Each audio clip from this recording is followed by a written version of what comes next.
right. Yeah. So I figure I would encourage that spirit and Is this opposite day? show up neutral today. Is this opposite day? Probably. Maybe you're I'm not forgetting what day is Indonesian. it? Yeah. We're all international right now. Oh man, but sadly the first game is already very. Very what? Watch what you say, Chef.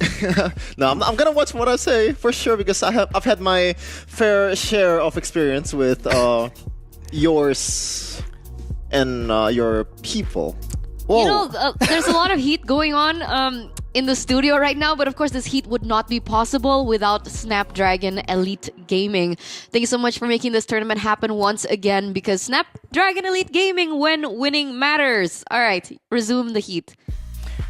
Well, I think considering that we're approaching, right, the final sequences, I think everyone's really on edge. high tension right now. For sure. Which means, right, in theory, the games are going to be more exciting as well. So there's that to look forward to. I hope so. I mean, in terms of scheduling, right, Stream C has got amazing matches ahead of us. I think what Shefin is referring to is our first match of the day will be Falcon eSports versus RRQ Hoshi. Oh, really? And honestly speaking, RRQ Hoshi, they are not looking good in their groups. Suffering a loss 2-0 against Team Falcons. And I think another loss 2-1, Evo's Holy on our Rashi, first day. Look her in the eye. Yeah, what's wrong? You can't... Look her in the eye. I'm okay. Okay, how about we look at the groups? How about we look at the groups first, right? Let's check it out. Check it out. We'll take a look at the standings right now for Group A. Let's see the top 3 teams and the bottom 3 teams. I think we did mention it yesterday that there should be no hope for Seosun and Flash Singapore anymore at this point. All they can do right now is kind of battle it out for their placings and in turn the prize pool that they will be able to receive at the end of this tournament. But let's take a look at the top 3. There you go, right? I think this is Miracle kind of hoping that maybe Bigatron can actually find more wins today and topple SRG as, you know, the top 3 seeds in the group. And I gotta say, there's a solid chance. There's a world where Bigatron Alpha is the one that qualifies instead of Slang or Chance. Well, before this tournament started, I predicted that Bigatron Alpha would be top 3. So I'm gonna stick to my prediction here and try to support my brethrens.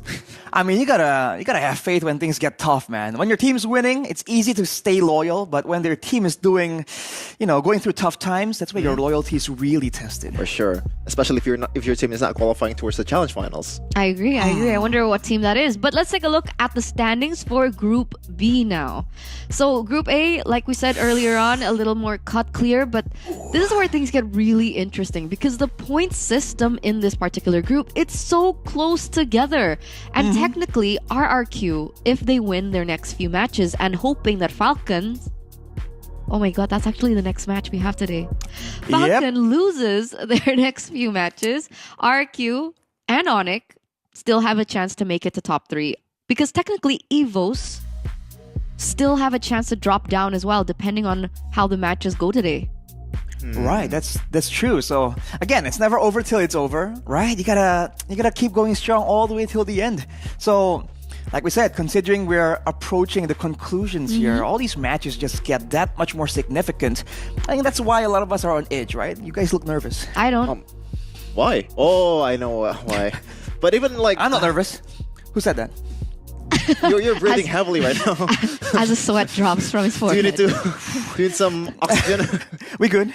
But yeah, even Aurora, the one that's on the bottom of the standing, is still they still have some kind of chance to qualify, right? Because we can fact check that later. Because before this game, they actually won a match against Onyx eSports. That is out of my bingo card, to be honest. Right. It was 2-1, 2-0? After falling 0-4, they got 2-1, I guess. Is it 2-0?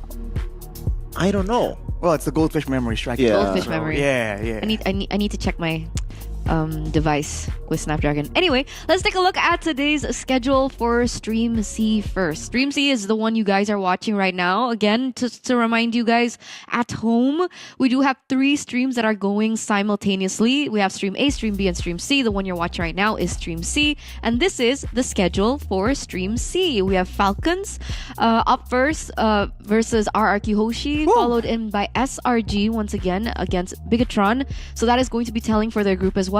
And dead last, it's the Falcon v Falcon matchup. Interesting. How are you guys gonna cast that? Falcon and Falcons. Falcons 1 and Falcons 2, I guess? There's Falcon and Falcons. Okay, So interesting. one of them is playing, with multiple, bringing it's the not crew. It's not a fair game, Exactly. right? It's a Wow. 1v multiple. All right. Not fair. Let's take a look at Stream A now. What's going to be happening on Stream A? We have Onyx. Ooh, okay. Onyx ID versus wow. Evil's Holy from ID as well. We have a TL ID boy. match versus Onyx Philippine match. And then last but not least, the Royal Derby. We have Onyx ID versus RRQ Hoshi. Now, Oh man. that's it. That's the match you want to win, Arashi, by the way. I mean, I think the whole stream is. I'm jealous, man. This is like level 10 on Spice chart. It's okay. We had that yesterday. Well, I guess it's all Stream fair C game. supremacy. You're saying our matches ain't good enough? Chef? Well, I like our matches. Are you not Stream C supremacy? Onyx What about PH Stream and TL B, ID. though? Yeah, what about Stream B, actually? Exactly. Let's take a look at Stream B. I kind of forgot. We did actually go through this at the end of yesterday, but okay. we have Team Falcons versus Aurora, little PHV PH going on Stream B, and then it'll be followed in by See You Soon and Flash SG to see the standings for the prize pool. Just and for of the course, vibes. it's not just for that. It's See. the prize pool. Yes. The prize I pool, said price. Sheffin. I said price, not Okay. vibes. Oh yeah. Okay. Sure. Yeah. Okay. Let's go with Last match, Evil's Holy versus Aurora. So you wanna no, is it you? Yeah, it's you. You want Evil's Holy to lose this to Aurora. Ooh. I've always been a big fan of Aurora, man. Like, looking back, like, they're just such a great team. They are. They're a team full of veterans. Man, I feel like Evil's Holy also has a good momentum right now because after that Falcon eSports match, it's Yeah. Falcon eSports, right? Yeah, Falcon Okay. Esports. They were actually pretty good. They were pretty disciplined, and also in the draft, they figured out what to do in the third draft. Even Caleb kind of knows that even in the first and second match, we didn't really do the greatest job in the world to provide the players with the heroes that they're supposed to play. Yeah, he mentioned it was very difficult to execute, right? And hopefully none of us get executed today because then we'll be out of a job. Whoa. And then if we're out of a job, then Well, it's fine, though. Wait. What? we just head over to DHL. Exactly. Right? We got a plan B. We got a plan B. It's plan B. Level up your career with DHL, ladies and gentlemen. Find your job here, esl.gg/fe-career. Don't forget to check that out while we are waiting for the teams to be prepared for their first match of the day. Yeah, or else you just use DHL. You bought like a life-size plushie of Gardevoir, right? Yesterday? What? I'd love that. Who gave you this information? You DM'd it to me. You I did not. sent me a picture. That's an Of imposter. who though? Like Kratos or He said Gardevoir. Gardevoir. what's Gardevoir? See, Chevin, you can't Yeah. bully What's Eternal a like this. Gardevoir? It's always like Is it a this. Weeble thing? I kind of, It's a Pokemon. yeah. Oh, it's a Pokemon. It's Rashi's a favorite. very specific Pokemon. Rashi's Nothing- favorite. I heard you're a big What's fan. the name of the Pokemon? Gardevoir. Gardevoir. Yeah. Can someone DM me that? Please DM me the photo of it. Okay. Oh, sure. It's a pretty cool Yeah. looking Pokemon. Yeah. Yeah. I heard Oh. Chevin's a fan. No, you're the fan. Nah, that's an imposter. Okay. Okay, moving on. Let's focus once again to our first match of the day. Let's take a look at the statistics from. Wait, did you say SRG? Oh, this one. Yeah, I remember this one. I remember. Always one step behind. Always one step behind. Oh man. So it turns Dang. out during Harsh. the Snapdragon Pro Series Season 6, this. How do I put it lightly?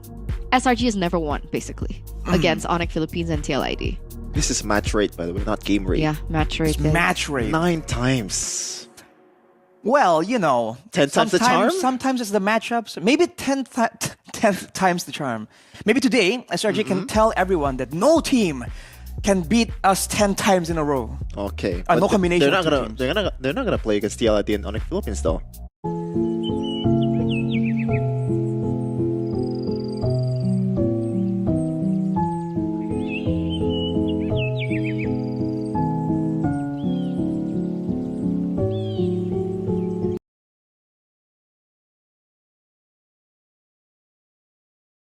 Decathlon, 60 plus sports, 6,000 plus products.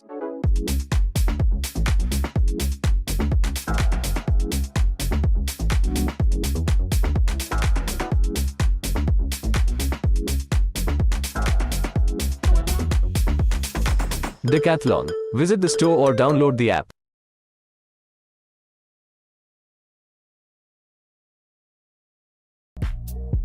Yeah, I don't know. Right, actually. Interesting. They're a different group. They're a different group. But also some additional information for you guys at home. Let's take a look at this prepared statistic, prepared graphic. Oh, prepared meme of Group B. It's a free-for-all. Hang on a second. I see two guys in the back right there.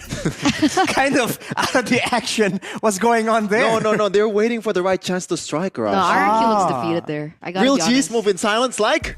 What, lasagna? Lasagna. Finally. Let's go.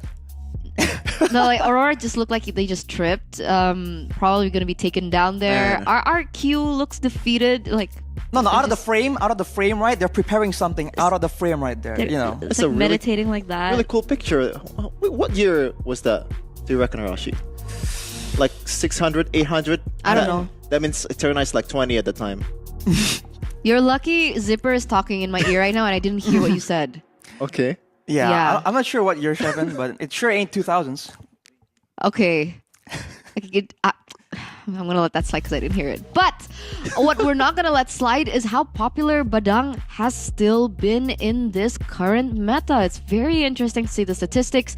And as we all know, Badang can be flexed into two different lanes. We've seen him put in the roaming position, and we've also seen him been put in the EXP position. But it looks like the statistics for these particular roles differ. Now, Arashi, talk to us about this. I feel like Badang just does better with more income, more levels, more items. And technically, he isn't really as flexible, quote unquote, if you're talking about being a roamer, right? Right now, the roamers in the meta, like the Gatots, like the Hylases, yeah, okay, they're tanky, right? But they provide extra sustain. They provide technically a decent amount of damage as well. You know, the Gatot and the Hylas as a direct example, right? The pulses from the Hylas, the Gatot with the passive. So there's many more ways to kind of utilize this hero. Whereas for Badang, okay, you got utility and a fair bit of damage, but no sustain. Right? And I think right now, especially when we saw, for instance, the Beleric showing up, you can see the value that sustain really brings to area control. Because even with the Badang, right, you're threatening the engage, the all-in technically, but at the same time, you know, if you don't have enough HP, right, if you get poked down, then you're out of the fight. Yeah. And immediately you just lose control because you're one man down. Yeah, so you're saying that once you committed, it's hard to get out compared to a Hylos maybe or a Katot Gacha when you have Revitalize and all that, right?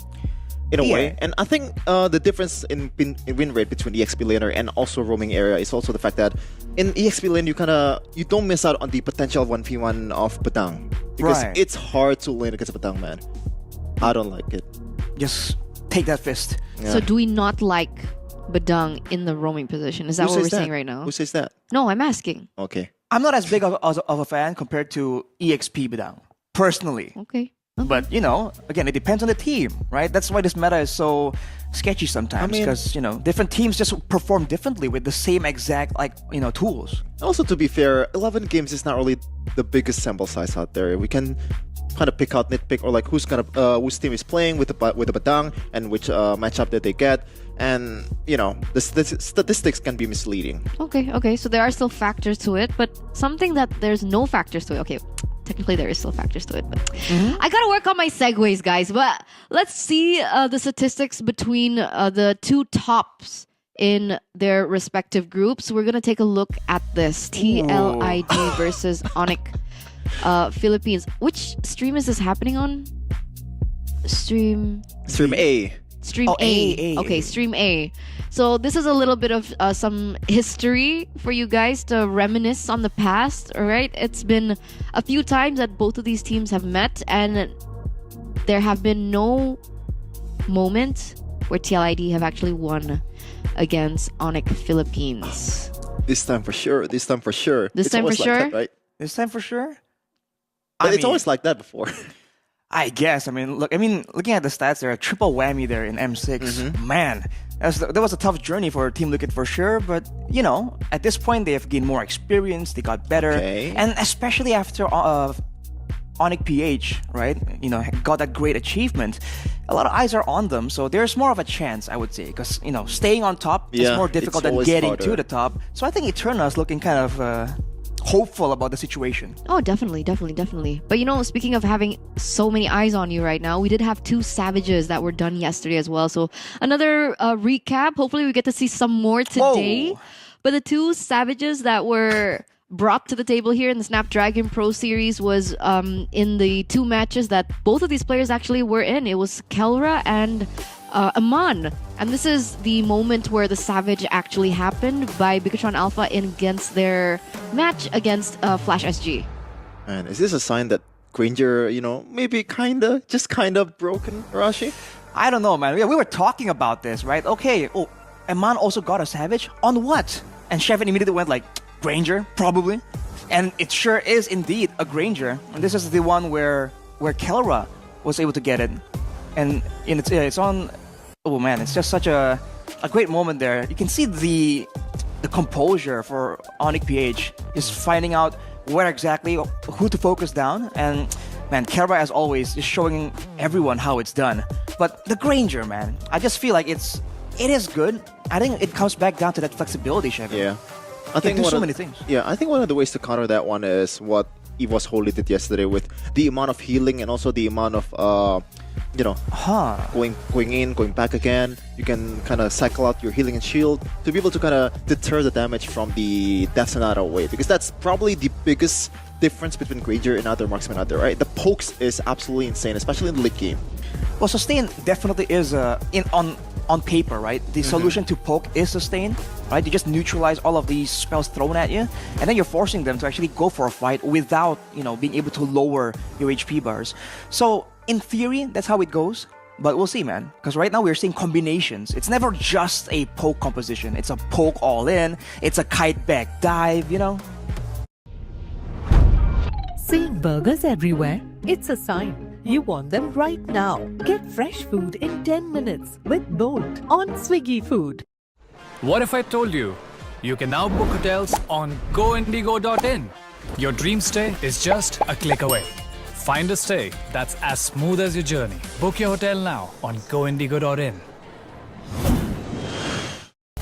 Yeah. That's why I'm so excited. I'm just so excited for more games today. And like you guys mentioned, right, this being the deciding day for the groups, we're pretty sure that these teams are gonna go all in when it comes down to it. But I want to go all in on this right now. Tickets, limited tickets. They are limited once again, ladies and gentlemen. I'm gonna repeat that again. Limited tickets because they are just so affordable. Only starting from IDR 10,000 IDR. It's super accessible. Who would want to miss it? Arashi, did you get your tickets yet? For sure. Yeah? How would you miss out on IDR 10K IDR? Did you check it out on the barcode? I know what you meant. Did you scan the QR code or did you use the website? Yesterday I scanned it when you were talking about it. Awesome. On stage. Don't forget, guys. Yeah. Don't forget, guys. All right. But we are going to move on now, ladies and gentlemen, to our first match of the day, as we are going to take a look at a little bit of a head-to-head.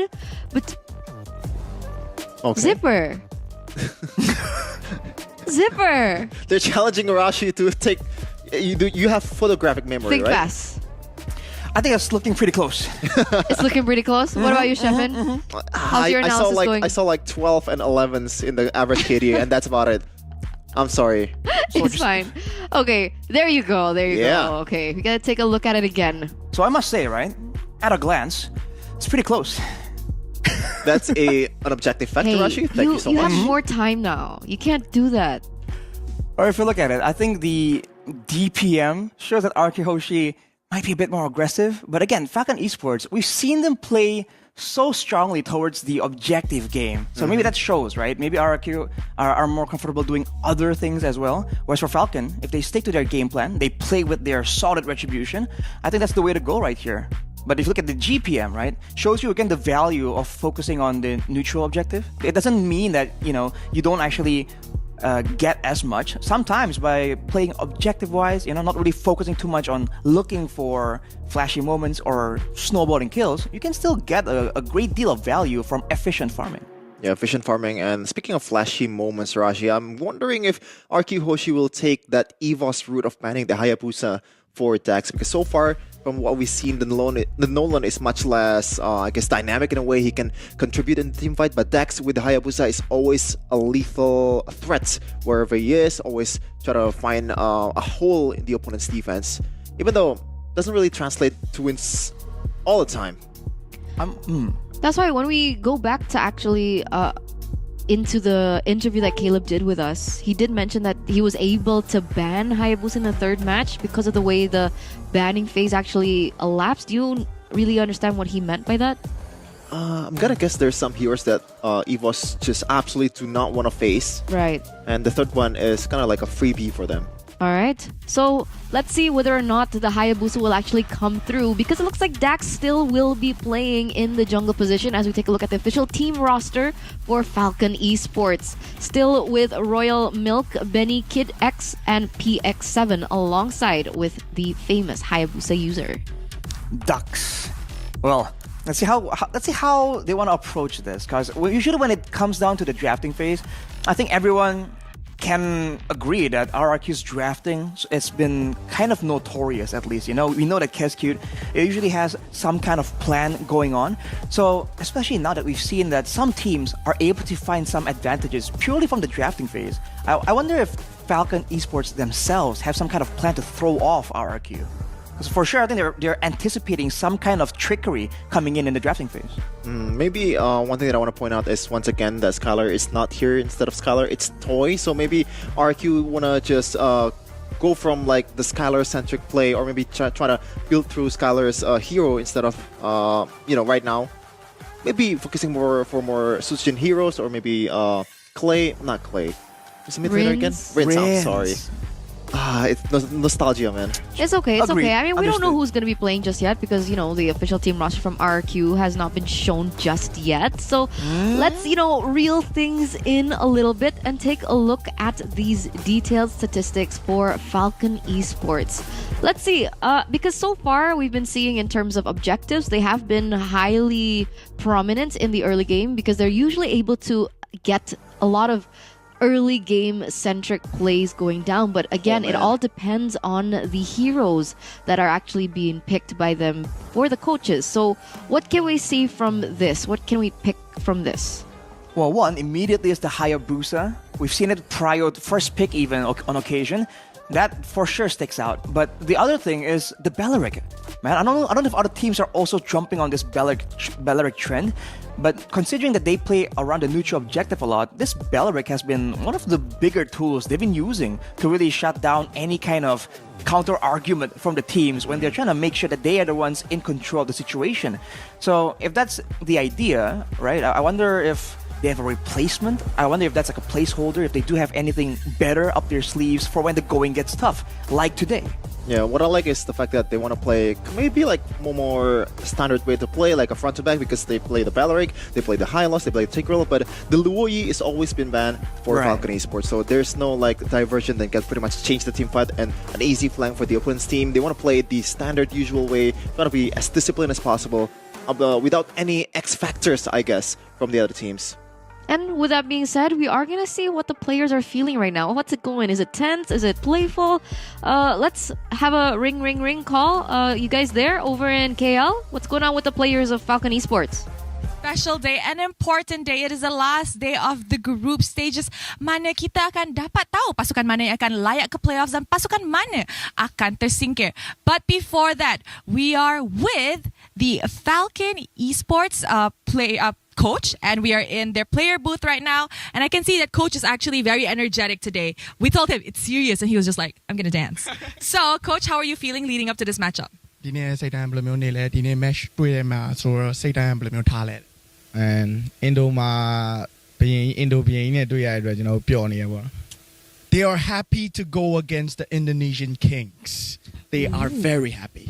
Okay, now coach, speaking about the Indonesian Kings, yesterday you guys unfortunately fell to the hands of EVOS wholly with a 2-1 score. Now, what did you guys learn from your mistakes yesterday that you guys can apply to today? Because you guys are in Group B. It's very, very tight.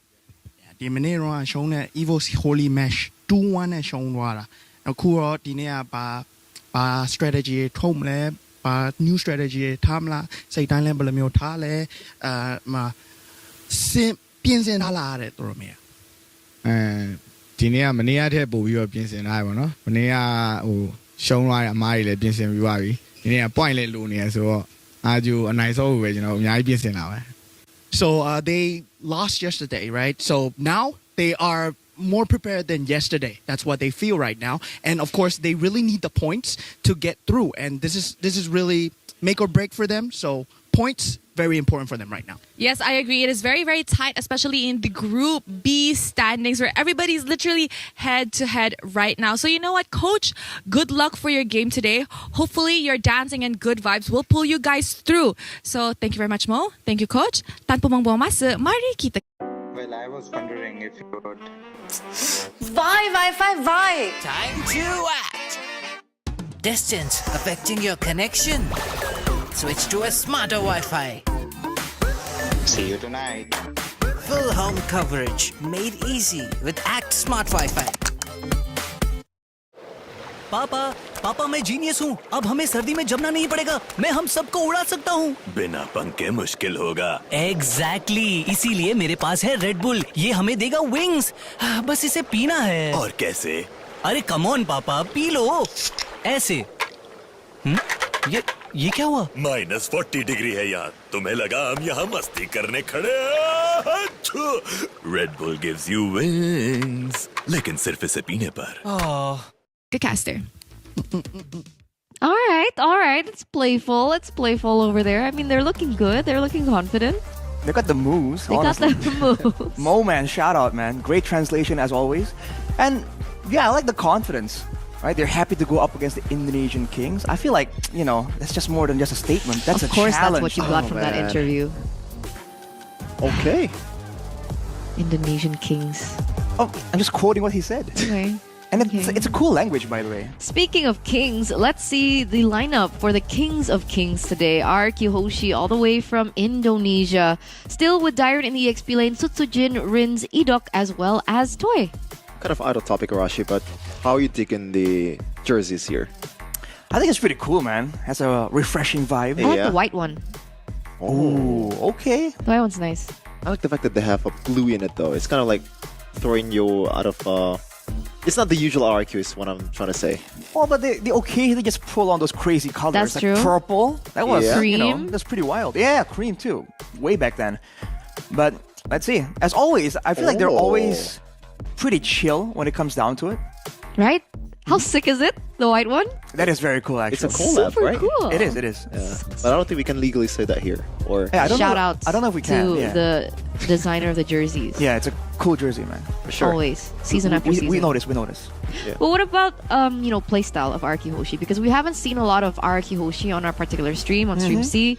How do you think their playstyle is right now? And how do you think it's going to fare against the playstyle we've seen from Falcon Esports? Well, in theory, it's pretty textbook in a way. Like they focus so much on not making too many mistakes, right? In the rotations, in the middle of the fights, they generally know what to do. And I feel like that is what we've said is one of the stronger aspects of Falcon Esports right now. So technically, like RRQ has been doing a similar thing, for lack of a better term, a similar thing for even longer. So I feel like it's gonna come down to the planning from the drafting phase, and then from the beginning, like, okay, where to rotate to, which lane to kind of make plays around.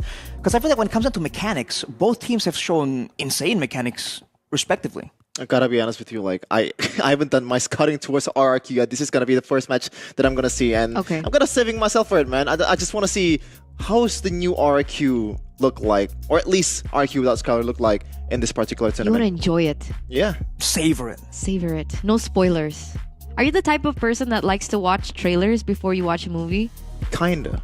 Yeah, but you don't even want to watch RQ. I thought you were like the type of person who doesn't like trailers. It's a different one. Because I care about MLBB. I don't care about the movies. Whoa, okay. Respect. Yeah. I know. +1 salary. Oh, let's go. Like, one I don't rupiah. mind. One IDR. Thank you so much, Eterna. No. one IDR. IDR, one IDR. Yeah, exactly. So we heard from the players from Falcon Esports earlier on, but let's take a look at RRQ right now. How are they doing before this matchup against Falcon? Rapido caps का double guarantee. Lowest price cap, वरना double पैसे आपके. Lowest price guarantee. Esports. Manager, kalau kita tengok korang akan berlawan dengan pasukan Falcons daripada Myanmar, dan antara standout player mereka adalah Dax. Lagi bila dia mendapatkan Hayabusa, sampai kita nampak dia first pick Hayabusa. Adakah kegunaan Dex punya Hayabusa akan jadi satu sebahagian strategi korang hari ini sama ada untuk ban ataupun ada strategi lawan dengan hero tersebut? Untuk strategi mungkin ya dari pembahasan dengan coach kita ban. Okay, for the strategy, I think Dex gonna be a little bit dizzy today because they're gonna ban Hayabusa. Okay, right now I nak tanya pasal pressure. Sebab on the Falcon side, nampak senang banget sih. They were dancing, they were having fun. And kita tahu dekat Group B, belum confirm mana-mana lagi pasukan yang boleh pergi kepada top 3. Jadi adakah ini letak pressure yang tinggi kepada players RRQ? I think we will nothing to lose. We are like don't overthink about win or lose, just play. Like that. Ya, jadi mereka pikir mereka bakal nothing to lose karena mereka tahu mereka ada RRQ, tim yang kuat. Yeah. Alright, thank you very much Corlius, thank you very much Sokso. And now kita akan pergi balik kepada panel. So if Falcon Esports, they were dancing and being really chill, it looks like the same can be said about RRQ too. They seem super calm. They said they have nothing to lose in the group despite things are very, very close in the standings as well. So that's a good sign. But what's not a good sign for Falcon Esports is they said that they are going to be banning the Hayabusa today. So we might not be seeing Dax on his hero. But speaking of heroes, these are the heroes for RQ Hoshi. Ooh. I mean, that was funny, man. Oh, very simple. Ban. It's just like ban. He has the vibes of like Gossip Channel host. Who? Gossip Channel host. A Gossip Channel host? Oh, I mean, it goes. What were we talking about earlier? Well, I'm just saying, like in the drafting phase, RRQ they can ban it, right? But I feel there's a chance here because if you look at the heroes possible to them, they might pick it away as well. This is the kind of questions that RRQ kind of throws at you, right? Because they're pretty flexible. Because I mean, Tsutsujin plays a huge array of heroes, no? We can't really rule out the Ling also, even though it's not really a popular hero right now. That's true. And the most banned hero, man. Like I like the fact that it's heroes that kind of not in line in the way Cascade want to play it. So we are kind of moments away of coming into the drafting phase. So before we get into that, let's take a look at the caster predictions. Let's bring it up. Excuse me? Excuse me? This is blasphemy! What are you doing?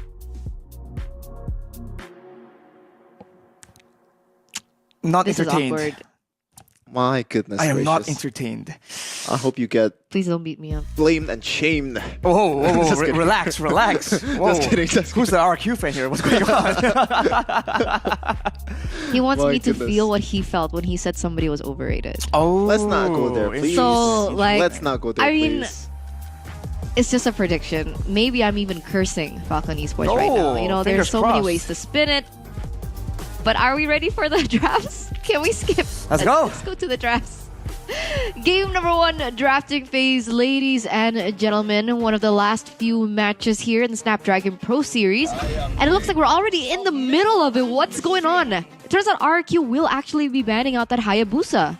As promised by Soso, team manager, shout out.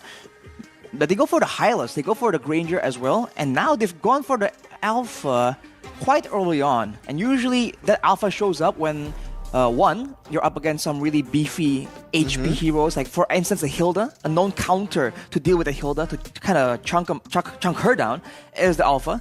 And number 2 is if you require the fast clearing speed. And against a Suyo, I guess clearing speed becomes something that's quite valuable. But along with that, they've banned the Fanny as well. Can't let that go. And for Falcon Esports, still so much emphasis on the Yve and the low Yi for the mid lane. And technically the Yve is a known strong hero for Rins as well for the side of RRQ. So those two mages along with the Mathilda. Now, technically, if you look at it, Shevin, we talked about how the Mathilda, the sustain route, can be a way to deal with the Granger. But now Falcon Esports no longer have that option.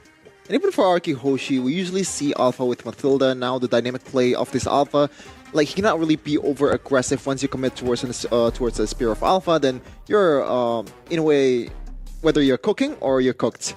And it's also a good matchup against the Aura too, even though the CCs were there. And you know, he can still kind of tank up the damage wave from Falcon Esports. As we're going to take a look at the banning phase. In the second banning phase here, Lucas gets taken away. They don't want to see that. You know, what animal is he, by the way? Lucas? Yeah. He's a sacred beast. It's not a जल्दी जल्दी के चक्कर में grocery पे savings के नाम पे मिला देगा इसीलिए Amazon फ्रेश यहाँ ग्रोसरी पे मिले अप टू 45% डिस्काउंट ऊपर से कैशबैक बैंक डिस्काउंट भी इसीलिए Amazon फ्रेश से ग्रोसरी लाओ नहीं तो महंगा पड़ेगा कहीं तो देखा है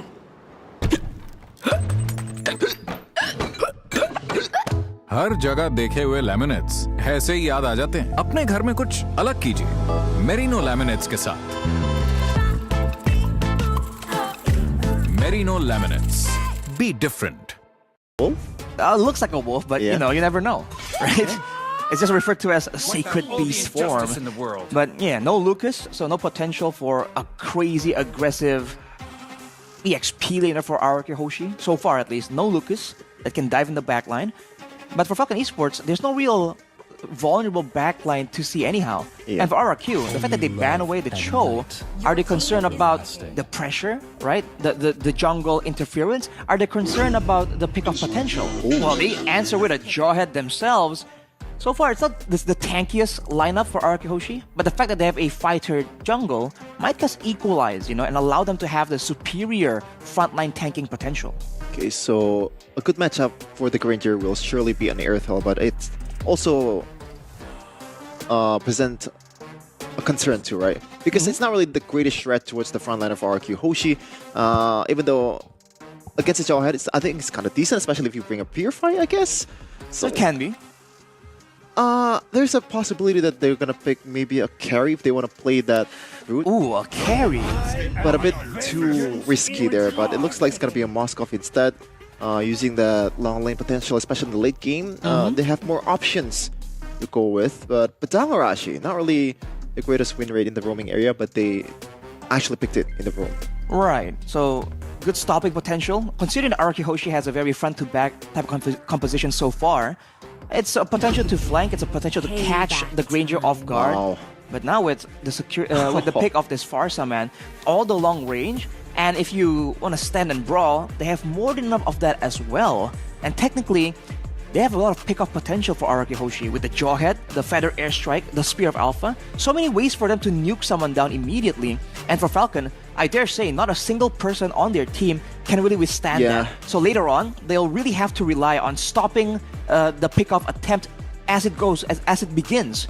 Otherwise, if a Bedang, if a Phoveus gets pulled into the initial 1v4, I don't think they're coming out alive. Yeah, so they're going to play a bit more responsive here compared to RRQ's aggressiveness. But we're going to see here, RRQ, they need this W so bad to be able to qualify to the next round. King of Kings facing off the lone representative of the Myanmar. Hylos T-posing just for the vibes. We're going to see here who's going to win as Bedang is going to welcome us in the Light of Dawn. Ooh, look at the plays, look at the moves! Bam! Bam. Directed by Michael Bay. Snapdragon Pro Series, let's go! And already, a bit of an aggression here. I do wonder, again, for both teams, what's the strategy here? Where is the chess match going to take them? Is it the gold lane, where RRQ technically have an edge with the the very meta Granger that has secured 2 Savages? Or is it going to be a mid lane thing? Because especially with RRQ, they like to play with the Rin's Edox synergy themselves. Looking at the emblems right here though, Festival of Blood and Thrill for Toy using the Granger, so a good bit of sustain. But even the Farsa here, knowing that there's going to be a dive attempt, there's going to be tries for Falcon Esports to kind of dive in the backline, goes for the tenacity on that Farsa. It's something you're seeing, just as a precaution, as always. Yeah, I don't think it's gonna be a good time here for Benny, man. There's just too much long-range potential coming in from RRQ, as this might be the first skirmish. No, looks like they just want to play it safe and farm up just a little bit until Sutsujin gets his level 4, which he did. Now, the question is, the first objective fight, Arashi. I feel like RRQ should be favored here, right? Question mark?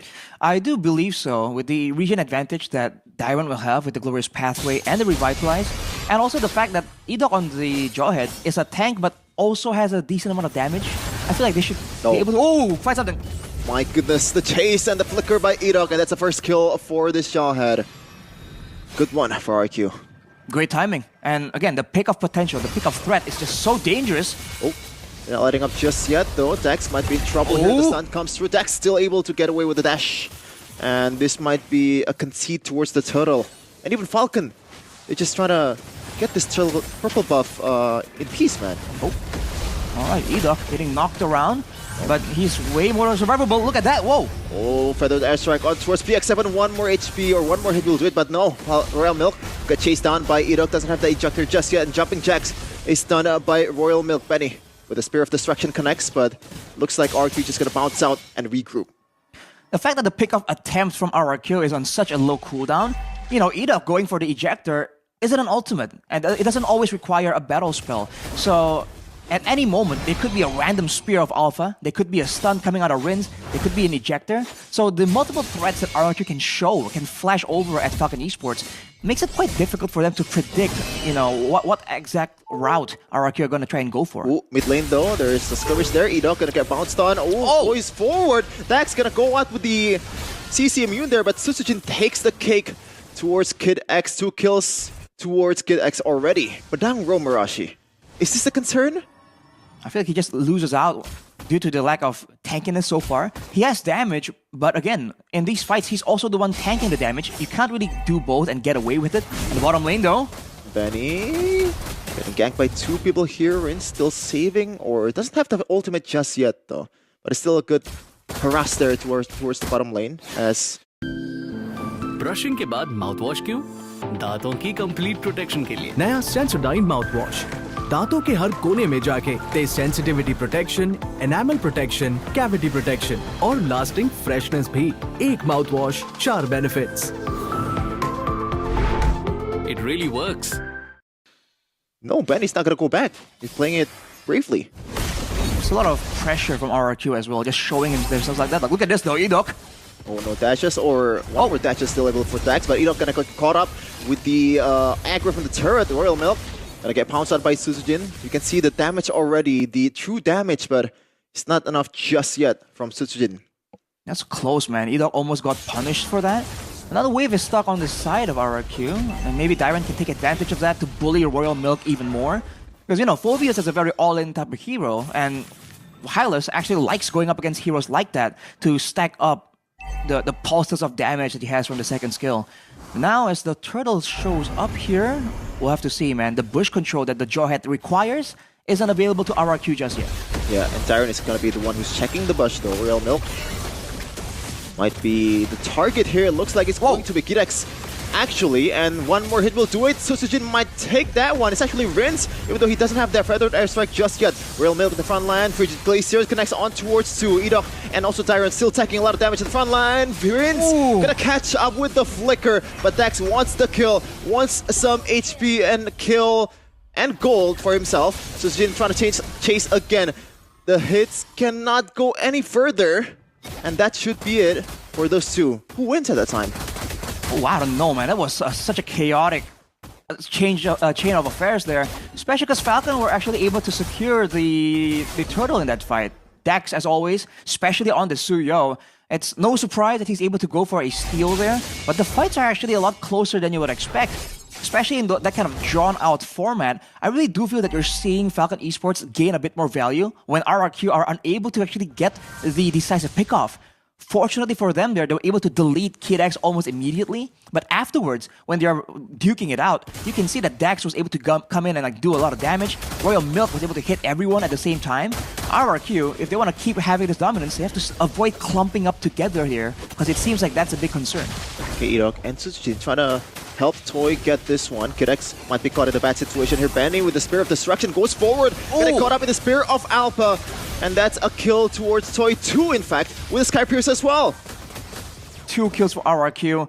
Falcon Esports just desperate to hang on to the turret, trying to make sure that they have some kind of semblance of control. It is traded back on the top side, but with 2 kills, and again, with the stacks potentially coming into the hands of RRQ, they're just pushing the tempo here. Edok going for just a walk under turret. Just evading the freezing potential there from PX7, and look at this. The stacks Arashi from Tyrant towards Royal Milk. This is why Hylas is still pretty much one of the best heroes to counter this one. Edok, though, this might be a solo kill. Ejector, or there's people there trying to help him to get this one. The passive's not going to go through for Rins, just one hit away, as Benny was able to get away. But by doing that, right, even though they were unable to get the kill there, it kind of puts worries in the mind of Benny there. He wasn't expecting that. Now he's going to be a lot more careful when he's moving around, trying to go for some kind of split push pressure. But look at Falcon rushing down the turtle. This is their plan. 3 items already for Toy, stacking up the items. Sutsujin gets the Retribution instead of Dax. Kidx gonna be brought back by the Ejector, and that should be another kill for Toy. The Rhapsody gets him. Another Sky Piercer stack for the gold laner of the King of Kings. Wow. Decisive moves from RRQ. Noticing the blitz attempt, immediately zoning, threatening with the glorious pathway, and Sutsujin actually getting the turtle there. That's a great win for RRQ. And they're gonna extend it even more by going for the top side. And the XP difference. Even BX7, he was 2 levels behind just now. He gets level 8 finally, compared to Rince's 9. And RQ right now, they're just rolling through the Falcons in the air. So we're gonna take a look at the gold leaderboard, Arashi. Something is very appalling on top there. Well, Toy definitely is farming up a storm. So is Sutsujin. This is how they have to play, right? Alpha's one of Alpha's strongest aspects is that farming speed after all. But so not too far below is Benny, right? Only 2,000 gold below. If you look at the gold lane matchup, definitely not ideal. I think we saw him secure the golden staff earlier. He's gonna require more than that, especially if you look at Dyron. He's actually doing very well for himself. And if he itemizes properly, for now at least, Benny still will not be able to shred that Hylos down at all. Yeah, this is the question, I guess. Like, the Tyron and Edok has been pretty disciplined so far in opening the bushes. Edok didn't really overextend too much, at least only 1 kill so far towards this Jawhead. And Tyron will be the actual buddy in the front for RRQ. BX7, the Gratifice is gone! 1 more hit will do it, but no! Rince just missed a frame from that feathered airstrike. Ooh, that's Royal Milk with the hero play as well, blocking the shot coming in from Toy. But this is the danger. Even if you have some clear in your team for Falcon eSports with Aurora, with the Moskov as well, all that damage came from so far away with the feathered airstrike and the Death Sonatas that Araki Hoshi are able to threaten even under the turret. And I don't think there's any time here for Falcon eSports to even get in position. Yep, absolutely no way. So it's been already level 13 compared to Dax's 12, I believe, which is, not gonna lie, it's a bit better than I expected it to be, even though this is an alpha that's snowballing. Alright, at least for now, Falcon eSports can still clear the jungle. But with this Lord, what's the idea here? Araki Hoshi can go for a multi-lane push, like a 3-lane Lord push, or they can stagger it and go for multiple base turrets individually, right? In theory, if they want to make use of that pick-off potential.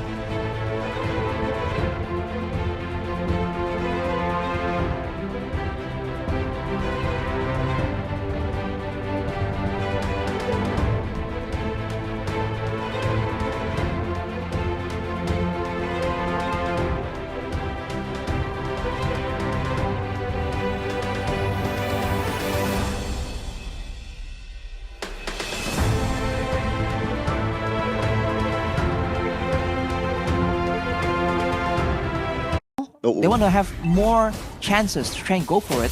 And right now, Sutsujin has that Winter Crown, so look for a possibility for him to go in and kind of bait out some of the reactions coming in from Falcon eSports. For sure, and Tyron has another item in the bag. It's Athena Shield just for PX7's damage, so he can be roaming around freely in the front line for RRQ. It gets harder and harder as the time goes on for Falcon eSports right now. They're marching to the base. Edok though. Look at Kidx though. Like something here? Get caught up. Kidx is on the back, going for some kind of maneuver here, but the towers are falling, man. He needs to push the tempo. Okay, Kidx still trying to find something here. I think Rince kind of spotted up. No, Rince does not know him. And Kidx will just try to play it safe. No Rince. Uh-oh, do they want to actually go for that? But RRQ just want to play discipline. They want to get the top lane. try to play it little by little. Jin goes in, still has the Winter Crown to bail him out. Still gonna go down either way by Dex though. It looks like bodies are falling. It's going to be RRQ losing 2 members, and Toy actually getting a retaliation there. 2 for 2 so far for Falcons and RRQ Hoshi. Oh man, equal trade, but all things considered, 3 turrets down for RRQ, and Toy wants all the smoke, man, moving forward on that Granger. Not really threatened by any kind of hit-back potential from Falcon eSports. That's unfortunate that Susujin was able to be caught so far out in the front, kind of left alone, overextended a little bit. And look at this, they're still sticking around right here, RRQ. Yeah, they're just caging the Falcons in a birdcage. And the thing about Toy is he has the Fighter Emblem and a Festival of Blood, as you said earlier, Rashi. So I don't think he needs to recall anytime soon. If he gets to like 1/3 of HP, he can just heal up with the minions and also with the camps as well. So they're just very comfortable just staying here. As 3 shots of Mr. Toy was able to get PX7 down to half HP, even with the Blood Wings passive.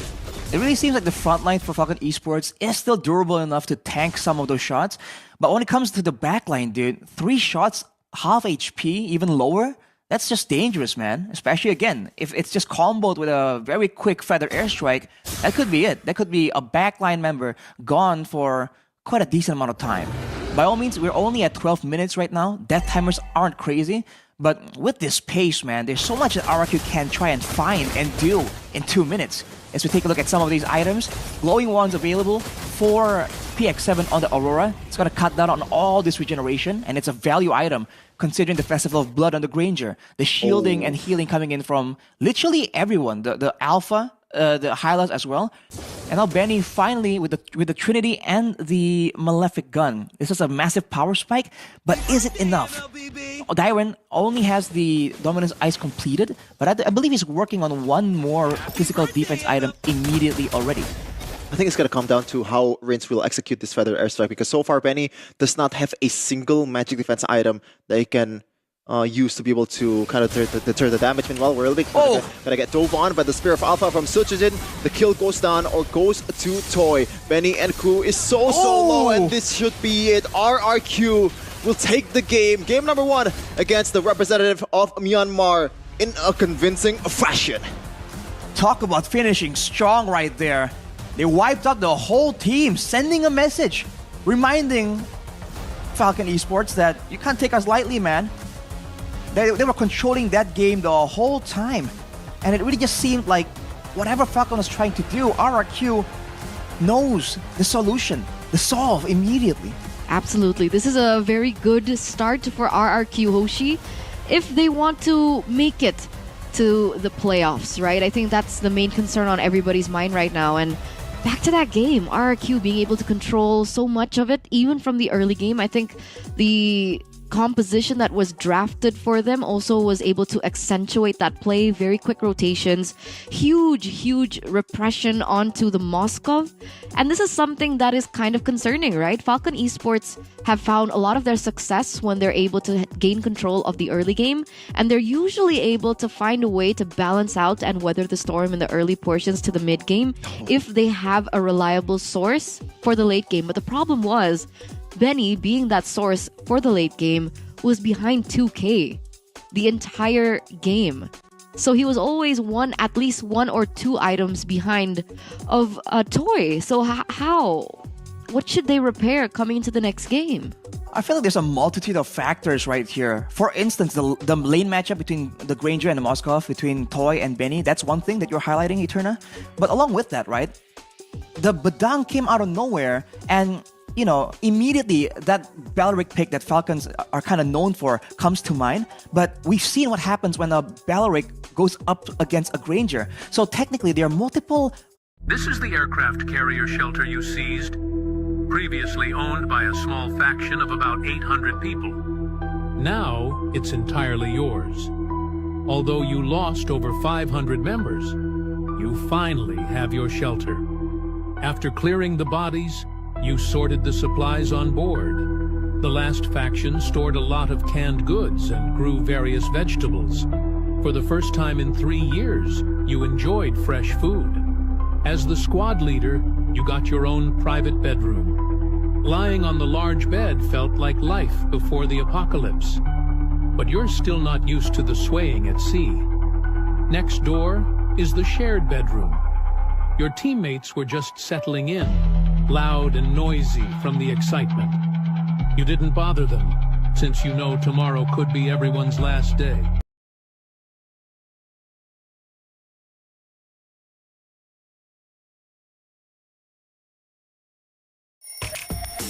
रोज सुबह alarm को हराओ warm water में डाबर हनी मिलाओ पियो उठो दौड़ लगाओ take the first step with Dabur Honey lift के comfort को छोड़कर सीढ़ियों से रेस लगाओ take the first step with Dabur Honey Honey में है फ्लेवोनॉइड्स और पॉलीफिनॉल्स जो मेटाबॉलिज्म को करे बूस्ट रोज सुबह warm water plus Dabur honey यानी वेस्ट एक साइज तक कम Bharat let's take the first step with Dabur honey matchups here that kind of denies the usual comfort tools that Falcon has used to gain that edge, that advantage in the control department. So because of that, the Badang is squishy. Royal Milk also is tanky, but he can't do everything on his own. Whereas RRQ, they're playing for this pick-off style.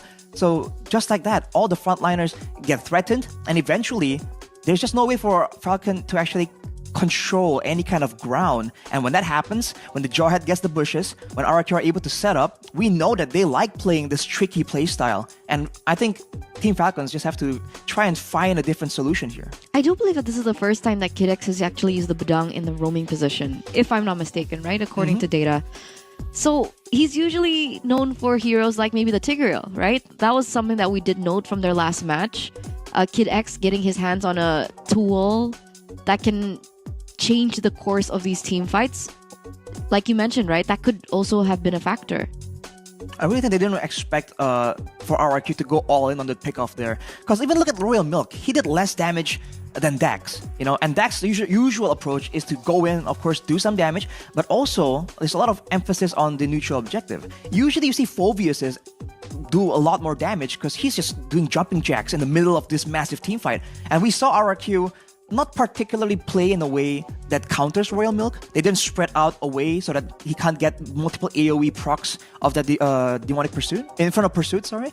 So, all that considered, Royal Milk just couldn't survive long enough. And we've seen how essential Royal Milk's dominance in the lane is to the control for Falcon Esports. That's something that they have to try and fix. And at least they have to try and fix one of these issues in the gold lane or the EXP lane. Because technically on paper, both side lanes just aren't doing so well, and it's just so difficult for them to do anything with their stronger picks like the Suyo, like the Badang even in the early game, especially when the side lanes can't really participate. Yeah, like you look at the damage with distribution from Falcon Esports member. The X7 was doubled by Rinse. Even Mr. Penny is tripled by Toy. So you can see the disparity of the room, I guess, that they actually have in that game to be able to operate. Look at this in the first few minutes, and this is the early game potential of a Jawhead. Man, oh man. Well, it's the Jawhead and also the Alpha, the Hylas. Look at the amount of sustain that they have, man. Just built into their kit all the way from the early game. Perhaps Falcon Esports, if they really don't feel that confident, there wasn't really any need for them to go so all in the early game too, right? They have in a way, a pretty solid late game. They have a Moskov. They have tools that they can use to later on play that macro game. But they really thought that they were gonna have the edge here. And RRQ just made sure that wasn't the case. And I think that's the problem of having such a textbook kind of playstyle, right? Because Falcon Esports, they're so used to playing around the objective game. So despite them not really having the proper tools and the proper resources to kind of battle it out against RRQ Hoshi in the early game for the neutral objectives, it looks like they still forced the issue, and hence the gold gap just kept on getting further and further apart. And so RRQ Hoshi just really steamrolled on that fact, right? They didn't really have to go for anything crazy. All they needed to do was respond to the overzealousness in terms of decision-making coming in from Falcon Esports. And what was the gold difference? Like, did it reach 10K? Because it was quite huge. It was like 6K, 7K at some point. I think it definitely touched 8K. I don't know if it went all the way towards 10. I was too distracted by all the action. But man, yeah, exactly. I feel like I like the adjustment. I'm not gonna say that Falcon Esports just couldn't do anything. They did notice that, man, we can't win the front two back at all, right? We get picked off way too early. We're starting fights with half our HP bars at this point. So they sent KidX on the back to try and go for that sneaky flank. So I like the attempts, right? They didn't just roll over and concede. They actually tried to find ways to make it work. Unfortunately, it didn't play out. They got spotted, right? But I think that shows that they still have that fighting spirit in them. So I think game number 2, we're going to see adjustments. We're going to see attempts coming in from Falcon Esports to turn this around. I'm just not really a big fan of a more responsive draft. Yes, they can actually go for a pick-off here and there with a Padang, with a Aurora, but overall, I think RQ just has the gun. Meanwhile, the Myanmar representative, Falcon Esports, they just have a shield and hope that the bullet ricochet towards the RQ team. Like, it's always like that ever since the early game lost towards RQ. ये बताओ, जब 10-minute delivery के साथ मिले lowest prices on fruits, veggies, groceries and more, तो सारी shopping तो Zepto Super Saver पे ही होगी ना? एक काम करो, इनसे सस्ता ढूंढ कर दिखाओ. ढूंढो ना please. Zepto Super Saver. Lowest prices, no delivery fee, 10-minute delivery.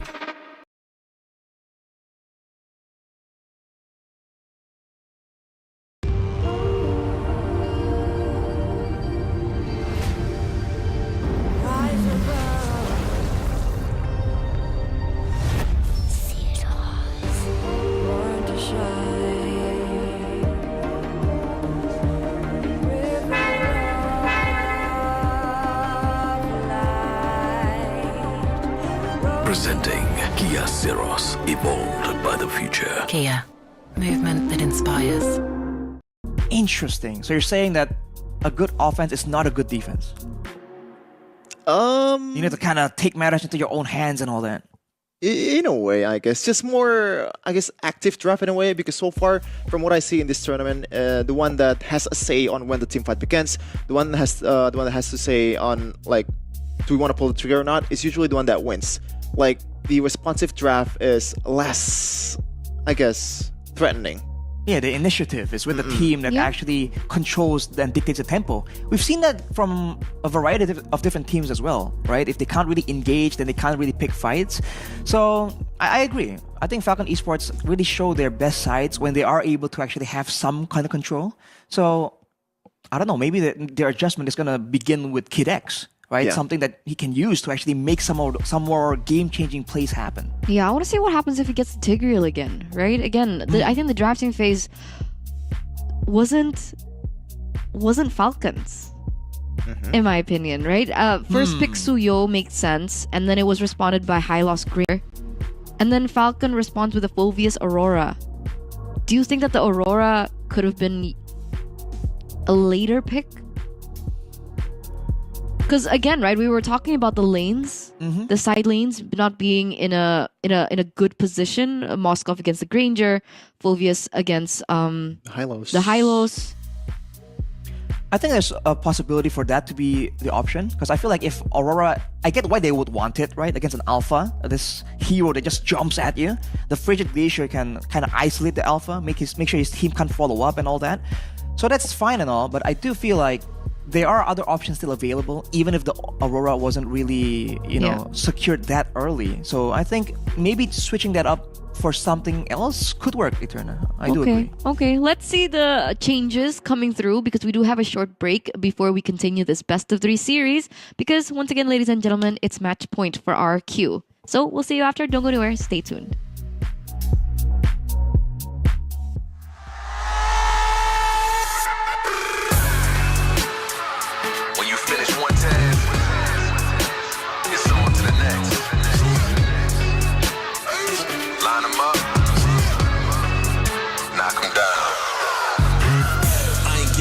Giving up, but I will give my all when I get the call. Line them up, I knock them down. A tunnel vision's got me on a mission. All I do is ball. Ball hard and finesse has gotta be success. The other option is to fall. I'm about to ruin that, cause I don't plan on doing that. I take a stand, I'm standing tall. I was raised like that. We ain't the same like that. OGs gave me game. I gave the game right back. Had to show it to the youth. Told them go and live they truth. You you can be who you wanna be. Look at me, I'm living proof. Game time, frame of mind, strictly on the grind, hustle to the end. Pay the cost, be a boss. I ain't about a loss, I'm about to win. Yeah, I'm on to the next. Hit it, quit it, hit it, quit it. Hit it, quit it, hit it, quit it. Yeah. Hit it and quit it, I'm on to the next. You cannot stop me when I'm at my best. Pocket of vibes and it comes at a time when I stayed on the grind and came up with a flex. Microphone breaker, so you better step up, cause you playing checkers when I'm playing chess. Gotta move fast, so I stay on my task. If you ask if I'm legend, the answer is yes. Welcome back, ladies and gentlemen, to Stream C for the Snapdragon Pro Series Challenge Finals Group Stage. And it looks like we do have an update for Stream A? Stream A? Okay, Stream A. Let's pull it out. I want to see the reactions. Oh, excuse me? Man. Wait a minute. Okay. 10-minute game, you're saying? Minutes. What? Wait a minute. Right? 12 minutes. Okay, 12 minutes. It's still a fast game either way, but man, I didn't really expect a team that has Kyrie, Keyboy, and Sons to be really struggling like this. Onyx eSports. Whoa. Apparently, not a single objective was taken at all for Onyx eSports. Only one turret too, man. I mean, I gotta see the drafts. That's unusual. Yeah. I think it should be the draft, drafts. right? It should be. It could be. I mean, it should be. I mean, you have such an elite player here. I'm not taking a shot at that's drafting, by the way. You have a really elite player here. Like, what's the reason on why your team didn't perform? Then? That's why. I think there's more than meets the eye with that scoreboard, ladies and gentlemen. I mean, it's a best of 3. We don't know what's gonna happen, but I do want to see the drafts. If you guys tuned in to Stream A, maybe you guys can tell us what happened in the comment section, please. I'm curious to see. What were the drafts? I'm curious to hear what a certain Onyx fan, some guy who bleeds yellow, has to say about this. Unfortunately, he won't be here just yet. I think he'll be showing up for match number 2 on the stream. I think you all know who I'm talking about. He must show up on the stream balling out. Well, hang on. They haven't lost yet. It's 1-0. Hang on. He doesn't cry, he sleeps. Okay. I see. Right? He just every time Onyx loses, he sleeps. So he rage naps. Yeah. Rage naps. But for RQ, it's looking really good, right? 1-0 so far. It looks like the lucky charm it's working. Don't jinx it, please. Okay. All right.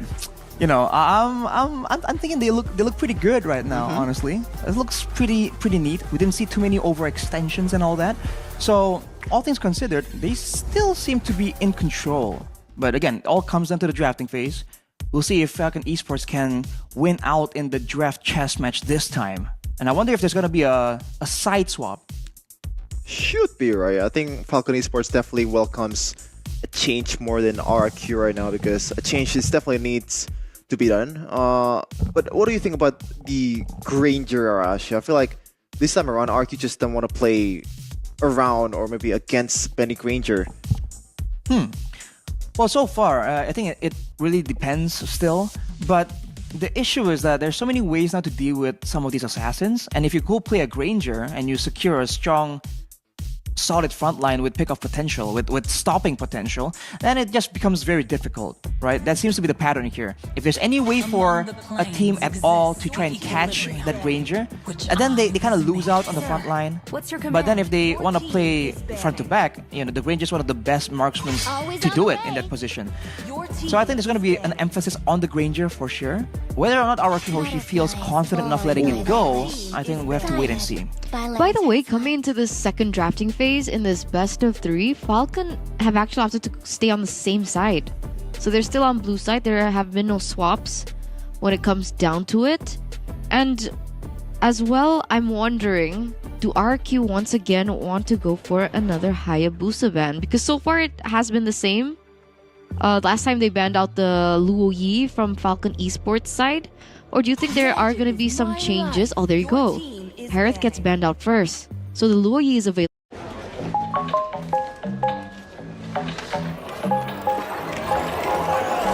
Easy. Find a pet friendly friendly Italian restaurant with outdoor seating nearby. And text it to Luca. Find it real quick. Send it to the click. Wow, the place is sick.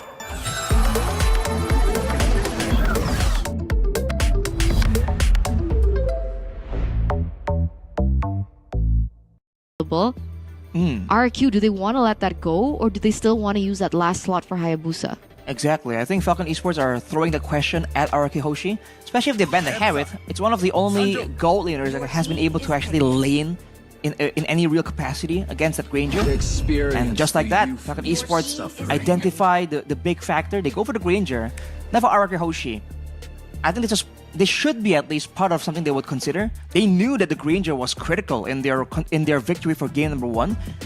If they were concerned about it being picked away or it being banned out, so what is the response? What is the counterplay here for them? Yeah, Louis is still pretty much open right now, and to be fair, you can kind of counteract that out with Valentina. But speaking of that, EVO's Holy against Onyx Esports, apparently Debazet got the Luoyi. That might be the reason why Onyx was scrambling. I mean, Lo Yi, very impactful hero for sure. And in this meta, where there's a lot of big, tanky, beefy frontliners, there's a lot of fighters floating around, the yin-yang effect that we call the Lo Yi's passive that kind of collides them, stuns them together, can be a game-changing factor as well. But it's going to be a high loss for Falcon Esports and a Jawhead. So very much still pick-off heavy for RK Hoshi, at least for now. For Falcon Esports, they're already showing now more frontline potential. For RK Hoshi, are they concerned about this being rounded out as a full poke comp for Falcon Esports? Usually we see Sicilians show up here, potentially. No, Valeric. Well, they know what they're doing, and Falcon Esports has been playing a lot of Valerics over the course of the tournament right now. I wonder, Rashi, like, the fact that Jawhead is very prominent in this meta, like, wouldn't you think that Grok would kind of find some kind of usage here, or is it just really a bit too much, too little utility compared to other roamers out there? In a way, I feel like the Jawhead doesn't really operate the same way. I mean, the Unstoppable Force, what makes it cool isn't the initial knockback, it's the fact that you can't really stop it, right? And it also does a decent amount of damage. I feel like the extra value comes in from the displacement of the ejector and also from the damage potential of the heat-seeking missiles. That way, the Jawhead doesn't only pick off someone, because Franco can do that, right? But the Jawhead can also help your jungler clear faster, can also help with the pick-off potential, because the passive increases damage taken on their target by about 10% at max stacks. So it's like a extra focusing mark. So in that sense, it doesn't really operate the same way a Grok does. No, what I mean is like when the opponent's picking a Jawhead, you pick a Grok just to more safer push check. It looks like it's gonna be a carry. This is they're playing with fire, and the win rate just shows it. Why carry is not really the greatest hero right now in terms of range. He's gonna get dominated with the Granger, so they might want to just either completely concede the gold lane and try to play it as safely as possible, or maybe just help them out as much as possible. I wonder if a Garokacha is going to show up right here. It's a lot of magic damage and true damage coming in from RK Hoshi, but at the same time, having something aside from the Eternal Guard that can counter the clumping nature of the diversion, it could be an option they can explore. We'll really have to wait and see. Let's hear from the crowd. CC, actually. Good. Now, if you have a buddy in the XP laner, it's still gonna be a bad matchup either way. So 2 losing lanes for RQ Hoshi right now, maybe? Yeah, I feel like, again, something with sustain or something tanky, right? Against a comp like this, with all the physical damage potential. Because it's unlikely that the Vexana is gonna really all in, use all the spells for the main front line. But we'll have to see. I think Dairon likes having a bit more playmaking available to him in that lane. Well, he's just picking everything. What's going on there? Right? Which is what? Hilda's banned out, Phoebe is banned out, Lucas is banned out, Blue is not an option. Gatot. Nice call, Hanashi. Alright. I thought Falcon might want it, but maybe this is the way for RK Hoshi to get behind. Remember? Because for Falcon Esports, they tried to send the Badang on a stealth mission on the back. But now for RK Hoshi, worst comes to shove, the Avatar of the Garden can be placed right on top of Benny, and he can either be forced into the rest of the team, or he can actually, just get zoned out of the whole fight. I think the rotations are going to be very interesting from RK Hoshi now that they have the Luoyi as well, right? Luoyi plus Jawhead in the early game. That's something that Falcon Esports need to consider. So, ladies and gentlemen, we're going to throw it over to Sheffin as well as Arashi. Boys, take it away.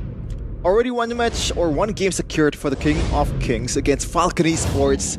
Can they finish the job here in game number 2 and further their chances to qualify for the next round in the Challenge Finals? The answer will be right now.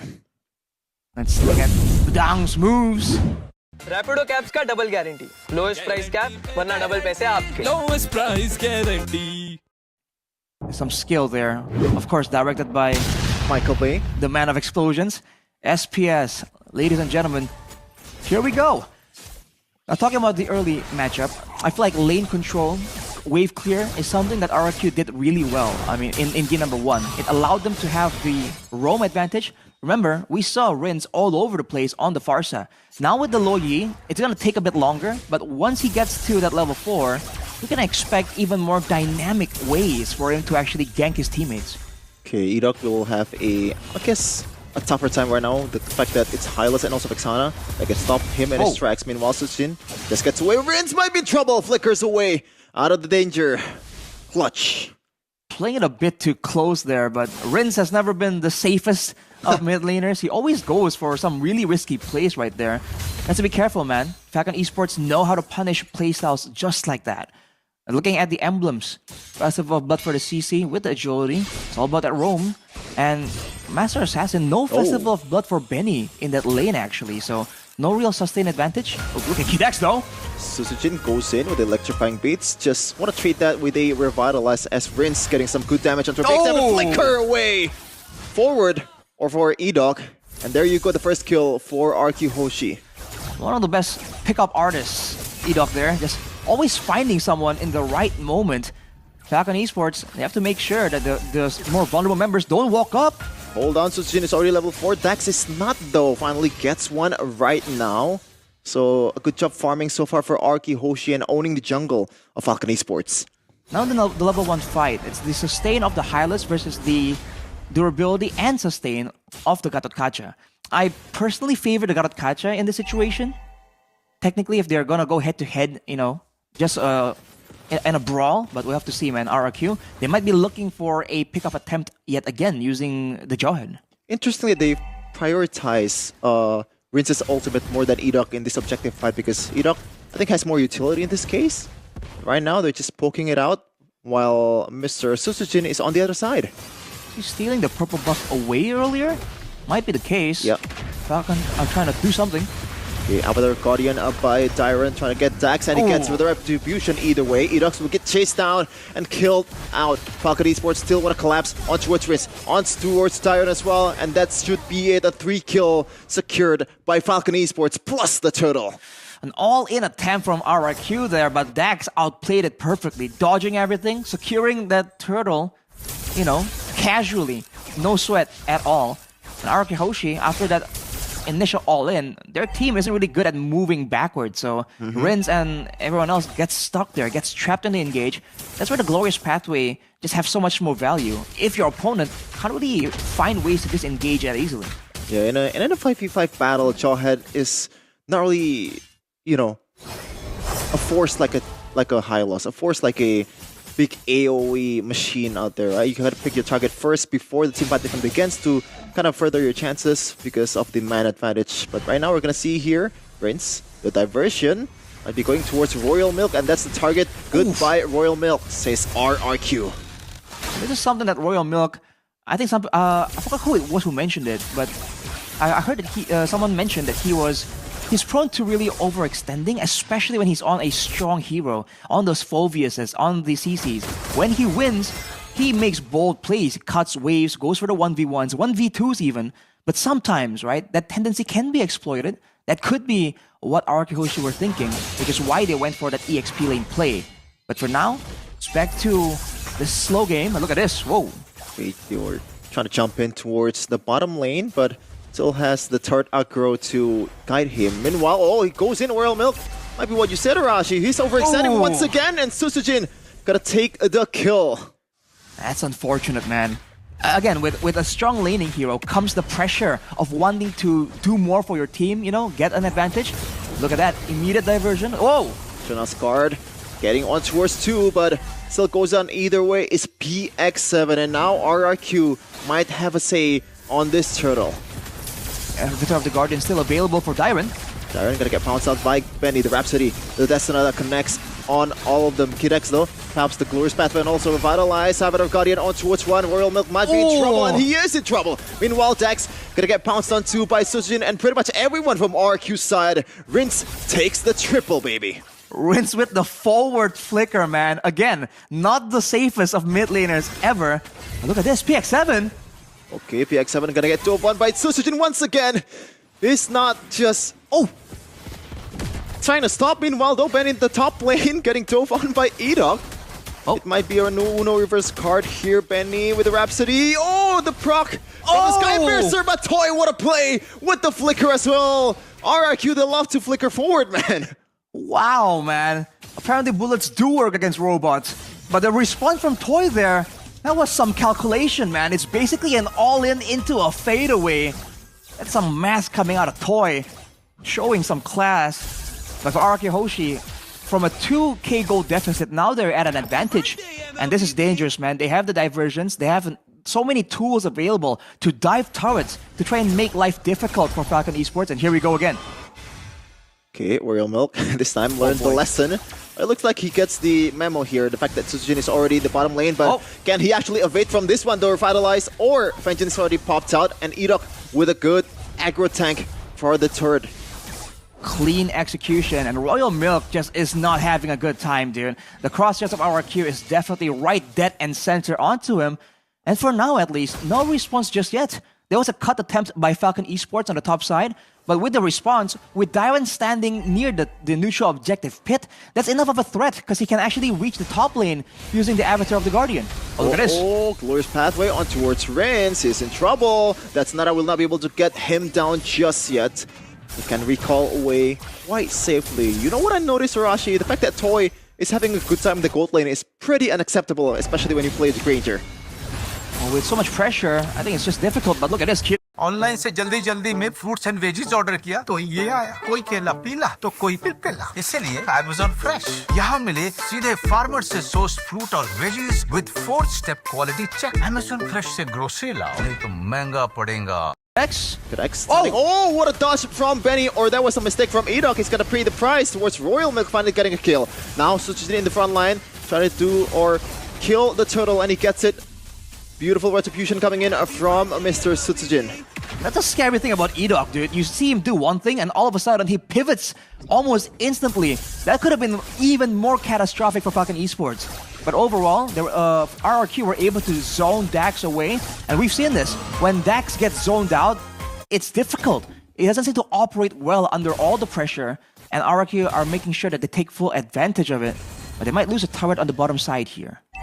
Okay, no, there's a diversion there from Rince as well. Looks like Kirex did not know it. World goes in, might be in trouble. Only 3 guys from RQ that can punish this one compared to 4 or 5 even from Falcon Esports. But look at the top lane, Arashi. Oh, I thought there was a lane there and Sutsujin could take the tower, but no. Yeah, not enough minions so far. But Sutsujin, again, showing that farming speed from the Joy.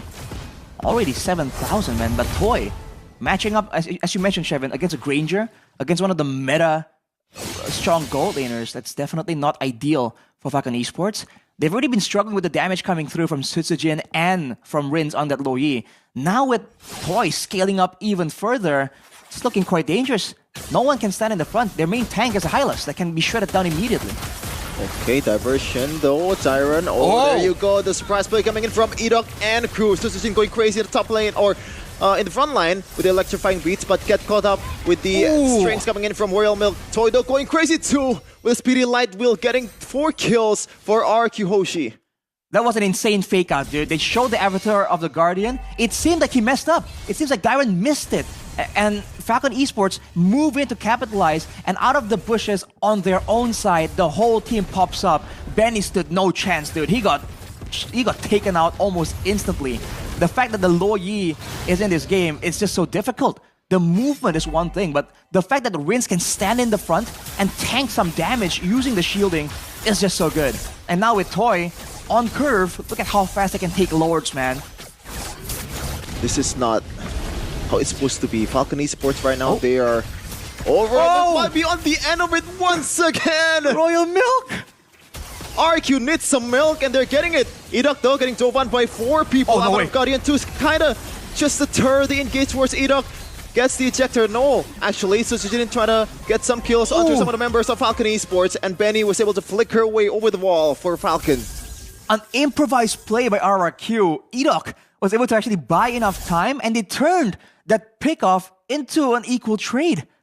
Man, RRQ are playing real solid, but more than anything, Falcon eSports, they're losing control of the game, dude. We said that they required more to win in game number 2, but they are losing everything. The jungle control, the vision control, even their formation. They have no idea how to position right now because they can't possibly predict how the divergence is going to be used. Whoa, 2 dashes from Susujin, and Dax is already half HP. Royal Milk taking a lot of beating from the front-to-back potential of Rins. And look at that. Oh my god.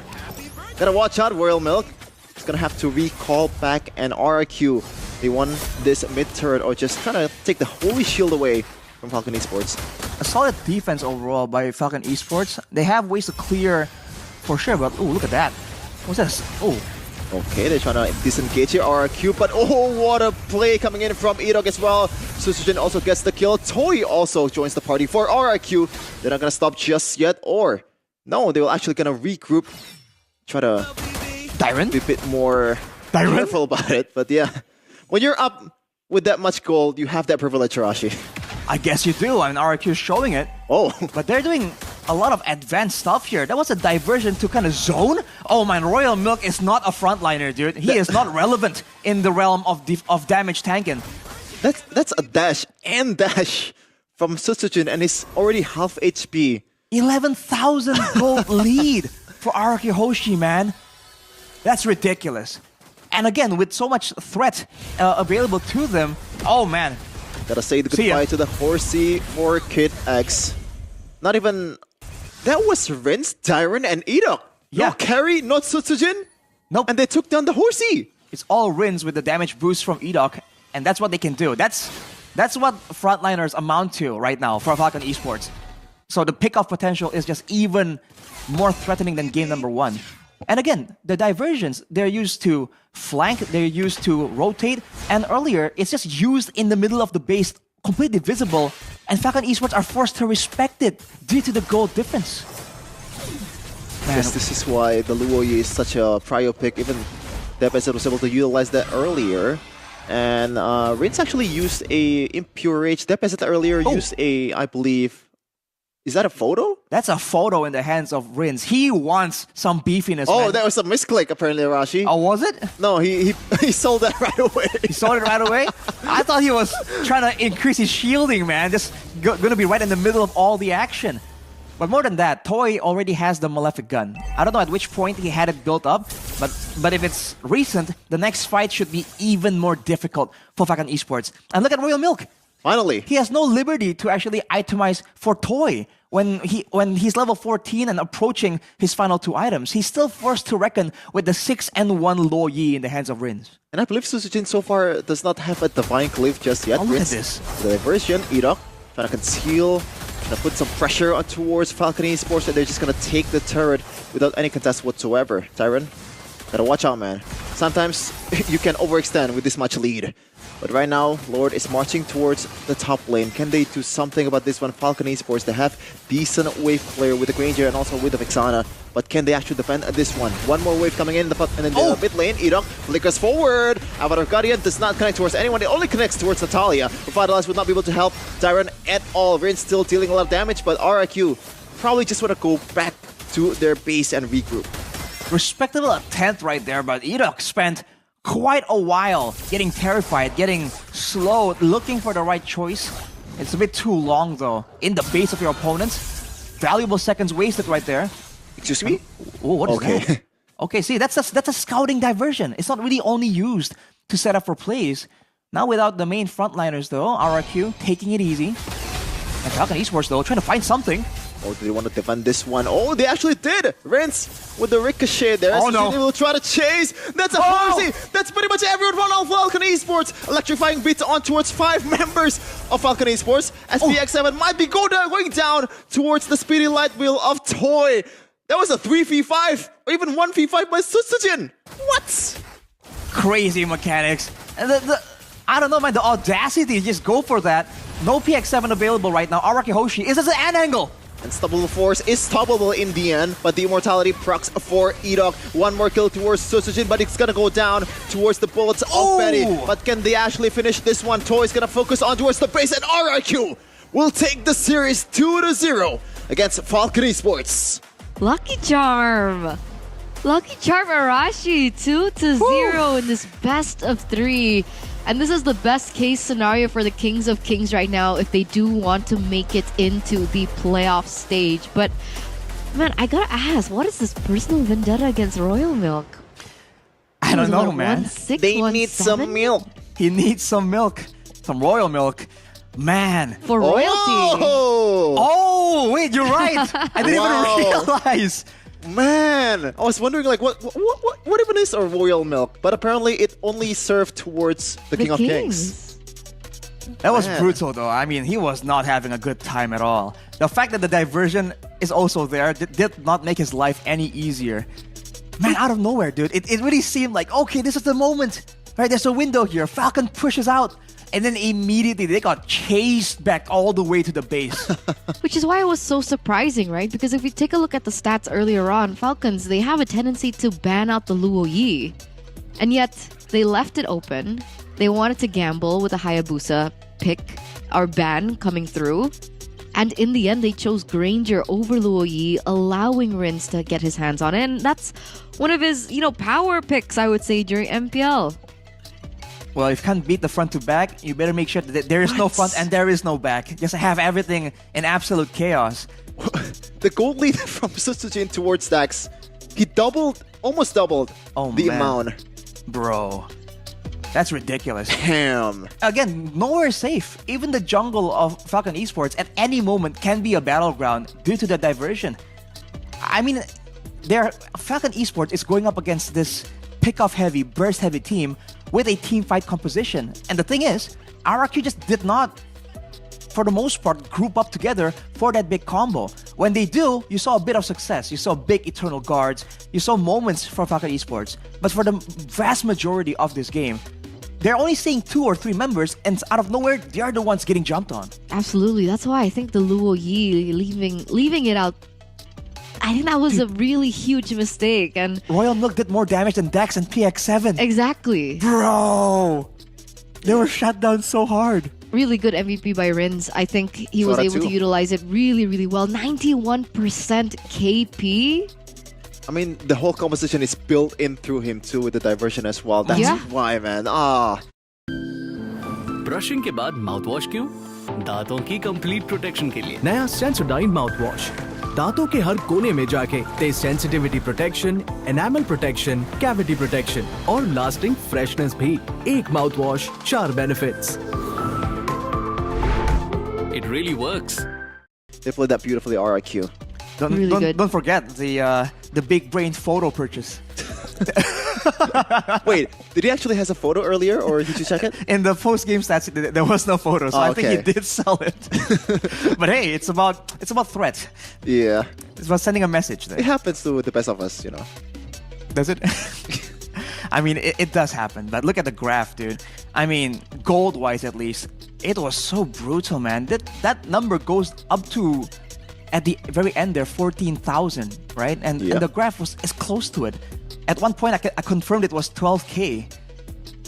Against Falcon Esports, who we've said was doing so much better, that Goni predicted to be top 3.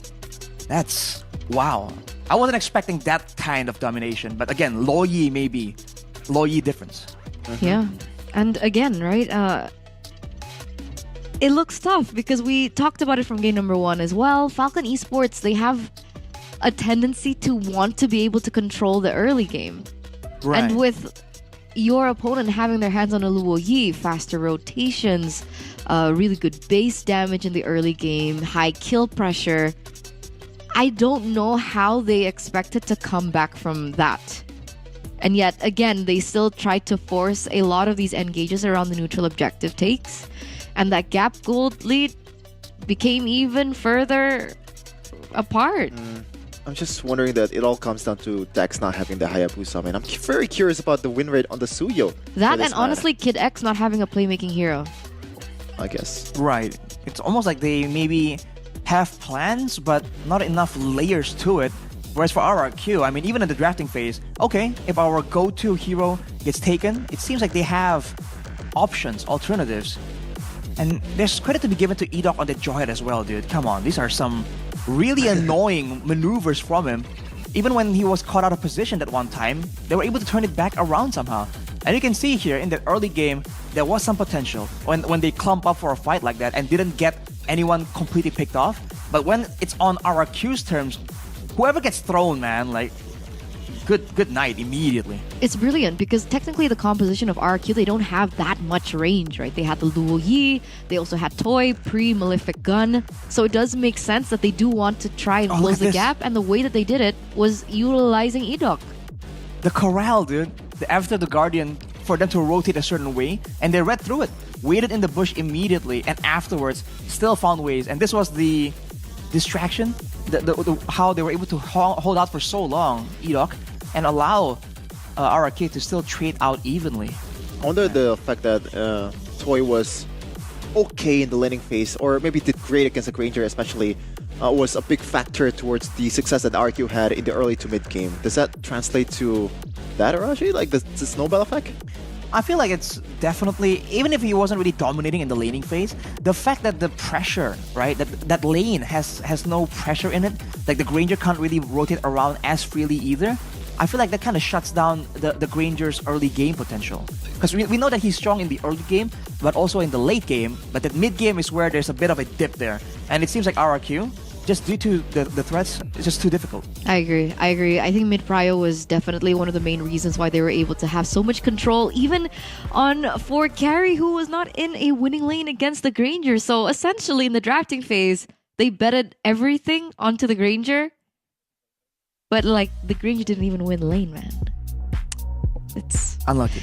It's unlucky. It's unlucky. Let's talk to the Kings of Kings right now, though. Let's give them a call and actually ask how they're feeling about this very decisive 2-0 victory that in both games were very dominant. So, ring, ring, ring. Satsujin, you there? Hello. Hi, Satsujin. What's up? It's Eterna here. With me, there's Arashi and there's also Sheffin. Satsujin, Arashi wore this suit specifically for you guys. Look at that. Orange, right? Arashi, you want to say something to Satsujin? I mean, congrats on the performance, man. That one fight where you went basically 1v5, we got kind of nervous there when we were casting. Like, whoa, is he gonna do it? Is he gonna do it?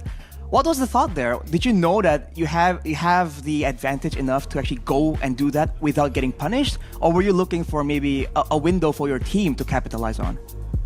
I'm just trying to like open the team fight because there is no CC, right? Hylos already used skill 1 and then Vexana. I don't know Vexana, I just go in. So just try to go in. But also kind of, RNGing it. It's a good mix. Well. Good balance. It's a good mix. We liked it. We like the confidence. Sheffin, question? I'm gonna ask you about the Luo Yi pick. Were you surprised that they let go of the Luo Yi to your team and Rince was able to use it? And how did you guys feel when you guys secured this hero in the draft?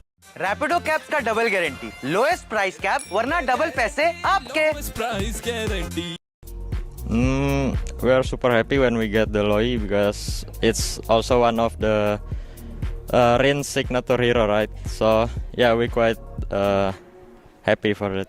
Yeah, even we were surprised seeing it let go. So Tsujin, we were wondering, right?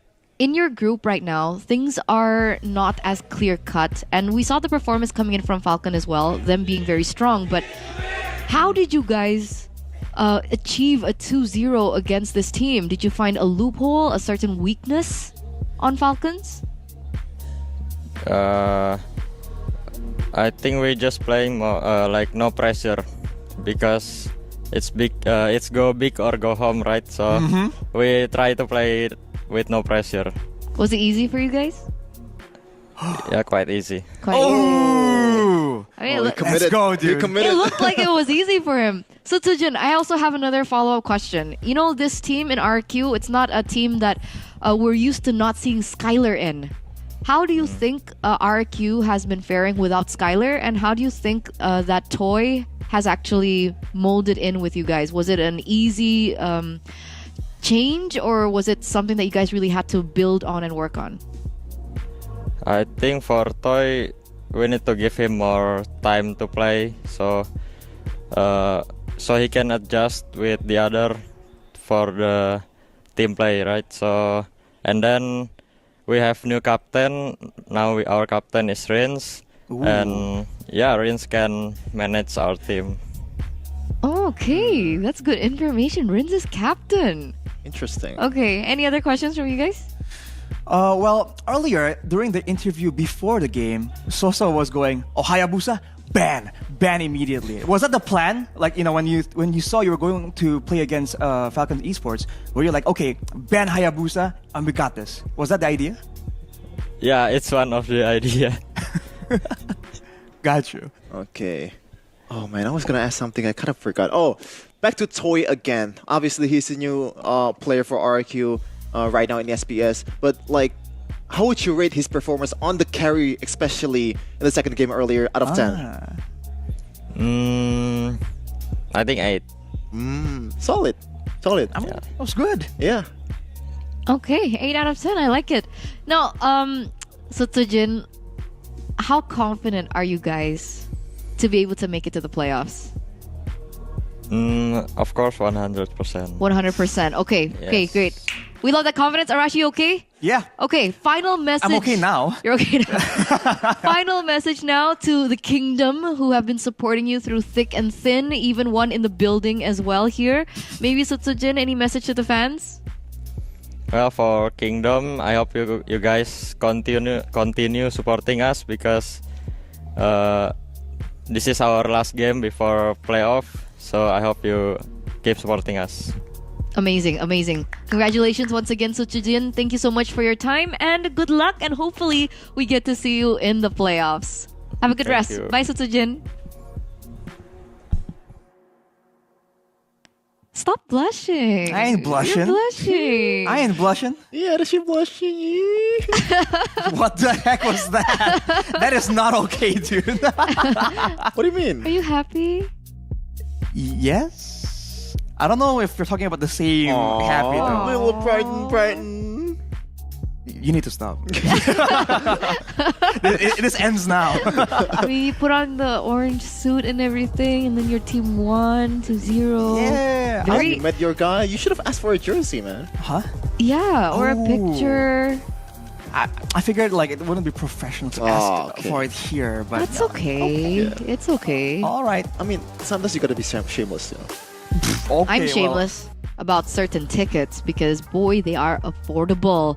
Ladies and gentlemen, once again, we want to remind you guys that tickets are still available, but they are limited. So don't forget to get your hands on it as soon as possible. Starting from IDR 10K, super affordable. You can buy it from the QR code here. You just need to scan it with your device, or you can head over to their website, esl.gg/SPSmasters25 tickets. Thank you, guys. All right, so we do still have 2 more matches ahead of us to close out the group stage. But before that, we are going to go on a short break. So, ladies and gentlemen, don't go anywhere. Stay tuned. We'll be right back for match numero 2. The Snapdragon Pro Series is brought to you by Snapdragon Elite Gaming and DHL. Hey guys, this is Rose, and right now I am with Ken from Bigatron, because right now we will be actually swapping roles where he will be the host and I will be the player. And obviously later on, Ken will be going around the player lounge to interview his fellow players. So Ken, are you ready? Ready. Ready. Oke, kita di sini ada player dari tim Bigatron dan kita bakal tanya-tanya interview dia. Hello. Oi. Halo. Saat ini kita dengan player Bigetron eSports dan kita mau interview dia. Siapa nama Anda? Nama aku Eman. What do you feel play in this tournament? I feel so excited because there's a lot of team from other country. Yeah, we can face against. What did you expect in this tournament? I expect there's a lot of good players and production, good production. Good production. Do you confident in this tournament? Yeah, confidence. Okay, thank you. Thank you. And right now there is RRQ player in here and RRQ, sorry. I think I will ask the coach from the RRQ. Oh, coach. Yeah. Okay. Hello guys, right now I'm with coach from RRQ Hoshi and then I will interview him. Yeah, I think you're from Bigetron, right? Last season, like 2 seasons ago. Yeah, but we failed qualify. What do you feel? You play in SPS MLBB season 6 right now? Like now, very happy, especially there's a lot team from Indo. So you excited playing this tournament? Yeah, of course, especially against Bigetron. Nice. What do you want to say for Bigetron eSports in this tournament? I don't know, don't be rude to us. Yeah, just have fun. Okay, thank you coach. Thank you. महंगा पड़ेगा महंगा पड़ेगा महंगा पड़ेगा महंगा पड़ेगा ये grocery मंत्र याद कर लो कि अमेज़न फ्रेश से ग्रोसरी नहीं लिया तो महंगा पड़ेगा.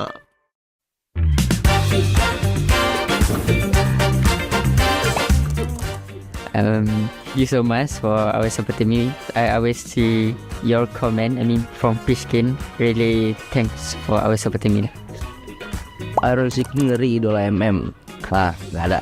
Bukan idola, aku nggak jago soalnya.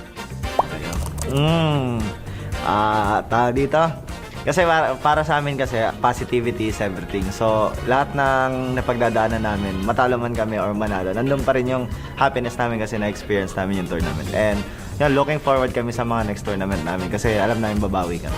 Actually, dati pa namin gustong makatapat yung Onyx Indo sa mga international tournament. Nung sa M6, parang na-excite kami na makatapat sila pero sadly, hindi umabot.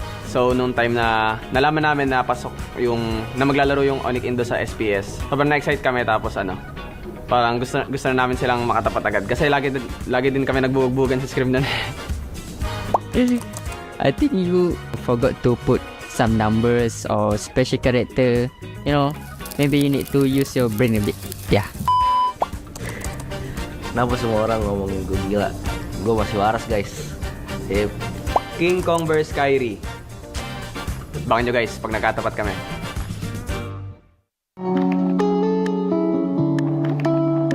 Tim aku tuh sebenarnya tim yang sedikit unik ya karena isi playernya tuh emang orang-orang random aja gitu. Jadi kayak semua perbedaan dan keunikan kita jadi satu. Kayaknya memori yang paling diinget tuh ketika kita final MPL sih. Di situ tuh bener-bener kayak semuanya tuh kecampur lah, sedih, senang, apapun itu. Kayak kita lagi turnamen, lagi final tapi ada yang beda pemikiran, berantem dan lain-lain, ego semua lagi naik. Tapi di satu sisi kita masih ingat kalau kita tuh mau juara dan caranya tuh nggak kayak gitu. Jadi kayak kita turunin ego kita dan ya boom juara. For Team Liquid ID, I think they still new team. They just formed on the MPL season 40 on MPL ID, but they already won the MPL and got the second place on the M6 on the last M6. Don't forget about WD. He's a very smart player for a roamer. He can create a space for the team or initiate the team fights. That's why I think Team Liquid ID's gotta be a strong contender on the SPS Challenge Final. Buat semua fans Team Liquid sama fans-fans dari Indonesia, makasih kalian udah support kita di turnamen kali ini sama di semua turnamen yang akan datang lah. Tetap terus dukung kita di ESL kali ini sama tim-tim Indonesia lainnya juga ya. Hello guys, I'm Ken. Welcome back with me. Sekarang kita berada di SPS MLBB Season 6.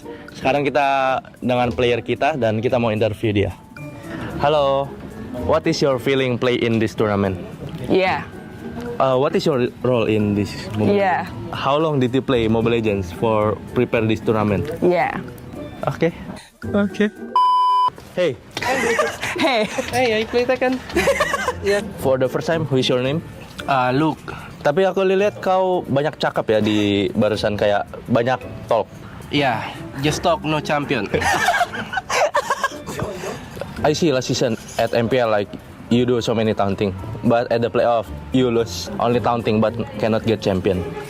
Because I'm the one carry my jungle so hard. My jungle cannot retreat. Thank you. Thank you, Luke. I think I will never interview you anymore. Okay. So if I could rate your hosting skills, actually not bad. I think I have a talent for Yeah. this. Yeah. I think if you still cannot get champion, I think maybe you can change roles, become a host. Yeah, I think if I don't get a champion in this SPS, I think I will become a host for next season. Oh, you're gonna enough. take my job? Yeah, it's enough. You just be careful. I just be careful. Okay, Yeah. you know what? Player taunting me, this is quite new, but okay, I like that. I'd give you a solid 8 out of 10. Not bad for the first time. Yeah, I'm not bad for the hosting. first time. I like the questions. Yeah. You maybe not too aggressive when you take the player. You're like, boy. Oh, sorry. It's okay. That's only the first time because I will learn to be better, guys. Yeah, he's gonna take my job next season. So if you guys want to see Ken as a host, I guess they cannot win this season. So how is it like being host? I think it's not fun because sometimes the player don't like you just now only ask. Wow, like me. Yeah, like I already asked for long question, but the answer is only yeah. Now you know what it's like.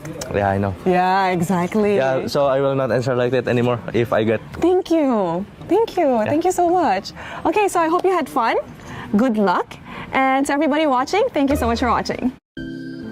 Why use a mouthwash after brushing? For complete protection of your teeth. New Sensodyne mouthwash. It reaches every corner of your teeth to give sensitivity protection, enamel protection, cavity protection, and freshness too. One mouthwash, 4 benefits. It really works. In the pace, looking for the end moments. Feel idea throughout the wave, and Kelra will be able to escape and kick out of town with him. Oh no, the minions are starting to push in. They're running out. It's Moira! Being as the world champion enter the Snapdragon series, people gonna look them as the highest benchmark. So they're gonna show that they are really the real deal here, and they're gonna show that they are the strongest team in the Snapdragon. Looking at their performance during Snapdragon, it looked like it was easy for them. They looked dominating. And it's not like dominating from 1 or 2 roles. Every single player is a very big problem. So I feel like the way that they play is exciting. It's explosive. But it's really not fun for the other teams to fight against them. Pendapatku Onyx, ya kita semua tahu lah mereka emang salah satu tim terbaik di dunia, bukan di PH doang ya. Kayak belum ada yang bisa ngalahin dia. Kayak jangan kasih dia mendominasi terus.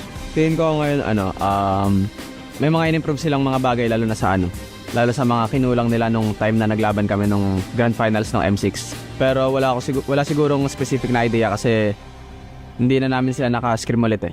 Siguro mas expect ko na mas papahirapan kami ngayon ng Team Liquid kasi nung M6 nung finals tsaka nung mga laban namin hindi kami ganun nahirapan. Parang sobrang luwag nung game na kalaban namin sila. Kaya expect ko ngayon na parang ready sila na kalabanin kami. I think Liquid ID they show some persistence throughout this tournament. So I think their current roster very fresh blood. Looking at the players, I feel like KLID they can do it. I feel like they can be stronger than they were a few weeks ago, a few months ago. Pas di final itu pas kita kalah campur aduk sih, kayak kita kalah tapi emang yang udah beda aja gitu levelnya, bukan kalah yang ada faktor X yang emang dari segi game kita. Sedih seneng semua tuh campur aduk lah intinya. Tapi kalau misalnya persiapan buat ngelawan Onyx lagi di turnamen kali ini, mungkin kita mulai membenarin cara latihan kita sih. Tuh, yang kemarin-kemarin salah kita benerin pelan-pelan. Similar lang sa sinabi ko kanina na hindi kasing dali nung game namin sa M6. Kumbaga ngayon, alam namin kung saan kami lalamang, pero i-expect namin na may mga bago rin silang ilalabas ganun, tapos marami rin silang improvement. Ekspektasi kalau Onyx sih tetap sama ya, kita 2-0 tuh biar ngeboost mental kita juga, cuman ya balik lagi apapun yang terjadi kita hadapin bareng-bareng. Kay Fabian, siguraduhin mong makakabawi ka.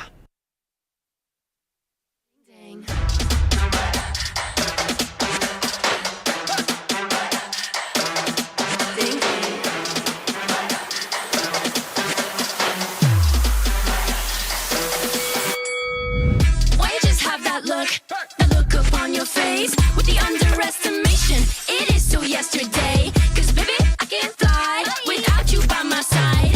I can do a whole lot more than just look pretty. I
जल्दी जल्दी के चक्कर में grocery पे savings के नाम पे मिला देगा। इसीलिए Amazon फ्रेश यहाँ ग्रोसरी पे मिले अप टू 45% डिस्काउंट, ऊपर से कैशबैक और बैंक डिस्काउंट भी। इसीलिए Amazon फ्रेश से ग्रोसरी लाओ, नहीं तो महंगा पड़ेगा।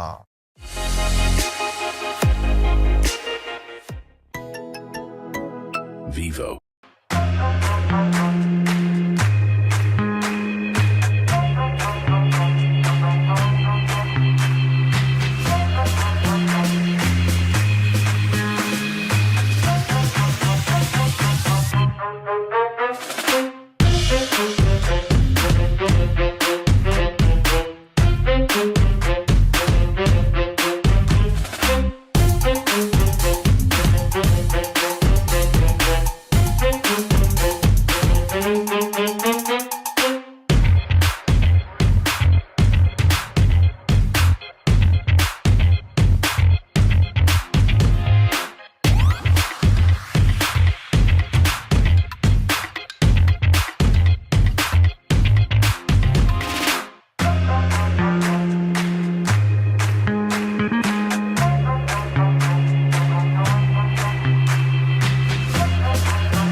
Cutie, dressed up and I'm glistening. I'm the gift, don't wrap me like it's Christmas. Want some yours, you'll know what you've been missing. Feeling like we should get into mischief. Listen, you've been looking like you're down on your luck. Need a girl like me to come through, lift you up. Hold me in your hand, I like when you touch me. Keep me around or you might get lucky. I'ma keep you with the good mood. Keep you up all night. Never, never around you. Baby, this is so vibe. Got me dancing like a soul train. Laughing the whole time. Got me singing in the shower. Baby, are you all mine? Baby, I'm your four-leaf clover. Your rabbit's foot, your charm bracelet, horseshoe. Baby, I'm your good, good omen. You wanna keep me with you. Keep me with you. Yeah, it's not hard to see. There's a pattern forming when you got me. 777 all wins big money. The tramp over here never see me coming. I was in your back pocket the whole time. A quiet power, a silent gold mine. A big old confidence boost. You never delude. Just know that you'll be winning cause I'm with you in the building. I'ma keep you with the good mood. Keep you up all night. Never, never around you. Baby, this is so vibe. Got me dancing like a soul train. Laughing the whole time. Got me singing in the shower. Baby, are you all mine? Baby, I'm your four-leaf clover. Your rabbit's foot, your charm bracelet, horseshoe. Baby, I'm your good, good omen. You wanna keep me with you. Keep me with you. You been looking like you're down on your luck.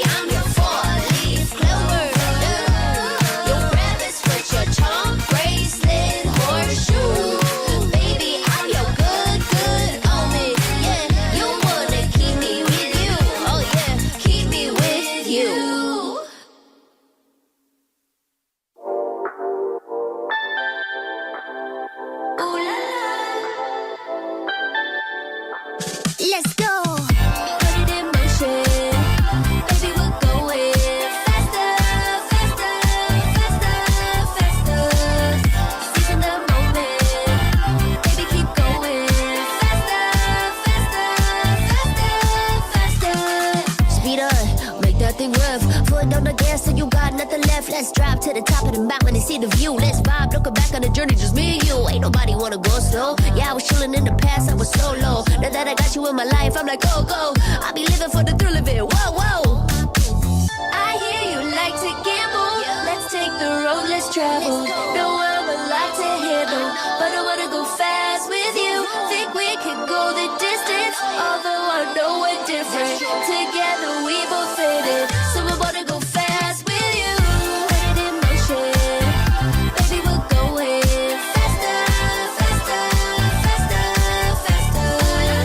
Seizing the moment, baby, keep going faster, faster, faster, faster.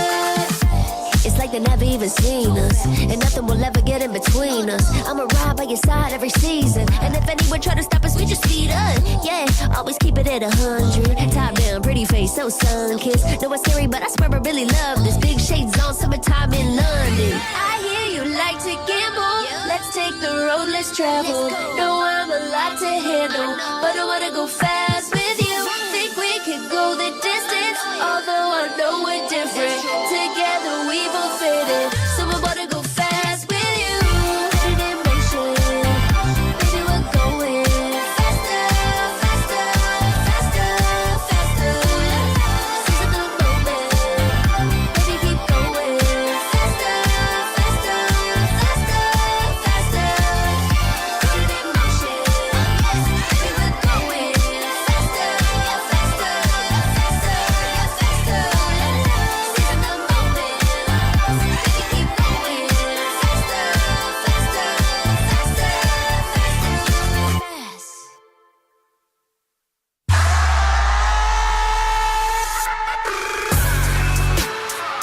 When you finish one task, it's on to the next. Line them up, knock them down. I ain't giving in or giving up, but I will give my all when I get the call. Line them up, I knock them down. A tunnel vision's got me on a mission. All I do is ball. Ball hard and finesse has gotta be success. The other option is to fall. I'm about to ruin that, cause I don't plan on doing that. I take a stand, I'm standing tall. I was raised like that. We ain't the same like that. OGs gave me game. I gave the game right back. Had to show it to the youth. Told them go and live their truth. You can be who you wanna be. Look at me, I'm living proof. Game time, frame of mind, strictly on the grind, hustle to the end. Pay the cost, be a boss. I ain't about a loss, I'm about to win. Yeah, I'm on to the next. Hit it, quit it, hit it, quit it. Hit it, quit it, hit it, quit it. Yeah. Hit it and quit it, I'm on to the next. You cannot stop me when I'm at my best. Pocket of vibes and it comes at a time when I stayed on the grind and came up with a flex. Microphone breaker, so you better step up, cause you playing checkers when I'm playing chess. Gotta move fast, so I stay on my task. If you ask if I'm legend, the answer is yes. Cause I move like that, you cannot do like that. Don't call me by my government, we ain't cool like that. Had to show it to the crew, told them go and live it true. You can be who you wanna be, look at me, I'm living proof. Game time, frame of mind, strictly on the grind, hustle to the end. Yeah, yeah. Pay the cost, be a boss, I ain't about a loss, I'm about to win. Yeah, I'm on to the next. Hit it, quit it, hit it, quit it. Hit it, quit it, hit it, quit it. Yeah.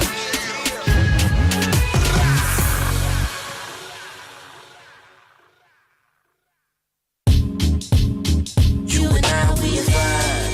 You and I, we a vibe. You and I, we a vibe. You and I, we a vibe. You and I, we a vibe. You and I, we a vibe. You and I, we a vibe. We a VIP. We a VIP. We a VIP. We a VIP. It's always a vibe when we come outside. When we come outside, we ride till the sun goes down, till the moon comes out. Love it when we are together. When I'm with you, it's whatever. You make the weekend feel like forever. We could ride this way forever. Long as me and you together. Cherish the vibe like it's treasure. When I'm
Presenting Kia Ceros, evolved by the future. Kia, movement that inspires.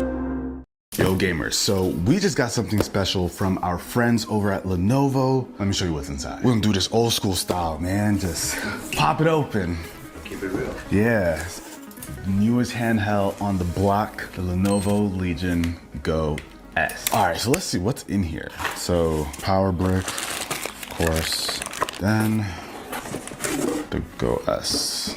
What is this for? Oh, okay, I was gonna say this is a lot for just one little piece of paperwork, but this thing actually turns into a stand. This cardboard box is a stand? The cardboard box itself. There's like instructions here. We'll come back to this after we unbox it, but that's an interesting way of recycling the box, huh? All right, here we have it. Legion Go S. All right, so I'm gonna have to stop you there. Future Judd here at CES 2025. You guys are watching me unbox the Legion Go S. This is the Windows version, but Lenovo just announced this guy over here, and this is the Legion Go S with SteamOS. Now that is mind-blowing because I think we've all been waiting for SteamOS to get on some really good hardware, and you know what Lenovo does. It's the exact same as the Windows version, but it's got this awesome purple finish. Indoors, it kind of gives you like this in-between of like purple, and you can almost pass for black. So it's got a really cool look to it, but I am pumped to get my hands on this. Finally, we're starting to see SteamOS get on other devices, and I'm glad it came to this one first. Now, for the Windows version of the Go S, the launch model is going to be available in some markets starting in January 2025. There's going to be more options of the Windows version coming by the middle of 2025, and the same goes for the SteamOS version. Now, we're going to get back to the unboxing of the Windows version over here, but before we do that, let me let you guys in on a little secret. This right here is the Legion Go 2. You knew what was coming. This thing looks incredible. It feels incredible. We got a lot to talk about, but that's for another video. Let's get back to the unboxing. Now, this right here is meant to be a more affordable version of the bigger handheld that we saw with the original Legion Go, but Lenovo went ahead and made a ton of changes. So first of all, instead of having the detachable controllers, that's very Nintendo Switch-like, this is all one unified body, which I'm not mad at. Like, it's great to be versatile and be able to do a bunch of things with the Go, but I kind of just like having a all-in-one design. Now, this is still a huge handheld. We've got an 8-inch display. This feels way more comfortable than the original. And quick look around, we've got 2 USB-C ports over here, volume controls, our power button. And what's cool is the LED around the power button makes it look like the Legion logo. And in between the volume controls and the 2 USB-C ports, we have a headphone jack. We have our standard triggers. We even have the hair trigger locks. Oh. So that's a nice little addition here. How many levels? It might just be 2. Oh. Because it doesn't stop in the center. I'm fine with that. I never use the middle one anyway. We've got our standard buttons, joysticks, and what's nice is the RGB ring around the joysticks are also based on the Legion logo. It has those little lines. The D-pad is different now. This is a circular D-pad. We also have the mini trackpad. Before we had that larger trackpad, but now we've got this small one. We have front-firing speakers, and it also has a micro SD card slot at the bottom. Let's go ahead and plug this thing in. Yo, I love the fact that they made it white. I like a white handheld. Better looking in your opinion? I like it personally. It makes it feel like, I don't know, special versus like an all black system. It's crazy that this feels smaller, but the screen is still like gigantic. All right, so while we're setting up, you guys are probably wondering what the specs are. So like I mentioned before, this is an 8-inch display, 120 hertz refresh rate. CPU wise, we're looking at something new. We're not looking at a Ryzen Z1 or Z1 Extreme. This is actually the Z2, but it's the Z2 Go. It's pretty much on par with the Z1 Extreme, but with the Z2 Go chip, it allows it to be at the price range that it is. Now, we've also got 16 or 32 gigs of RAM as an option, 512 gigs of storage. It has a 55.5 watt-hour battery, and this all goes for about $499, which is pretty solid for a, portable. But of course, we're gonna have to test all of that stuff. Oh, Windows, why you gotta update on me? This is like, it could take a while. Actually, it literally says this could take a while.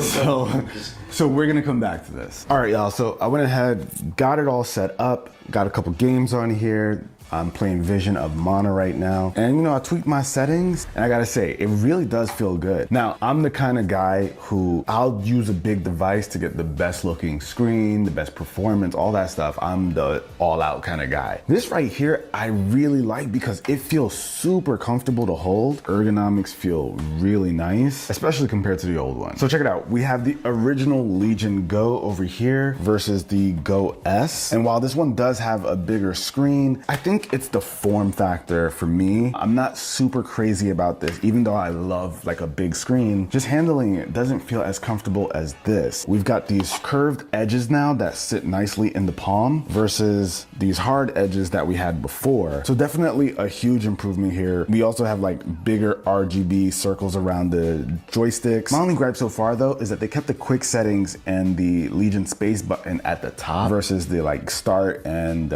menu button. I would have just liked them to reverse it, but it's not a big deal. It's not a huge complaint. Overall, it feels like a massive improvement just ergonomically. And what's interesting is that this is not even the successor to the Go. This is the more affordable version, just updated with, I guess, all the stuff that Lenovo has learned from the feedback that they've been getting. Now, another place that they listen to feedback is Legion Space. So when you press this button, it pops open your Legion Space, and they made some changes to the software, and it actually runs pretty smoothly. And there's an area where you can see all of your settings. My GPU is maxed out because of the Visions of Mana game that I have open, but we'll get back to that. But the overall software here feels a lot better than it did in the past. I'm definitely happy with the direction that they're going with this. Oh, I could change the joystick light. We do like a spiral rainbow. Yeah, that's cool. So of course, when you press the Legion Space button, you get access to your library, access to all kinds of settings, and you can of course tweak the way the controller works, map the buttons in the back here. This is a redesigned version of their hub, and so far I'm liking the direction that it's going. It feels way more intuitive than it did before. Now on that top right, you get your quick settings, so you can access all of the different menu options over here. You can change your performance mode, basic settings like your sound, brightness, resolution. A lot of what you find right here is basically where you can tweak things and fine tune this to run the way you want. And even the software here feels way more responsive, and I just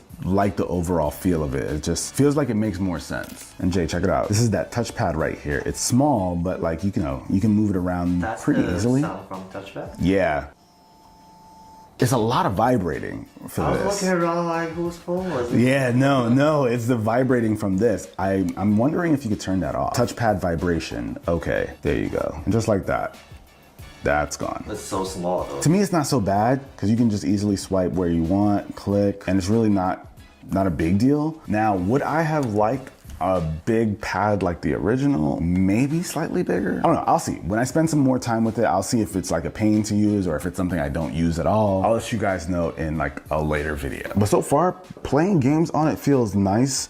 It feels smooth. That makes sense though, because the AMD Z2 Go is meant to be comparable to the Z1 Extreme. Some slight differences, but so far from my, little bit of time playing here, I'm not mad at it. I did have to tweak a couple things, but in this game, I'm getting high 30 to 40 range, and that's with like pretty solid setting. Graphics on high, max 60 frames per second, 1080p, AMD Fidelity, FX Super Resolution 2 is set to performance. So yeah, I mean, this to me has been the best combo that I've gotten out of this, and it feels good. Does the second gen scream like crazy like the first gen? This one does sound quite a bit quieter. Okay. First gen used to get loud. This one? Oh, that's much better. Yeah, and that's something else I'm gonna look out for, just to see if the fans tend to kick up a lot or if they're usually pretty mild like this. But I gotta say, my first impressions for this being a $499 handheld for running Windows, that's a pretty aggressive price in this market. $500 for a system like this, and it plays games well. I think this could open the door for a lot of people who want to play PC games, but maybe not invest in like a full-blown PC or something. I think this is gonna be a great pickup, but I'll let you know after I spend more time with it, of course. But you guys let me know what you think with a comment down below, and I'll catch you guys in the next one. Peace. Can we at least get the stand going now? Oh, you know what? Yeah, you're definitely right. Let's see. That basically sits like this, and then boom, not bad. Okay. That's the first time you might want to keep a piece of the box.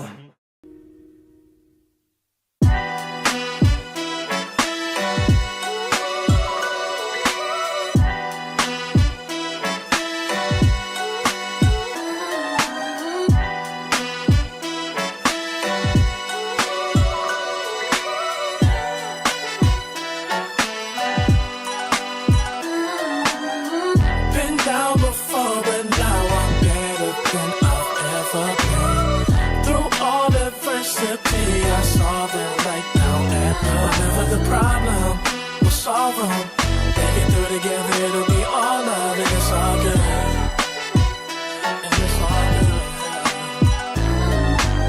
Feel like I'm the big dog, been killing it since tip-off.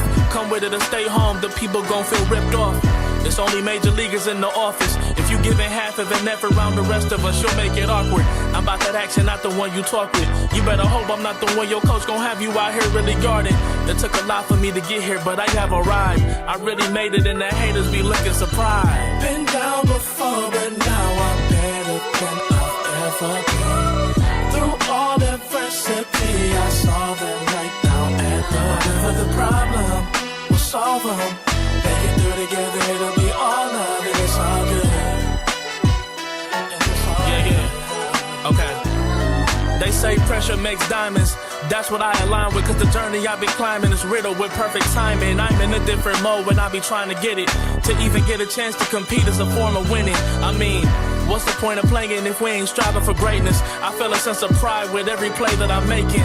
To the top of the world when I came from the basement. Boy, I'm the one and not the two, so don't get it mistaken.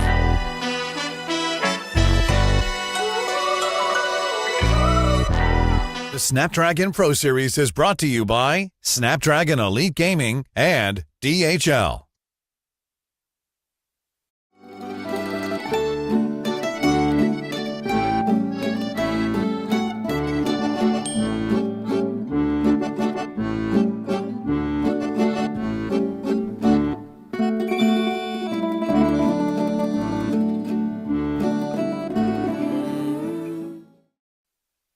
Another day, another elimination match, ladies and gentlemen, as we are going to spearhead our next match of the day, which is SRG from Malaysia versus Bigatron Alpha from Indonesia.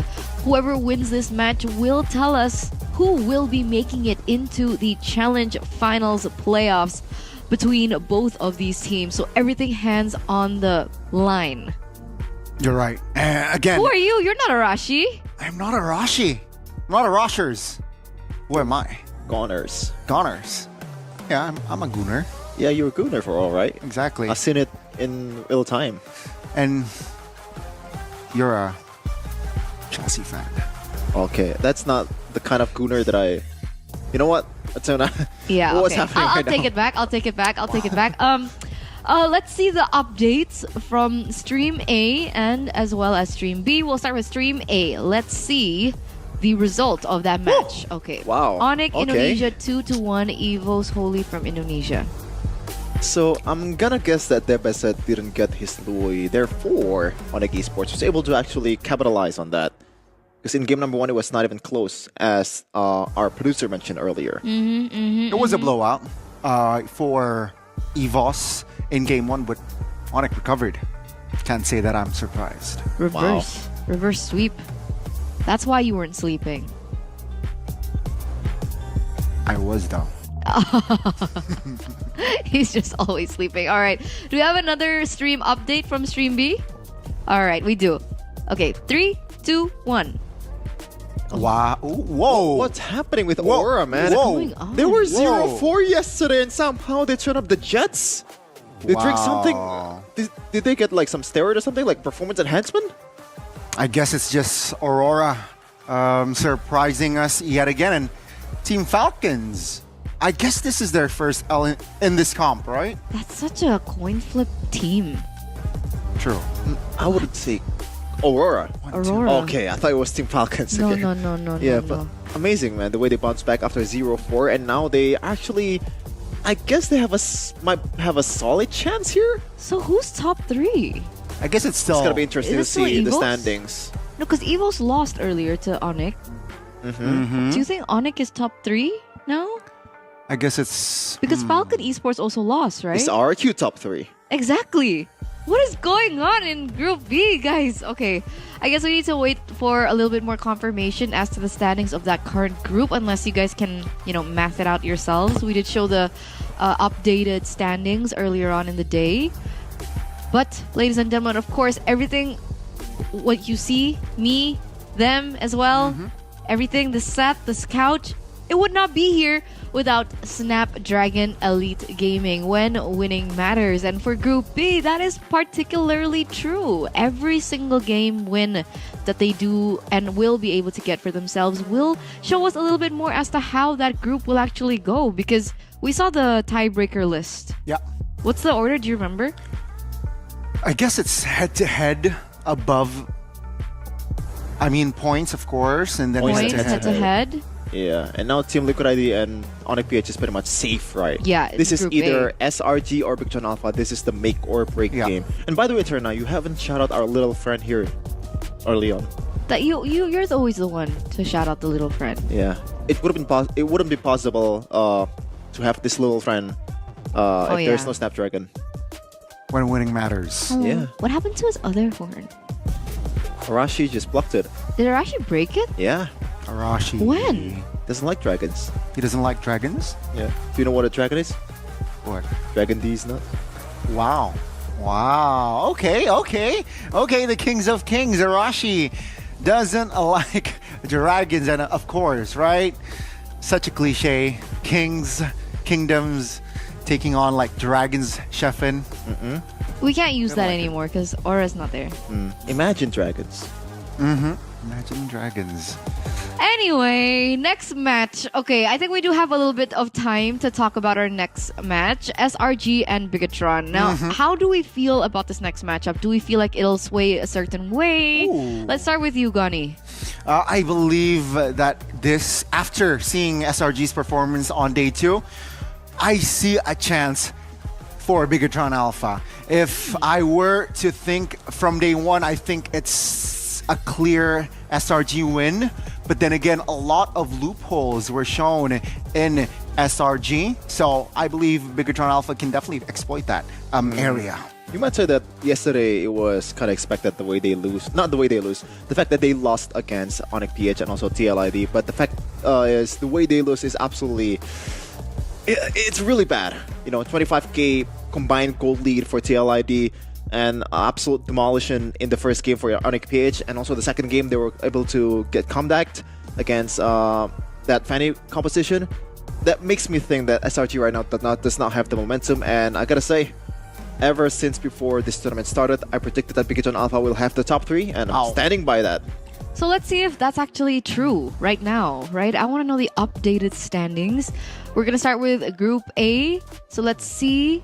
After the first 3 matches, I believe, on all streams, Stream A, Stream B, Stream C.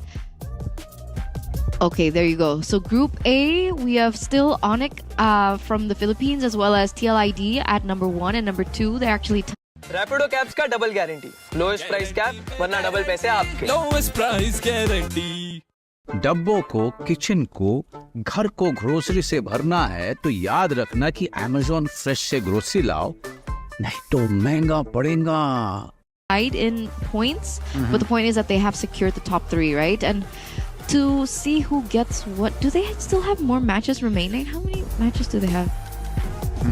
So this is they finished their matches, Onyx and TLID? It's still 4. No. A total of 5. Okay. So they might not have to tie break for the order, for the placement. Okay. And then next up is SRG and Bigatron. There you go. So our next match will signify whether it be a 2-1 victory or 2-0 victory for Bigatron. They will be the ones to move forward. Yeah. Am I correct? And vice versa. I don't think it matters. It's always like the one that wins the whole match is the one that advances, okay. right? Yeah. So whoever wins will be top 3 and will advance to the playoffs. Exactly. Sure. All right. Group B, updated standings. Let's take a look at that right this now. one. I think it's messy. Oh man, look at that. Falcon eSports. Still anybody's game. RRQ earlier, they were 5th, and they switched places with Falcon. Now they're 2nd. Wow. As a runner-up, their usual. No, just kidding. This is crazy. It's still Aurora on the bottom though. That's surprising. Because technically, our last match of the day is Falcon v Falcon, right? So Falcon can still catch up, which is... yeah. It's hard to... Yeah. We can't Let's do see. that. It's hard. It's a uphill battle though for Falcon Esports if they still want to make it to the playoffs. But it looks like the rosters are ready, ladies and gentlemen. Let's pull out the first one for our next upcoming match. For Bigatron Alpha from Indonesia, we have Luke, Super Ken, Moreno, Light, as well as Eman. Talk to us about this roster. Okay, Eman, yesterday he was able to secure a Savage along with Kelra, so 2 Savages from the Filipinos of Bigatron Alpha here, and this is gonna be interesting because so far they hadn't had the greatest of tournament or run in SPS Challenge Finals, and this might be the time to correct them. And gotta say, as long as you qualify for the playoffs, then the chances are always the same with each other. I mean, tough first day for Bigatron Alpha, right? They suffered 2 losses, I believe, but they have recovered in the second day, and I want to see more adjustments from the Red Robots here again. The duo Light and Eman. I want to see more good quality shown by Eman yesterday. Question is, against SRG, can they deliver? For sure. I want to see the chemistry as well coming through. How far have they gone in terms of chemistry? Because as we all know, this is a team that just recently became 5. As we also take a look at the detailed team statistics for BTR. Now, Sheffin, if we were to pinpoint something in particular about this, what should we be looking at? I gotta say, the first pick, 5 times 60% win rate, is polarizing compared to the second pick win rate. So maybe, obviously, Bigatron Alpha wants to have a say on which hero they would pick first. And aside from that, the one that's really catching my eye is the fact that Luke's most played hero is Akai, which is something that we don't really see very often, even for other players out there, but he played it a lot of times. And fun fact, they've been actually flexing the Akai a lot. So Yeah. EXP jungle Akai as well. That's super Ken. Yeah, because we haven't really casted a lot of Bigatron games on our stream, but what I found surprising is a lot of them have actually utilized very diverse heroes in their respective roles. And most of the other teams are like 3, 4, maybe 5 at max in their respective role, but they've been experimenting with a lot of different shades of their role and as well as their overall composition. So I don't really know what we're going to be expecting from Bigatron today. I think there's got to be a lot of period of adjustment for Light, especially because Key is just such a, such a critical role in Bigatron Alpha. But speaking of Light, Trina. Speaking of Light, we actually do have an interview prepared. So let's see how Bigatron Alpha are doing before their matchup against SRG. Bit shaky. What went wrong? Maybe because we're having a problem adjusting to this tournament in terms of drop like that. So slowly but surely we're getting there. Oke, tadi pertanyaan Lavel adalah kenapa di hari pertama itu sempat ada shaky dari teman-teman dari Bigatron. Lalu Light bilang sempat memang ada sedikit problems, tapi mereka udah mulai figure it out, udah mulai ketemu, dan akhirnya mereka juga udah mulai comeback stronger di hari yang ketiga ini. Now, even though the first and second day was a bit rough, but now, if you guys win against Selangor Red Giants, you guys can go to the playoffs. Doesn't matter if you guys win 2-0 or 2-1. So, what is your preparation for today, and what are you going to do different against SRG, against other opponents? From our preparation, I did review their game, so I have a idea to what to do in game, and also maybe just keep adjusting in terms of dropping and also to our gameplay to play as 5 like that. So that's pretty good. Jadi di hari pertama sama kedua, akhirnya di hari ketiga ini mereka bakal lawan SRG dan mereka bakal menuju ke playoff kalau mereka menang. Lalu gimana persiapan mereka? Itu pertanyaannya tadi dari Lavel. Dan dari Light juga menjawab bahwa mereka juga udah siapin itu semuanya, udah siapin mulai dari draft, dari strateginya, dan sekarang mereka siap banget untuk melawan SRG. Alright, thank you very much, Lai. I'm going to let you prepare with your team, and the best of luck. And now, we're going back to the panel. Thank you, boys, for that interview with Light. So I guess that does make sense, right? The reason why they've experimented with a lot of heroes is because they're still experimenting with their drafts. They're still experimenting with their playstyle. But hopefully, after them learning or studying SRG, like Light mentioned in the interview, that they do have an edge in this upcoming battle for playoffs. I mean, do expect the adjustment period here for Bigatron Alpha because, again, Light just joined this org, and I believe SRG, that is where I feel like the crack from Bigatron Alpha, right? SRG, their main 5, I believe will come through, and that should where they exploit that chemistry, that foundation. So with that being said, let's take a look at the official team roster for the Selangor Red Giants. Once titled the Immortal Giants at some point.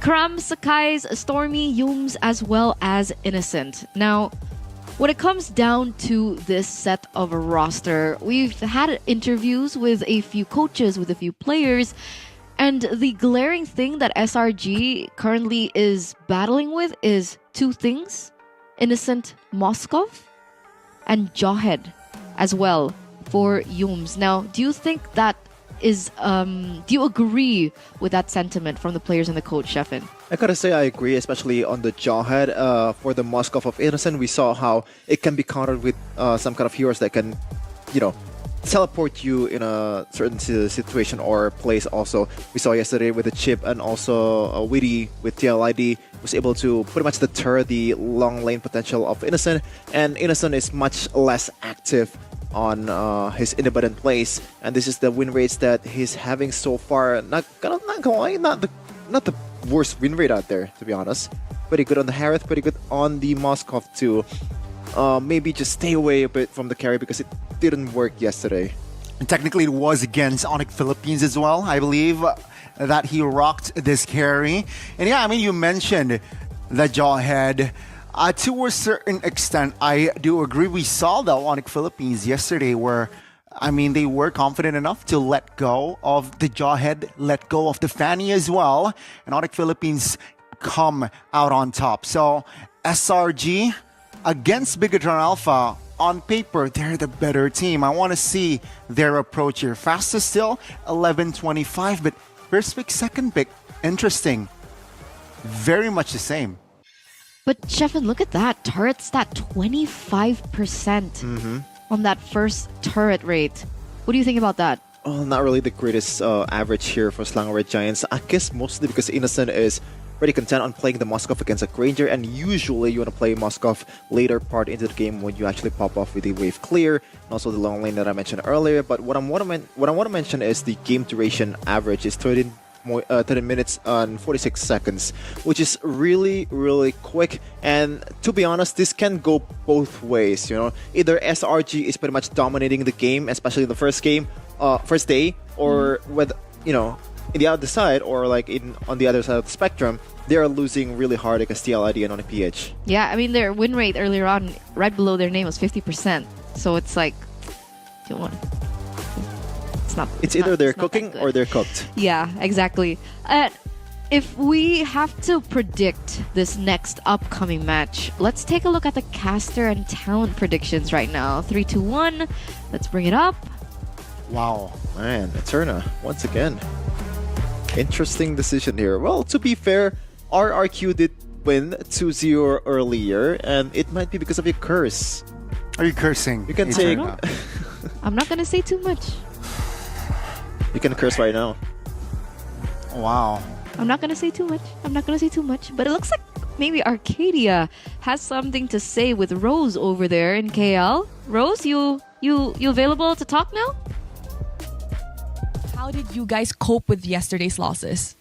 I think yesterday was a tough day. Basically, we started our first series in a not so good shape.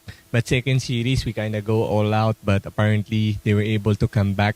So it's something that is very tough to take. But overall, we had some talk about the team. And we just make sure that going into today, we're just going to give it all. Okay, Coach, one thing I realize is the more you talk, the further you get. Closer a bit. Okay, my hands is extending. Now, Coach, you guys only have this last chance going up against Bigatron Alpha to secure your slot to the playoffs. And you guys need to get a win. It doesn't matter if it's a 2-0 or a 2-1, but a win is needed. What did you tell the boys today? I think it's just to take out all the pressure that we have for today. So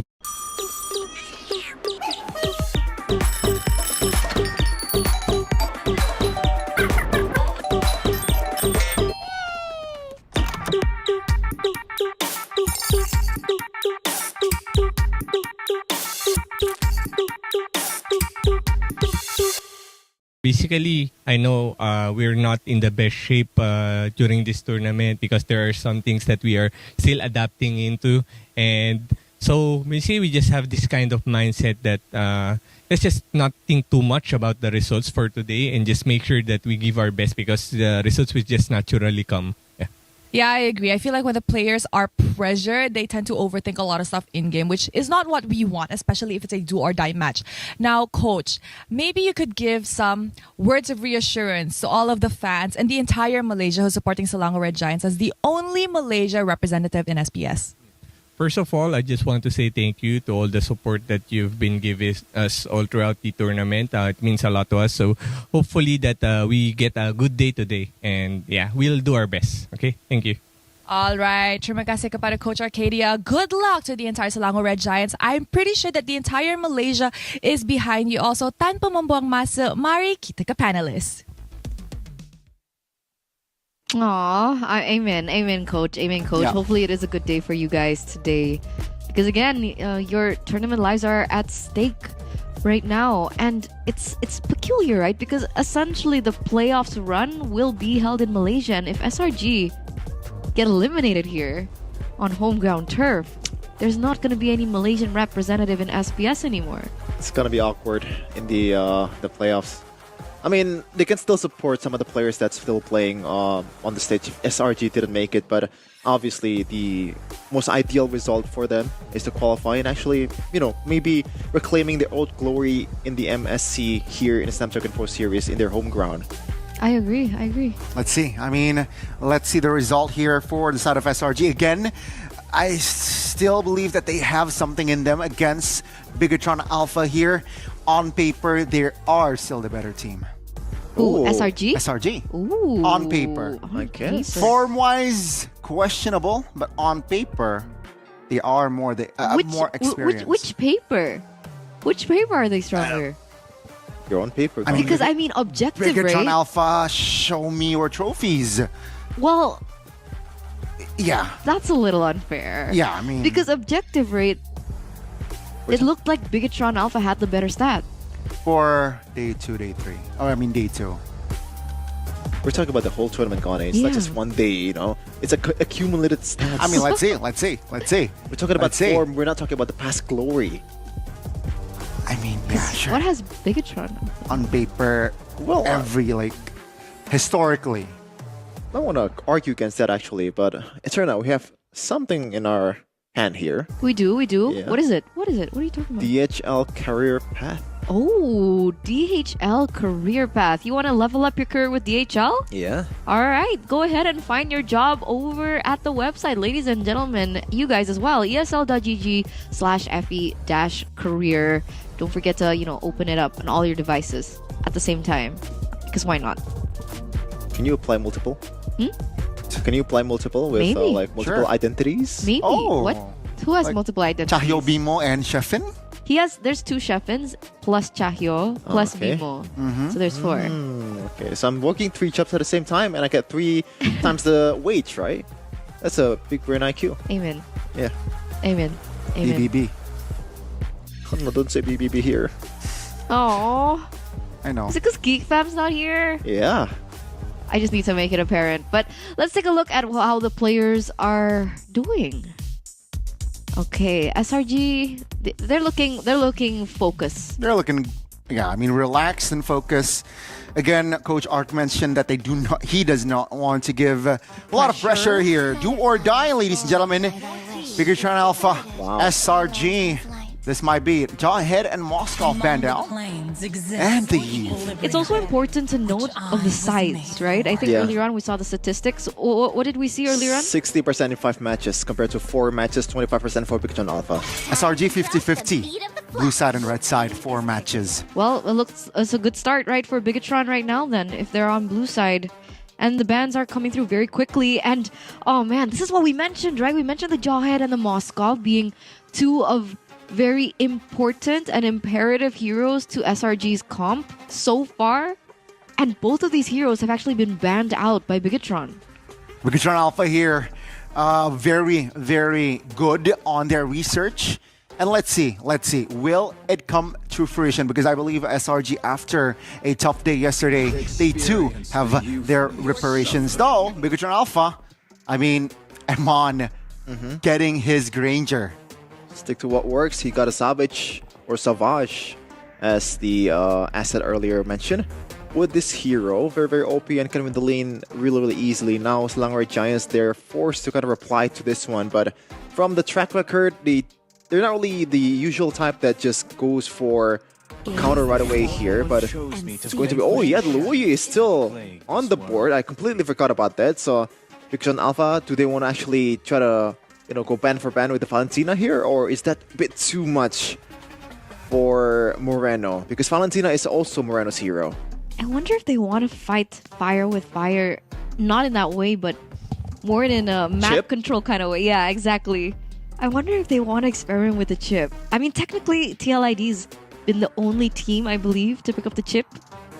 Do you think Bigatron Alpha can pull it off? Maybe, but I think the chip was especially used to counter Innocent's Moskov, and now that Innocent is off the board, it should be less of a chance for Bigatron Alpha to pick that one off. But let's see though. There's still a lot of frontliners that's up for taking.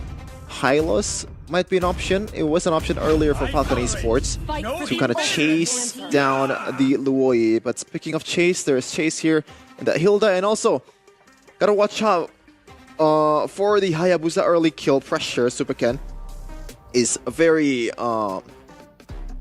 mechanically gifted in this hero. Do you still think that that's true? Yes, I guess. Yes. Okay. Full belief and confidence in Super Ken's Hayabusa. We'll see exactly how this pans out. They pick up the Hilda as well, just to make sure. Brushing के बाद mouthwash क्यों? दांतों की complete protection के लिए नया Sensodyne mouthwash दांतों के हर कोने में जाके तेज sensitivity protection, enamel protection, cavity protection और लास्टिंग फ्रेशनेस भी। एक mouthwash, 4 benefits. It really works.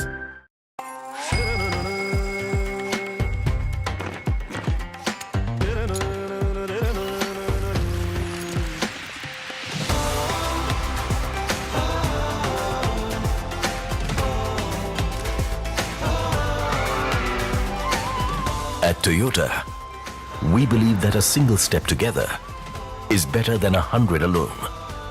Toyota, happier paths together. That SRG also don't get their hands on it, right? Hilda, very known to be very invasive, and obviously it can disrupt the farming pattern that is done by assassins, including the Hayabusa. So now, to close out the drafts of the first phase, SRG, what do you think they're going to prioritize here? It's going to be a Harith for Innocent, which boasts a 67% win rate out of 3 matches, and it's a good matchup against the Granger, very obviously, not really getting easily chased by the Hilda. Yeah, this is pretty much a standard one for Selangor Giants. Let's see what they have to offer in the second phase, who's gonna make or break the draft here. So far, it has been a bit, I would say I prefer the first phase of Selangor Giants just slightly. I see your point here. SRG has more firepower for now, right? Sure, Bigatron Alpha has the Hilda, has the Granger, and the Hayabusa, but I feel like they lack in crowd control. So I guess that is where Bigatron Alpha should focus on more in the second phase. SRG though, again, they're kind of forced here to ban the Novaria. Doesn't want the Granger Novaria combo to be in the same composition. Also, I think they need to find some winning lanes, right? Granger versus Harith. Luoyi, how do you win a lane against the Luoyi? That's why Novaria was such a great ban. Yeah. Because of the range that she has in order to clear those waves. I think the way you win a lane against a Luoyi is not so much for the 1v1s or the pure on battle of mid laner. You gotta realize that Hayabusa is there, and this is probably the best counter for a Luoyi in the early game. Once you get level 4, it's pretty much a kill threat right away for the mid laner of Selangor Giants, and Stormy has to watch out for that potential.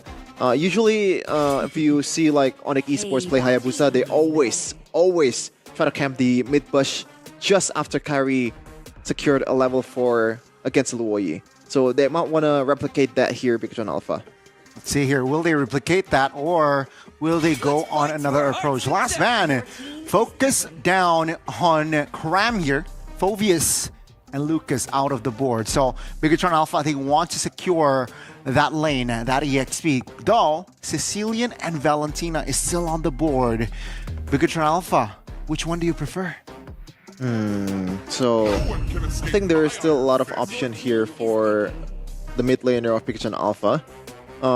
Aurora comes to mind just to kind of counter if the diversion was right on Bigatron's faces. If the Frigid Glacier was timed perfectly, then it's pretty much a death trap for SRG. And I like this pick also. Badang was on my mind earlier, and Hayabusa does not do the greatest against a Badang, but we gotta also you know, no doubt that so far Badang didn't really have a good time on the roaming area. So maybe Slangori Giants wants to kind of segue this towards an EXP lane more than roaming pick. So far, 3 out of 12 matches, I believe, Badang win rate on the roaming area. But for Bigatron Alpha, it's light on the Cho, a staple back then for RSG Philippines, now bringing it back to the Red Robots. And also the Veil pick. Yeah, crowd control. Right? You mentioned that. You mentioned they need some more tools, and tools they got. Veil pickup at 100% win rate, by the way, during SPS so far, 3 times being picked up. But we haven't really seen Moreno on the Veil just yet. So we're going to see the debut performance coming out from Moreno himself as SRG. What's the answer here? Do they flex the Badang into the EXP lane? Do they look for something different for Yums instead? Jawhead's off the board. Khalid? Okay. Hylos. All right. Okay. So who's going where? I still believe that Badang will fall in the EXP. But there you go, Cram Hylos. So it's going to be Yums Badang. Now, everything is on the line here, boys. Everything is on the line for both of these teams. They do want to get match point as fast as possible if they want to continue in their tournament lives. Last time, SRG were unable as well to secure the trophy. And I'm pretty sure there is a hint of revenge and redemption that they want to prove. So, Sheffin, Goni, take it away.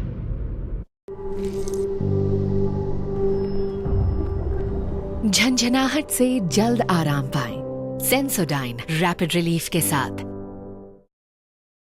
Online से जल्दी में fruits and veggies order किया तो ये आया, कोई केला पीला तो कोई पिलपिला। इसीलिए Amazon फ्रेश यहाँ मिले सीधे फार्मर से सोर्स फ्रूट और veggies with 4 step quality check. Amazon fresh से ग्रोसरी लाओ, नहीं तो महंगा पड़ेगा। This is make or break, win or go home for SRG and Bigatron Alpha. Well, SRG is already home, but it's gonna be hard for them to actually pull this off. Their opponent is one of the better teams in Indonesia. Bigatron Alpha with their newfound roamer in light. As Badang welcomes us to the game. Who will proceed to the playoffs of Snapdragon Pro Series Season 6 Challenge Finals? Land of Dawn, here we go to open this best of 3, ladies and gentlemen. Once again, this match is very crucial. One more position left to the playoffs. Will it be the team from Malaysia, the home country of SPS, or will it be the Red Robots in Bigatron Alpha? Okay, so we're gonna see here Louis staring at a rock. Badang is a bit late to destroy that rock here.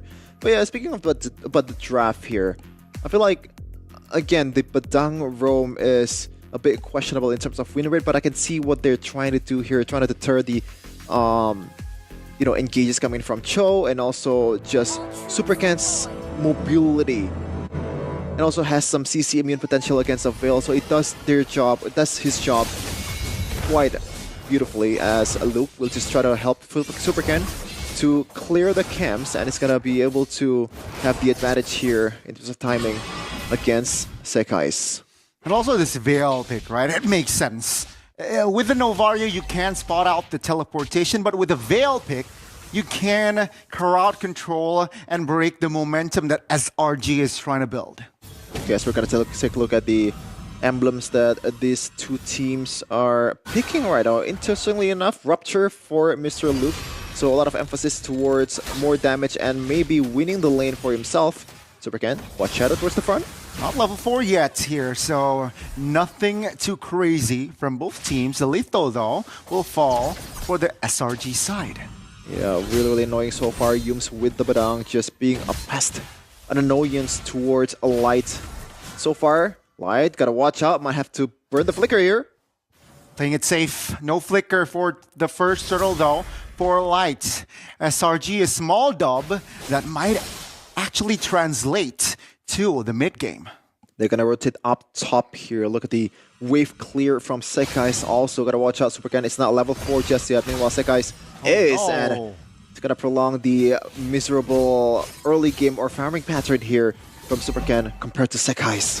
Not a good start here for the jungler from the side of Bigatron.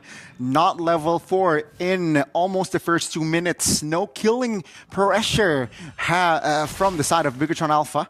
SRG, very, very good start now, though. Light's actually isolated without his flicker. Might actually be taken down here. SRG looking for that first blood. Light spacing is good, but in the top lane is actually Luke providing vision and info for his team. SRG, will they focus down on Luke or will they focus down on Turtle? Incredible cover there from Moreno with the knockup. Meanwhile, Stormy gonna get pounced on by Luke. See here, the turtle comfortably secured by Sekai's. The damage, though, will be enough to take first blood. Bigatron Alpha here might want more, but that's going to be the flicker from Stormy, so that's a kill for the turtle. Wow, something you don't really see very often. The gold laner actually rotating throughout the maps, just trying to give a lot more damage in the early game, even though they don't have the items just yet. And so far, Bigatron Alpha, oh, out of nowhere, Luke, what happened? Course pathway was spent there, so I don't know. Bigatron Alpha, good 2 kills, and I guess they have slight compensation. Take a look at the economy here. Even though they lost the turtle, but they got the gold lead. Okay, a gold lead to build on in this early of a game. I'm curious to see if Luke wants to, you know, invest more towards the damage with a Fury Hammer early, just to kind of win out the lane against Cram. But that remains to be seen so far. Ken, a good item here. Tough Boots, just to lessen the CCs that's going to come from Slangower Giants, which is many, especially in Yums. So, defensive maneuver there in terms of itemization. As Light, so far, man, he got to watch out for this, man. He's been overextending quite a few times. Good dodge there, but still. I mean, that's just his playstyle, I believe, here, Sheffin, right? Providing info, providing vision for his team. And, I mean, he wants the whereabouts of Luoya. I think that's the most important thing to do here from the side of Light. He wants Stormy in his eyesight. And for now, Stormy's positioning, Stormy's movement is actually restricted. Now Luke in the top lane, actually Sekai's is able to find him, and that's a good juke. Again, either Luke, either Light, they want the position of Stormy. Okay, Luke with, oh my goodness, just a drive-by towards the mid lane. Meanwhile, the bottom lane. That's, again, Innocent just popping the Shaman Force to have a safe clear. And again, for now, 4 minutes in, Stormy's ult isn't really effective because of Light's just casual, just so annoying. And now it's going to be the second turtle. Let's see here. Bigatron Alpha, will they be able to do something? Sekai's is in the backside. Oh, that's a good knock-up, and Moreno was able to burst Sekai's down. Now it's going to be Luke being the trade, but that's going to be the jungler from the side of, Innocent finds the turtle, and that's going to be SRG finding the turtle, but they got another takedown. That's going to be Yums taken out. Gotta say, it's a bit unfortunate for Bigatron Alpha. They just missed out on the retribution. But overall, on the grand scheme of things, I feel like Bigatron Alpha played that a bit better than Slangower Giants. Mainly the fact that Luke was able to divert the attention away from some of the members away from Bigatron Alpha, and Moreno is up for is very much so far.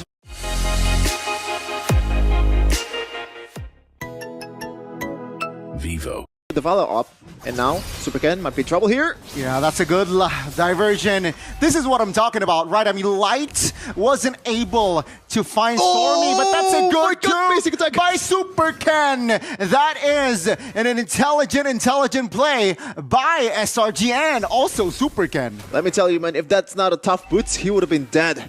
And the fact that Super Ken didn't use, gotta Gotta watch out first. Yep, Shaman Force here will try to force that kill. Wasn't able to. And that's gonna be the way of Dragon actually securing Innocent. And SRG now, they need to reset.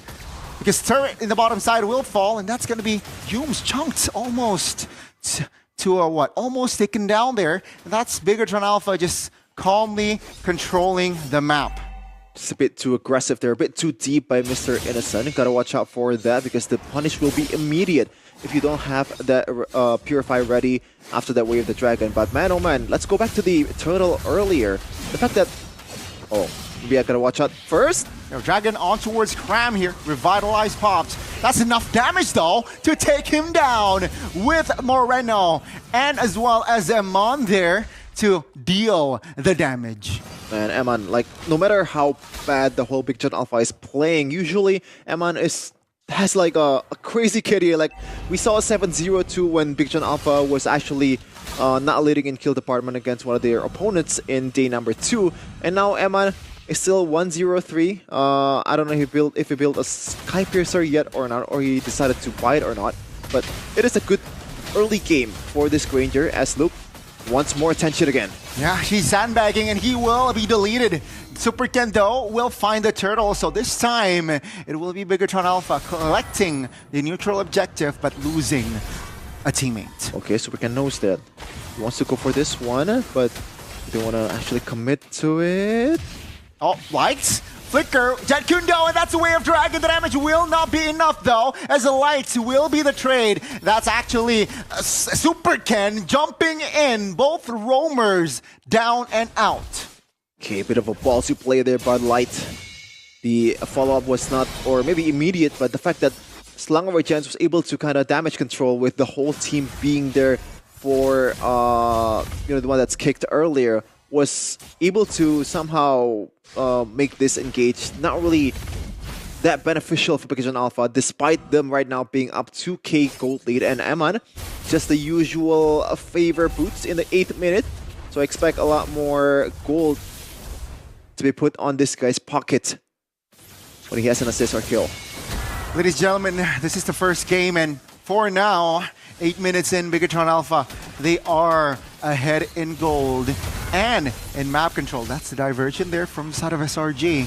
Does Bigatron Alpha sniff this one out? Now Luke taking a lot of damage, but that is the burst potential from Moreno and Emon. Emon now claiming double, looking for the triple. Stormy flickers out of danger, but that's Moreno wanting blood. Bigatron Alpha saying a statement as Light just being a pesky Joe, and that's gonna be the Light actually collecting and securing the kill. A wipeout for Bigatron Alpha in game 1. Well, that's Luke, it will die happily knowing that the whole team just wiped out Selangor Red Giants. What a bait! And the fact that Moreno was quick on the uptick and just followed through with a knockup, and that 3-man Jit Kundo from Light to follow up by the icing on the cake with that flicker forward knockup from Moreno. Man, I didn't know that was possible. New tech, I gotta say. It feels like the moment when I got to a chess club in middle school and they did an Ong Pasang, Gani. Do you know an Ong Pasang? I do know Ong Pasang. Yeah. 5,000 gold lead though, in the mid-game here. Very comfortable. SRG, they need to figure things out. Diversion. Is this the right play? Towards the backside. Sakai finds an angle, but the damage isn't gonna be enough just yet. Light, first one to fall, followed by Hughes. Both roamers down and out. Innocent, though, will be caught. Amon with the positioning, looking for the double cram, in trouble. It's going down for the side of SRG as the second time in this game they are wiped out. A second wipeout in a span of 2 minutes. Selangor Red Giants crumbled right now. Their hopes are dying down in this 10 minutes of a game as they get the whole shit in the mid lane too. Everything is going right for the red robots. Everything is going right for the red robots. Everything is going worse here for SRG. It was 5,000, 2 minutes ago, and now it's 8,000 gold lead built up by Bigatron Alpha. Things are not looking good, but again, with Louis, with Harith, you have some sort of good high ground with the outplay potential. Let's see though, will it happen? Because Bigatron Alpha so far very, very coordinated regarding the team fights. Okay, now you're gonna calm down a little bit because those kind of engages are sometimes a bit unnecessary. But Cram, glorious pathway. That's the burst. That's a knock-up. Moreno out of position, punished. Stormy though, not ideal HP as Light looking for the conceal. That's Flicker from Stormy in the mid lane. Actually, they're able to find the base turret, and now Shaman Force. Oh my goodness, Innocent is in trouble and he falls. That is Bigatron Alpha responding, but Luke now sandbagging, taken down. Selangor Red Giants actually wasn't able to fully recover just yet. Light with the Jet Kundo, and Yumes will fall. Take a look at Bigatron Alpha as they move onwards. SRG, will they be able to defend with this glorious pathway already built up? And it does seem like they're able to clear the wave in the mid lane. They're gonna regroup just a bit. Bigatron Alpha, but I don't think they're finished just yet. Just want to take down some holy shields, or maybe just give a bit of damage towards the frontliner of SRG. But man, oh man, that was... oh my goodness! That's a diversion. That's him on. Oh my goodness, good positioning, good spacing as the follow-up. The reinforcements, the red robots coordination was just too good. Man, I know that you want to catch Eman off guard, but it's... how many times is it earlier? You know, Eman with the beautiful figure to dodge the diversion play and the stunts from Sekai's earlier, and now this time around, he smells it, man. He knows the pattern of SRG. They can't be forcing the diversions like this. It's gonna kill them, actually. Let's see Luke here, trying to mess up the backlines. That's a mistake. That's a knock-up, and that's gonna be Luke and actually Super Ken losing the immortality. Super Ken falls. Oh! Diversion, catching multiple bodies there. Luke very low. Without the immortality, he will surely fall. And that's gonna be actually Bigatron Alpha losing this time. This is why the Luo Yi is such an important role here. And this might be the turnaround. Only about 18 seconds towards the Lord. Can SRG use this advantage towards their favor? 4.5k gold lead so far for Bigatron Alpha as we're going to take a look at the damage leaderboard. Eman leading the charge. Not surprising there that Sonata, the Rhapsody, has been very on point except for the previous fight. I was actually surprised by the fact that BTR does not want to just bounce out knowing the diversion was there. Instead, they're trying to set up a trap with only 2 guys in that vicinity. That is not ideal. And what's not ideal also is the fact that Light is already... घर पे वक्त ना दे पाना दे रहा सरदर्द छुपाओ नहीं मिटाओ half HP before the Lord take. Yeah, good poke. Right, Shaman Force popped. Oh my goodness, Sakai's calmly finds the retribution. Light goes down. And that's a win for SRG. That diversion play, bottom side. This is SRG showing good signs here in the first game. Man, they can be throwing again like this, man. They're known as Big and Throw before. Do they want to actually recreate it again, in this case, in SPS Challenge Finals? This is not a time. This is a do-or-die match, which will send you to elimination if you don't win this match. I mean, let's see. Let's see. Mirko is definitely on his toes. Bigatron Alpha still leading in gold. I don't know, I believe SRG have equalized here. Now let's see here. Turrets should fall left and right here for the side of Bigatron, as SRG, they will be on the offense here. 14 minutes of the game. Lower top lane, Enhanced One will charge the base turret in the top side, and that will be the first base turret for SRG. Let's see the defense from inside of Bigatron Alpha. Will they have enough though, as SRG? I think they're gonna play it slow. Yeah, they can play it slow right now because they have the gold lead surely after this turret take in the bottom lane, and right now they have the... not really the map control in terms of like the turret, but they are definitely has the momentum. The Malaysian representative that's not going to want to go down just yet as the mid lane minion will go down. Glorious pathway put down. That's the knock-up. Yumes able to get out of that sticky situation. But Bigatron Alpha, they have defended their last remaining base turrets here, being in the mid lane and in the bottom side of the map. So SRG and Bigatron Alpha here hit the reset button. Gold-wise, it's equalized. Item check though. Okay, let's see the items though. Super Ken is almost a full build here, just one item away to do it. As we're gonna take a look at some of the differences of the gold that has been amassed. Not much of a difference actually, even in the gold lane department. So everyone has their chance, but the thing is, it's a marksman for Big John Alpha, but it's a Harith for Innocent in Selangor Giants. So the scaling is not going to be as good for Mr. Innocent and Selangor Giants. Can they actually do or make a good team fight for Innocent though? Because like this Harith, we saw a lot of great plays yesterday with Benny just 1v5ing towards the preferred target with his Zaman Force. If you can actually make those hero plays, I feel like Selangor Giants will have a decent chance or a solid chance in this late game. And EXP Graph right now is just all equal from now on. Yeah, I mean, Big John, they have won the early, the mid, but they lose out on control. They lose out on momentum. SRG with the Luo Yi, they can be more creative here in looking for angles and plays. Yeah, and they have a solid frontline or two in Cram. He can stay in the frontline as long as he wants. But look, once again, taking a lot of beating. Does Pikachu Alpha wants to contest for this one as Light. Gotta watch out for the flags. Now with the conceal here, looking for an angle. Potentially the gold, the mid, or the jungler here. But it does seem like Big John Alpha was able to delay the Lord take. That was almost committed by SRG. Yeah, so he has to recall. Yeah, and Eman's gonna be very vital here because he's the one that's gonna give the vision for Big John Alpha and at the same time trying to just chunk up the HP bars away from Selangor Giants for Super Ken and crew to be able to execute this one better.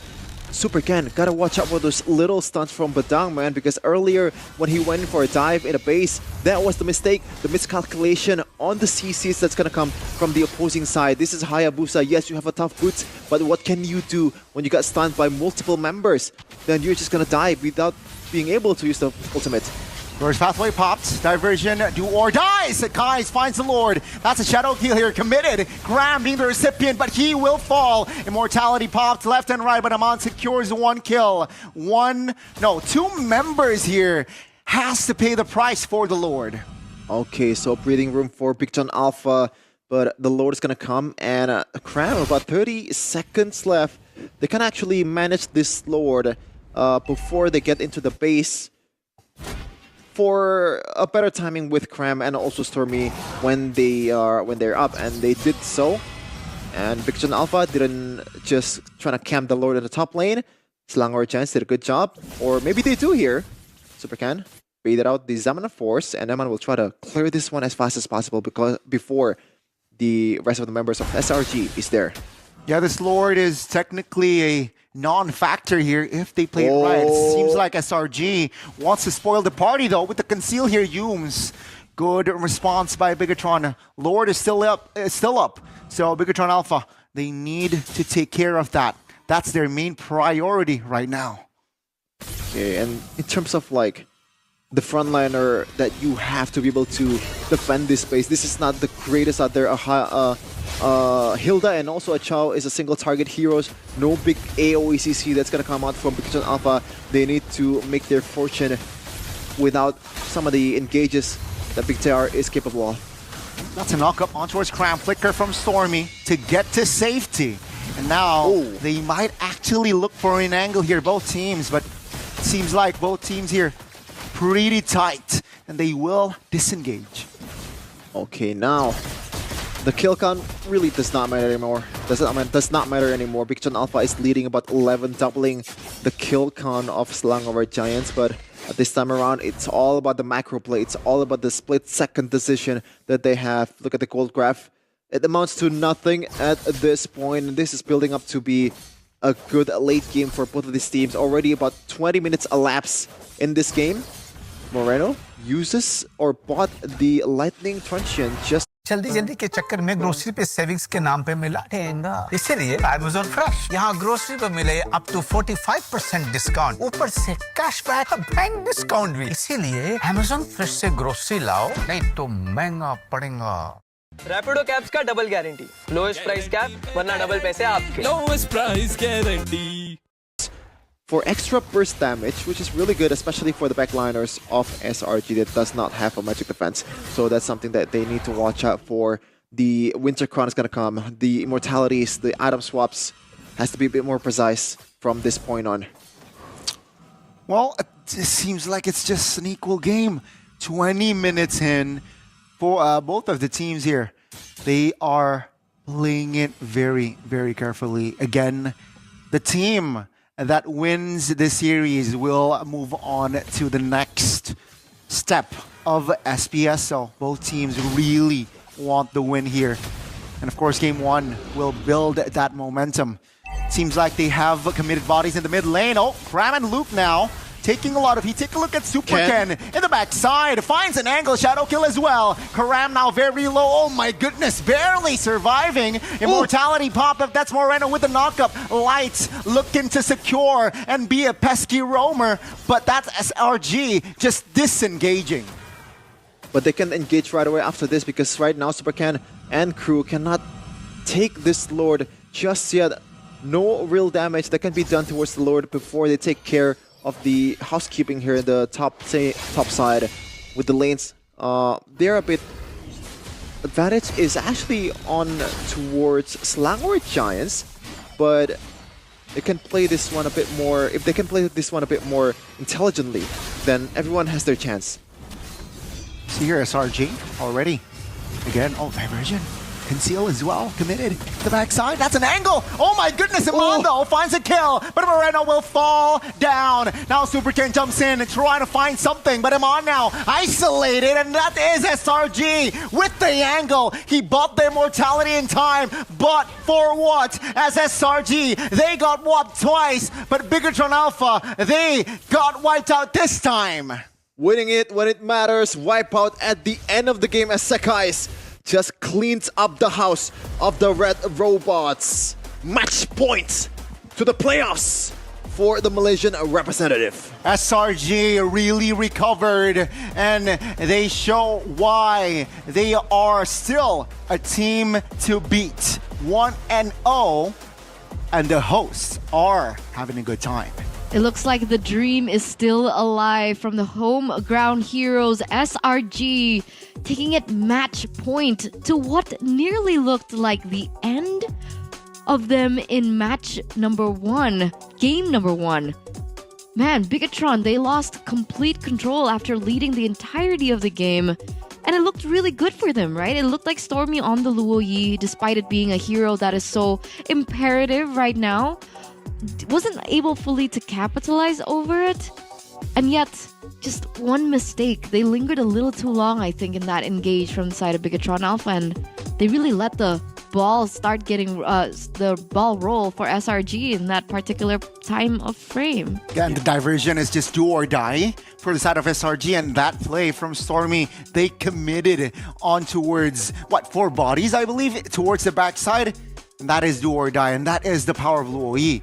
All you need is one good diversion just to turn the game around. And not just that, right? But because in these particular late Lord fights, call it luck or call it, calculation by SRG, but it actually favored them because the turret in the top side for Bigatron was actually gone already. So they had all the time in the world to set that up, and Bigatron were working against the clock because of the waves that were pushing in the top lane.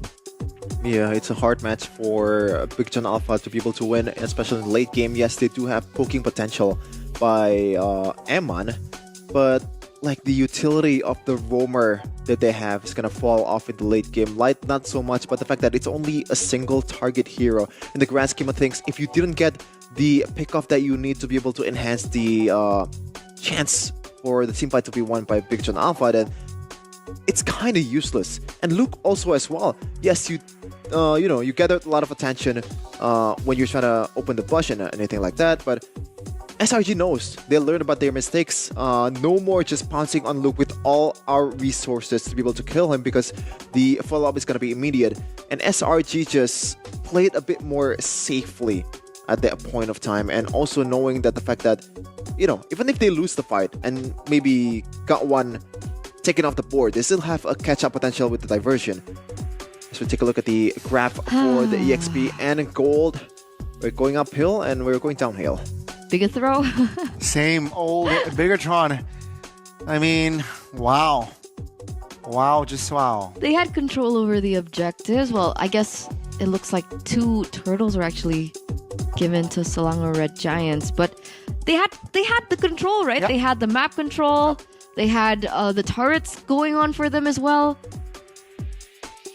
Man, it feels bad for Bigatron Alpha. I think the initial mistake was when they're trying to siege down the bottom turret of Selangor Red Giants. Ken goes in and was actually punished in the end after going in with the quad shadow, and that's like, it's a simple mistake, right? It's a split-second mistake, and they paid the price in tenfold.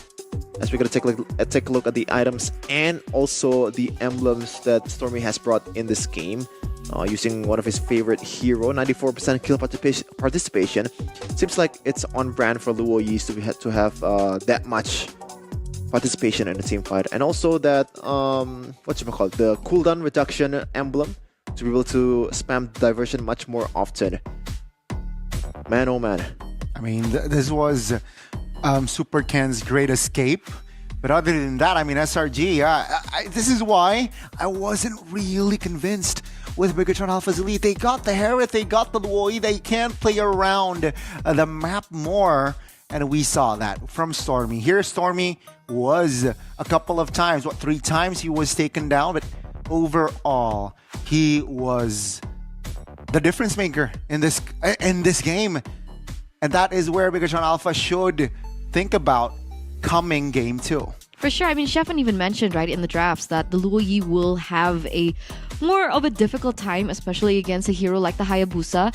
The kit that Luo Yi has doesn't necessarily have a defense mechanism against assassins like this. But when it came down to the end portion of the game, when it came down to the late game portion of the game, we see this. We see that Stormy, time and time again, keeps looking for opportunities. Sure, first time, second time, third time, maybe didn't work out for them, but that last moment was imperative. And the way that they escape after they get these lords were also very important for them to, quickly recalibrate, I would say, for a more better lord push on his part. I mean, this was it, right? The final fight. Only Karam got taken down here in this big 5v5. And that is based off one Stormy angle there. Stormy play, diversion angle from the back. Man, that sucks for Bigatron Alpha because they have the lead and they just bottle it. 2 wiped outs in 10 minutes. 2 wipeouts. In a span of 2 minutes. Was it 2 minutes? Yeah, 2 Around minutes. 2 or 3, yeah. 2-3 minutes, and yet couldn't end the game or couldn't have. They have not found their finishing touch in this first game here. Such a shame, but again, SRG, like I mentioned, they are a more experienced team and 1-0 in the bag already. Yeah, on the bright side, it's good to know that SRG have now started to look for other things, expand their horizon when it comes down to playstyle, right? Because Jawhead was not in their hands. Moskov was also banned away from them. So despite Bigatron trying to take these heroes away, it turns out they had another hero that they were waiting to utilize. For Stormy, the Prince of Mages, they had the Luo Yi. And with the Luo Yi, they were able to get that decisive victory. Now, the thing is, can they keep the momentum going for them? They only need one more game. Yep. I wonder if that type of pressure will actually get to them, right? Knowing that they just need one more win to secure playoffs. Oh man, I think it really comes down to how well they're going to play the early game, because when you look at the game earlier, Bigatron Alpha was controlling the early to mid game. It's just one mistake from some of the members of Bigatron Alpha and they capitalized on that much bigger than they should just because of the Luo Yi presence in Stormy. For sure. Let's give our players and our teams a little bit of time to rest. So we are going to go to a short break before we continue the make or break moment for both of these red teams. So with that, we'll be right back. Don't go anywhere and stay tuned.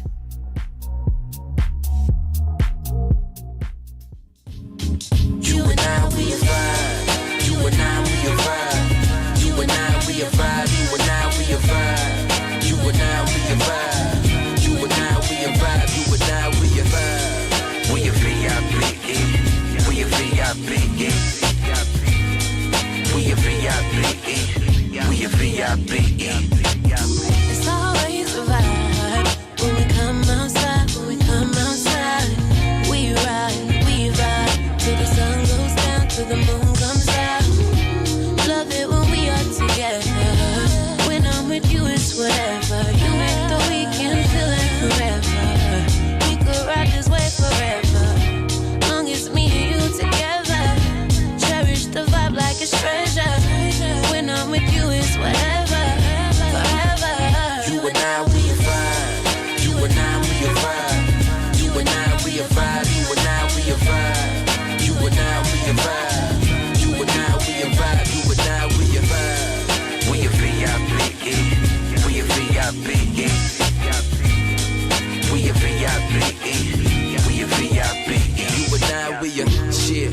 We a VIP. That's why OUANDME. They all mad at us. The dream is alive for the Selangor Red Giants if they want to look to get into the playoffs of Snapdragon Pro Series Season 6. Season 5, they went all the way to top 3. And this time around, it looks like their playoff chances are getting slimmer by the second. Now the big question remains, can the Red Robots, can Bigatron Alpha take that dream away? I think they have a solid chance, to be honest, for Bigatron Alpha, as long as they play by the book, which they didn't do in the late game. You know, they already did their work early to mid game perfectly.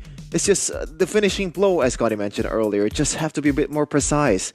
As we're gonna take a look at the stats that has been accumulated by these two mages. Average KDA favors Moreno by a landslide, almost doubling the average for Stormy. But really, how does it matter if they lose it all in the end in game number 2? I mean, this is, again, we've been mentioning do or die. And this is definitely do or die here, especially for the side of Bigatron Alpha.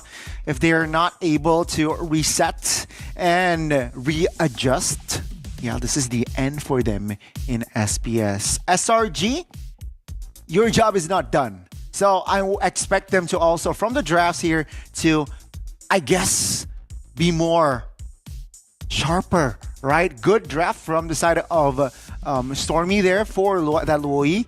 But of course, this time, Bigatron Alpha, okay, from the side of SRG, because they're on the blue side, they will ban the Luoi out themselves. All right, Luoi banned out, but it looks like the Jawhead and the Moskov are still up for grabs. So it is a bit of a toss-up. Granger is also still left open.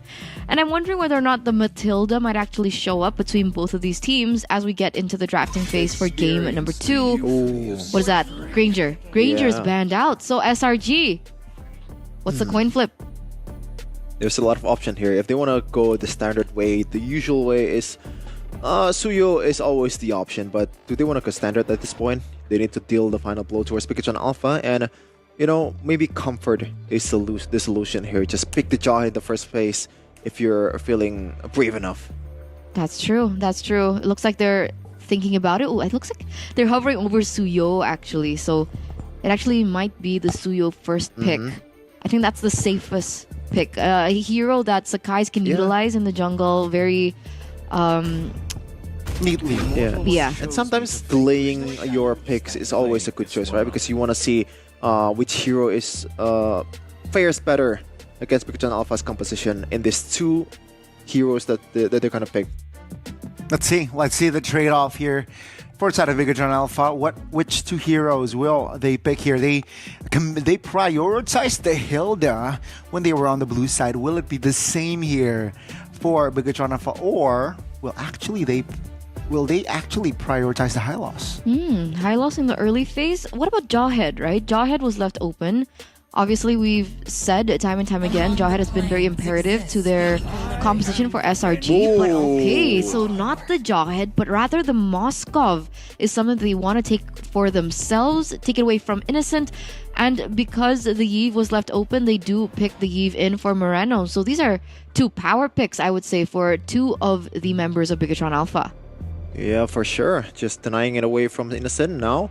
The options in the gold lane became more scarce and scarce. There's still a lot though, but the usual picks is already gone. Granger, Harith, and also Moskov for Innocent. The one other hero that has been used in the challenge finals for Innocent is Carry, but I don't think you want to play a Carry against a Yve at this point, especially if you don't have a setup. Now, is it still gonna be the Jawhead is the question here for Selangor Giants. Do they wanna actually just dive? Oh, they are greedy. They're taking frontliners right away.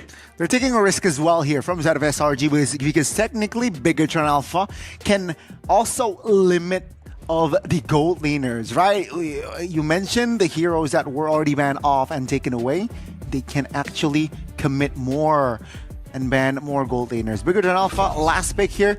It seems like they will respond to a much rather safer pick as well in the jungle. Alpha clears very well, has some sort of damage in that true damage passive. So yeah, Bigatron Alpha, I really like their first 3 picks. I was gonna say that they might save the jungler for the second phase, knowing that they still have heroes like Akai in their hands, because against these two kind of like early game damage potential is so high from the frontliners of Selangor Giants, they kind of can deter the damage just of your base tankiness. Now let's see though the second phase. The Farsa ban was to be expected because so far the main counter of a Moskov is usually the Farsa, and Moskov does lack a bit of range and can be abused by the long-range artillery of the Farsa. Very good here so far for Bigatron Alpha. SRG though, what will they ban out here? It seems like they will ban out the Matilda. They do not want the combination of the Alpha Matilda here in the second game. And will they commit to another roamer ban here is my question. Will they limit like the Cho perhaps here for lights for that last ban? Might be, but from the track record on what happened in the first game, the Cho was not the biggest problem out there. And against the Jawhead, in terms of like pure or like base damage, is gonna lose the trade easily. So I think Yum's a bit more confident if the Cho is left open. But of course, not gonna rule out the fact that they're gonna actually ban it in here. Maybe some more tankiness up front, like a Hylos or something like that, would be an option for Selangor Giants to be banned. Because you normally want to have a roamer that's easily punishable with the early game potential of the Jawhead. I get that notion, but do they not want more playmaking tools, Bigatron Alpha? I mean, they already have the Alpha in the jungle, right? Technically, it can take a little bit of damage. So why not something bigger, like Tigreal ban, maybe? Akai? Maybe Akai EXP might actually come into play here for the side of Bigatron Alpha. My mission is to protect the Hylos. You mentioned the Hylos. Yeah, I do get it. But yeah, I mean the Tigreal, I like that idea as well here. They do need, or if they want more crowd control here from the side of Bigatron Alpha, actually might work. But the Cho will come through still for light here. Okay, so gotta say, not much early game burst potential from some of the members of Bigatron Alpha. So the combos, it's not gonna go as well as the usual Cho combo for Bigatron, but obviously when things goes to mid game, when the items are stacking up, it's gonna be easier for Light to pick their targets. For Selangor Giants, they still need 2 backliners there for the gold laner and also mid laner. Do you wanna go something like Valentina? Yeah. And gold lane. Honestly, you can go Bruno. Okay. Makes sense. Bruno here. Hope will find a way. Oh, we went for the Vexana instead and the Claude. Okay.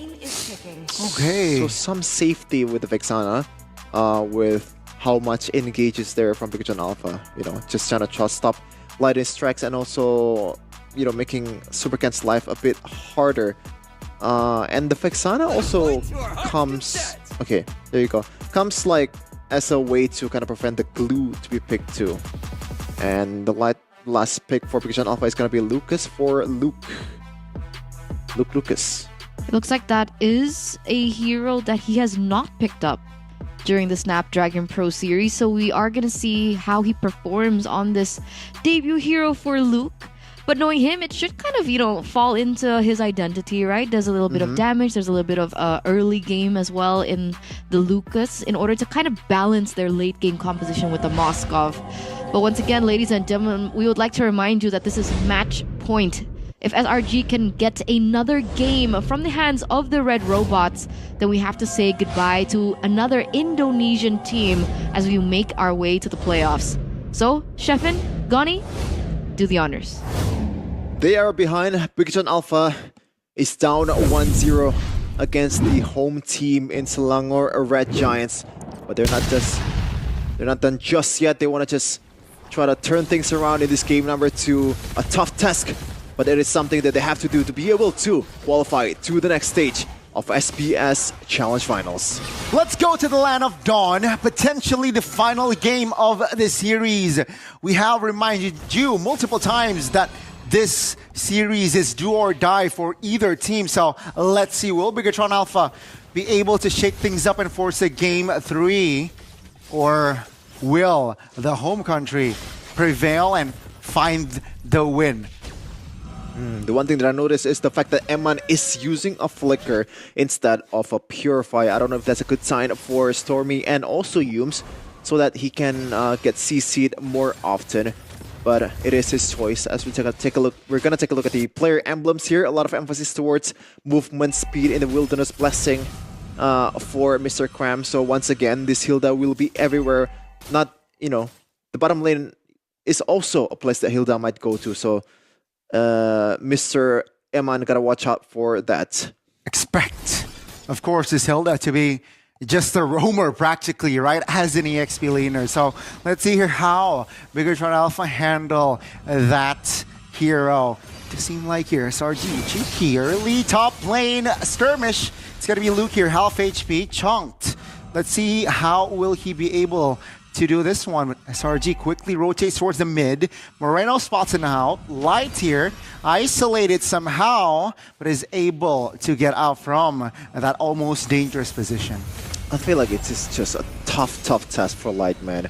Just evading the early game damage while also being the main initiator, the bus checker too. It's been too much. There you go. Yeah, Poke is crazy. Real revelation committed to Kai's comfortable jungler and also comfortable turtle take. That's going to be Bigatron Alpha, though, dealing the first blood, though they lose out on the turtle take. Gotta say, it's a trait that's beneficial towards Selangor Red Giants because overall the benefits from the gold and also the XP is a bit better for the sacrificial lamb in Yums as a roamer. So it's something they wanna, they don't mind at all. As we're gonna see the level leaderboard so far, Zakai's has been farming up quite well compared to Supercan as an alpha. And that's probably one of the reasons of that is Yums just helping out in the jungles also.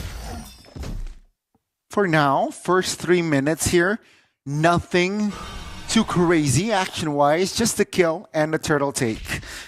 Both teams here, especially Bigatron Alpha, they're not technically taking a risk here and there. They just want to clear. They don't want to lose out on rotation as well. And we can see here, SRG, they are more comfortable to roam around the map. Yeah, the push owning is absolutely crazy. Light cannot mirror this mid trio that Selangor Giants is putting up. Meanwhile, Selangor Giants will be very much happy if they want to mirror this one. Meanwhile, Light. Good unstoppable force and ejector there to somehow cancel out the momentum from the side of Light. And again, I feel like Bigatron Alpha, for the first 3 minutes here, they're just responding SRG. SRG just controlling the river. Oh, that's a flicker. Jet Kundo Way of Dragon cancelled. But take a look at the follow-up there by SRG. Adding a kill. And now it's going to be Luke isolated in front side of the map and will be taken down by Sakai's. And that is SRG. Good response and also good communication there. And they might want more. Is this too greedy though? Super Ken will still be able to find the orange buff. But the turtle here is up. Bigatron Alpha looking to take over. That's a flicker. Unstoppable for Super Ken. Good night. That's a flicker burnt by Stormy. But that's SRG just dominating again.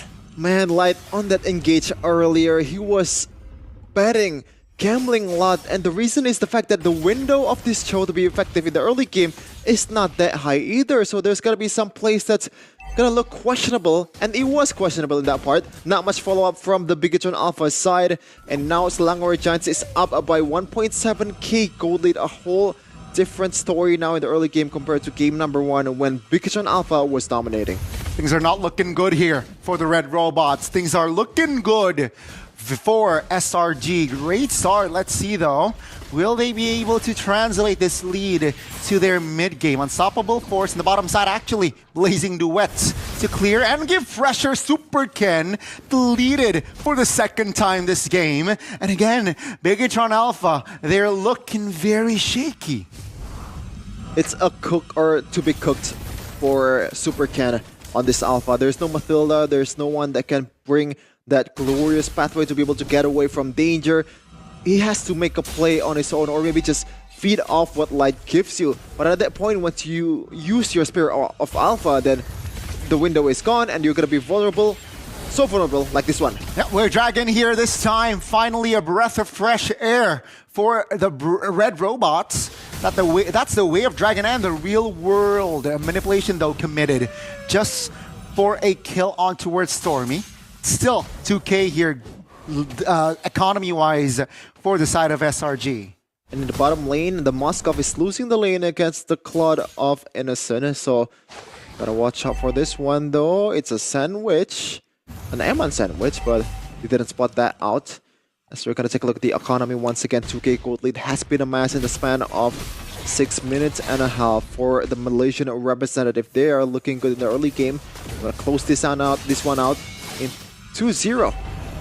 No need to go for game number 3 if they want it to be.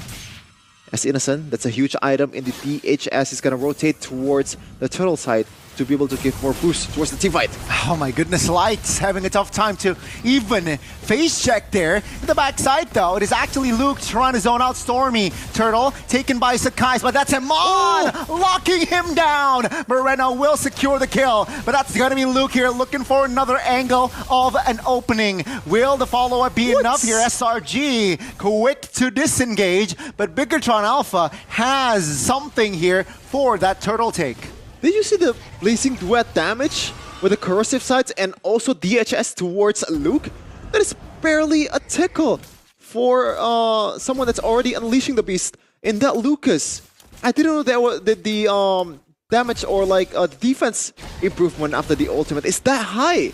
This is the potential of the Lucas. As you're gonna see the item here, no wonder it's a full-on physical defense armor for Luke, so that he can deter some of the damage from both Sekai's and also Innocent. Let's look at the items that's already been secured by other members too. Eman already secured his Holy Trinity item without a boot. No, it's actually... Oh yeah, it's a boot. My bad. Only 2 of 3 so far compared to Mr. Innocent that's already amassed 2 and some, you know, whatchamacallit, items that's gonna be used towards the Golden Staff. Okay. It's a good response here from side of Biggatron, right? I mean, yeah, sure, they lose out on the rotation still, but at least they have some answers now. Unstoppable Force, though, committed here. Vengeance also popped by Luke. Will it be enough? It does seem like the resistance there is more than enough to make him survive that almost fight. And SRG look for something in the mid lane here, committing 5 members, but no opening just yet. Bottom lane though, Innocent is having a good time here. There's not gonna be any Luois, there's not gonna be any chips to punish him if he does get overextended a little bit in the bottom lane. He's not gonna just recall yet. Still scouting the situation. If I can clear the lane, then why not? Because right now they're losing in economy in gold, so chances are team fight battle is not going to be equal for Biggatron Alpha, so they need to find something, an avenue that they can abuse in the bottom lane. Still here, SRG comfortable. Somehow I want to say lead, but Biggatron Alpha here, they are looking for some answers here. Spell check is just Amon, who is still waiting for that flicker. SRG can actually use and exploit this fact, right? They do have that info that Amon has no flicker. This does seem like SRG here, waiting patiently as well on the information. Half HP on the Lord, but they will kite the Lord back. Ooh, it's on Humes' back. How do you deal with this one? How can you check someone? Moskov here, committing the Spear of Misery. Innocent though will secure light. Now, it's gonna be real world manipulation as Yules finds the Lord. That's a double from Innocent. Lord has slain by SRG, and the team fight is looking for good for the Malaysian rep. Bigatron Alpha now, Amon looking for it. It's going to be Amon fighting the double, but not for long, as actually Sakai's will slay his life. A valiant effort, a damage control move by Eman, getting 2 in exchange of his life. But right now, Selangor Giants on the grand scheme of things is very clearly winning that one out, as they're gonna march down the Lord on the bottom side, getting the turrets away, especially the tier 2s from a Bigatron Alpha. Things are not looking good for them, but Yums, out of all people with the missiles, gets the Lord instead of the 2 junglers that's present in the situation. Yeah, with a clutch jawhead there. And that's the Spear of Alpha there. Not really connecting, but again, SRG, they're applying pressure. Lord is still very much healthy in the bottom side of the map here. Oh, half HP actually. Already taken care of surely by Eman, and that's going to be Yums trying to be present, trying to apply pressure in the bottom side of the map. Okay, a lot of wave clears from Bigatron Alpha, Moreno, and Eman.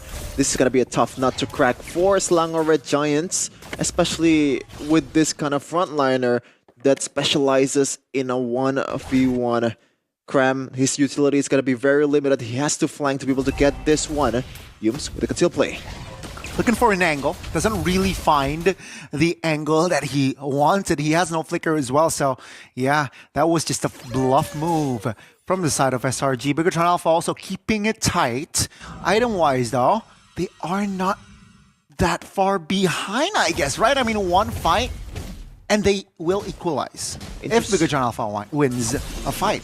Interesting that Mr. Innocent is not building towards a win of nature, knowing that knowing that Eman is on the other side with the Moskov, just to go for that enhance.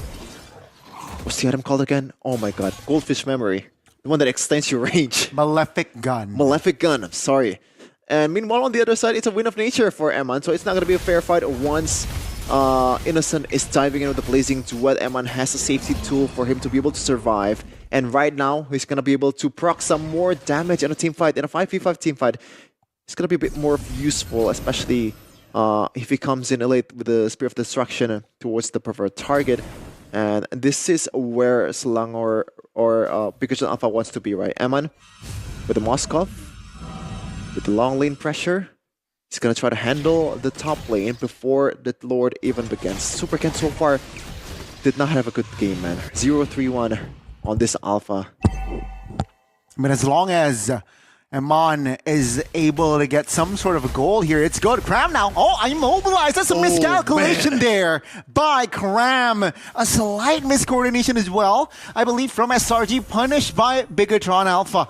And now with a mad advantage here, will they be able to cook something on this Lord take? Luke, terrified, all knocked up as well. Vengeance committed, and he will reposition. That's a flicker way up, drag it on towards the jungler of SRG. He falls as well. Now it's a 5v3, not too fair for the Malaysians, and that's going to be Bigatron Alpha looking for the retribution. Will he get it? Super Ken, clutch retri, but now it's going to be Innocent locking on towards the jungler. 1v1, it's Eman who comes out on top. That's a double though still for Innocent, but Bigatron Alpha on this Lord dance, they are the ones who survived. A costly mistake from Cram. Yes, his utility is very low in the late game, but it is still a man advantage for Bigatron Alpha, and they capitalize on that one turret or one Lord, and there's going to be a lot of turrets going to go down for Selangor Giants. Bigatron Alpha, this might be the time for them to actually take the charge and make it a game 3 for themselves. Let's say this is SRG. You have time to reset and defend. Base turret here should stand, even though they got a charge. The turret got a charge from the Lord. Bigatron Alpha looking for the opening in the bottom side with the conceal here. Lights looking for an opening. Real world manipulation committed. Base turret will fall. That's going to be the priority. But Yums now caught in the real world manipulation. He will fall. That's going to be Bigatron Alpha looking for perhaps the top side as there are three catapults there. Will they commit it though? No. Seems like SRG good for now, and that's gonna be the mid. Oh my goodness, Super Ken with the winner crown. Looking for a play, but it actually is a mistake. SRG, good composure, and they're able to defend. The idea was right from Super Ken going in with the Spear of Alpha and also Winter Crown, but unfortunately Bigatron Alpha did not have enough time to be able to take down the turret, and the turret aggro will take Ken down. As we're going to take a look at the items here from both teams. Mostly, a lot of them has amassed a lot of items here. Dominance Eyes will have a lot of utility for Mr. Luke once they get built. And it's gonna make Innocent's life a bit harder from now on just because of the debuff on the attack speed. Now, from the marksmans, it's all full build. The one that's interesting is the fact that Winter Crown for Innocent instead of Wind of Nature. So respecting both damage coming in from from Yif, and also the fact that the CCs are there to kind of cancel the Blazing the Wet out if he doesn't have the Purify. Yeah, and also he has built the Windtalker. So both marksmen here, no shoes, as Aman opted for that Rose Gold Meteor. So extra survivability. Let's see though, will that item come into clutch though? Let's see, because technically now, Bigatron Alpha, they're in the lead with 2 base turrets already claimed. What will SRG do in this next coming Lord fight? Spell check, all are active. So technically, both teams, they're ready for a big 5v5. For sure. SRG, so far, their average match duration is 13 minutes and 49 seconds. Now, after a 20-minute game in the first game, this is a 17-minute game so far for themselves. So, might be a question for them. Are they comfortable in this situation? Because this might be the first time they have to fight a hard-fought battle in the late game. Light getting a good position there. This might be bad for SRG. His location might be known though. Keep an eye on the bottom side of the map there, as Moskov is going head-to-head against the Hilda. That's info on the information on the whereabouts on the Hilda. Let's see here, Bigatron Alpha and SRG taking this dance slow. And keep an eye always on the bottom lane. Know that Moskov is there. Yumes committed the Conceal and the Unstoppable Force, like only. Now with the Shunpo, Innocent. Oof. Oh, they're taking a risk. Bigatron Alpha and SRG. Went for Pan with the Conceals, but no conversions from both of them. Super Ken is already half HP. Trying to just chunk down the Lord Light. Looking for the opportunity, still weaving through the walls. This is bad for Slanger Giants. Oh, Luke jumping in though. Let's see here with the immunity that he has. Oh, ejector though, committed now. Vengeance pop. The Lord will be taken by Super Ken. That's a big one. That's going to be the knockdown from the Spear of Misery. Sakai is trying to jump in, but Innocent off-cam kill on towards Luke. 2 for 1 as Amon claims the double. In the backside! Oh my god! It's Amon inside the base, looking for the triple, looking to deal the final blow. Yumes, no immortality, real world relation committed as well. That's going to be Kram in a no man's land. Now Bigatron Alpha has found 4 and looking for the last man base. Bigatron Alpha forces series on towards a game 3. Eman is a maniac, man. It's an equal score right now, 1-1 for the Red Robots and Slanger Red Giants. What a play in that late game. Spear of Destruction towards the base. Who could have seen that coming? Definitely not Bigatron. I mean, definitely not SRG. But like that was a little bit of a deja vu situation, I believe. But for the opposite team, SRG holding on all the control because of the composition that they drafted in. Right? They had a lot of early damage in their comp. They had the Suyo. They also had the Jawhead. They also had the Hilda going in for them, and they were able to take control of most of the early game objectives until that one moment almost during that Lord fight, before the Lord fight, where Kram was taken down and it was a 4v5. And I think that really was the beginning of the end for SRG. because Bigatron with the Lord push, sure, they didn't get any base turrets. Well, they got one base turret in the bottom side, but more so than that, they were able to catch up in terms of damage, right? Amon being on the Moskov, very late game hero. I think that's what they were counting on from the beginning, right? The fact that they needed to buy as much time as possible for their team, for them to come back with the late game damage, not just from the Moskov, but also from the Yve. 18 minutes and 38 seconds. It's a story rewritten, but in favor of the Red Robots. In early game was SRGs all the way, even in the mid game. Totals 3-0, so you can see their objective control by Sekais was absolutely amazing. Super Ken was not able to get anything out of him in early part, but as the time goes on, Eman just taking up on the items, and the fact that he's a Moskov, he knows the limit of this hero. Not just Innocent is the one that can play this hero. Have something in their back too, as we're going to take a look at the MVP. Is obviously Eman, especially with that Spear of Destruction play in the later stage of the game to be the nail in the coffin for SRG, or maybe a spear in the coffin. What a showing, right? I mean, you mentioned Eterna, game 1, it was Bigatron who were bigger throw, but SRG showed, hey, you throw a game, we throw two. And in game 2, SRG wasn't able to hold on to that control. And why? Because of Amon, I feel like, right? I mean, he kept the far lane pressure as well, which made SRG kind of, okay, let's not commit on towards the fight just yet, knowing we are dealing with a Moskov. But Amon showed up in this game.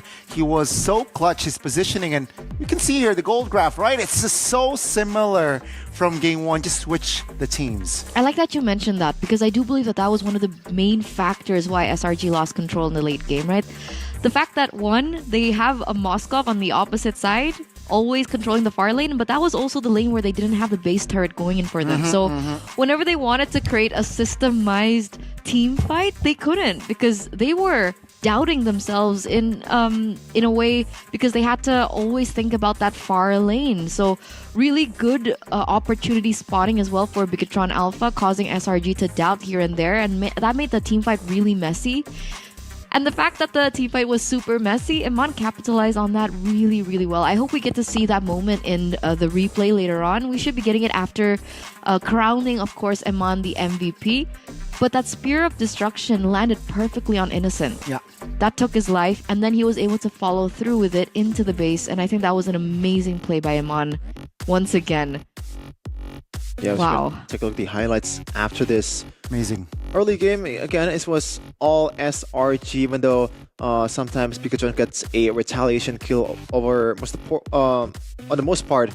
The gold from the turtle and also the XPs from the turtle is a bit more beneficial towards the Malaysian representative. But once it gets to the late game, we mentioned it over and over again. But shout out to Luke, though, by the way. He played this Lucas Your quite hero. well. My hero? Lucas? Lucas. I said it earlier, sir. I didn't hear it. early. When the draft, right? He said it in the draft. Yeah, but knowing the limits of his hero and also using that blade armor to pretty much boost the potential of him just diving on towards Innocent, and it works against a Claude.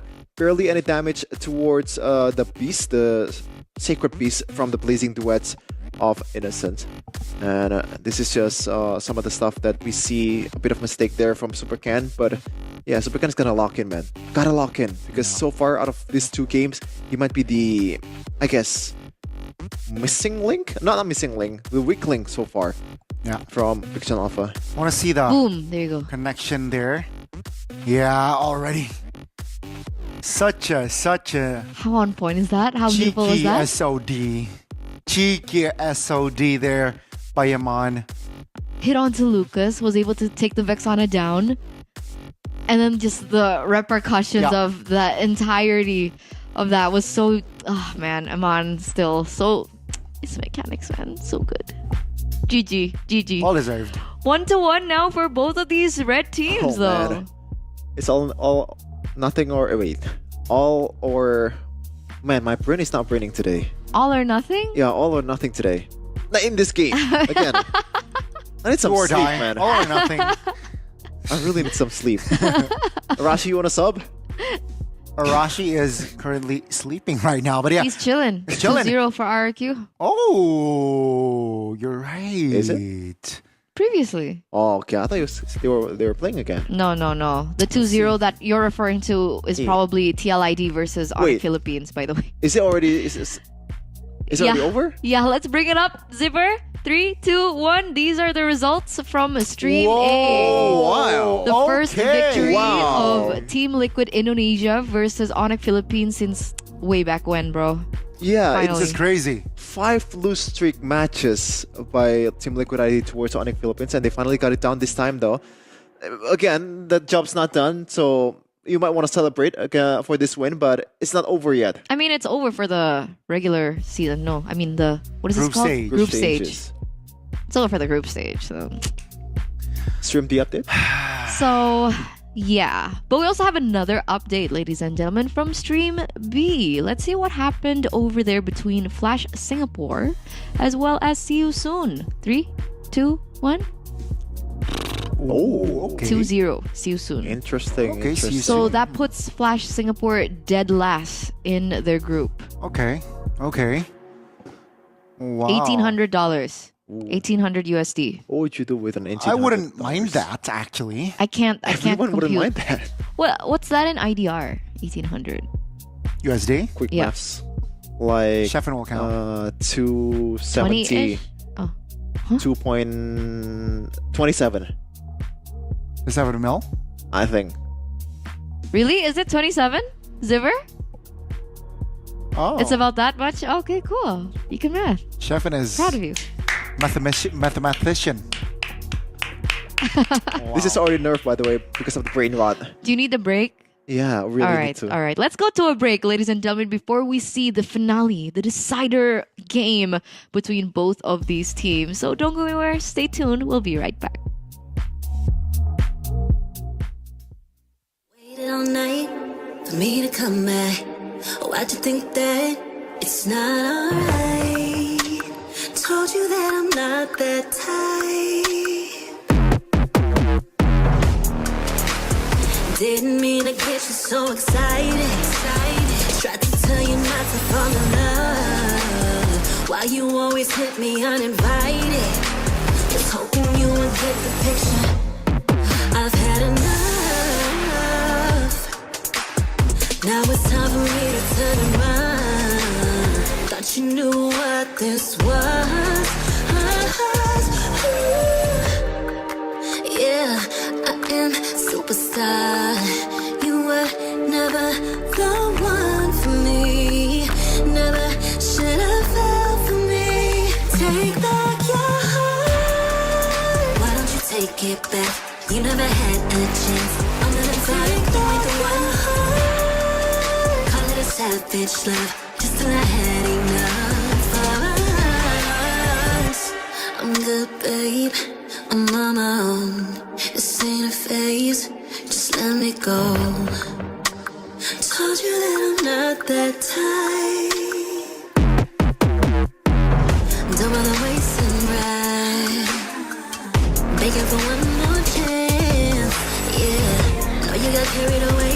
Ooh, you made me to say you've been messing with greatness. Faces, stay in your place.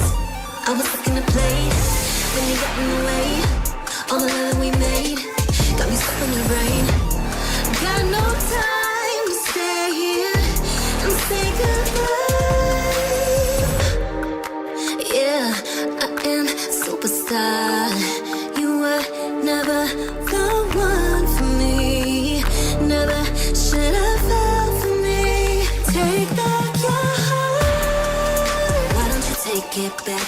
You never had. We're back to a best of one, ladies and gentlemen, with a striking comeback from the Red Robots. As they say to the Selangor Red Giants, if we go down, we're not going down without a fight. All the way full best of three between both of these reps. And we are going to take a little look into a head-to-head between both roamers. We have Yums on one end and Light on the other. I think you gotta take the stats with a lot of context here. Average kill participation, Yume's actually leading the charge with about 5% difference, but the sample size is not really that big either, and Yume's has been playing a lot of jawheads, so it really makes sense that he's leading in that category.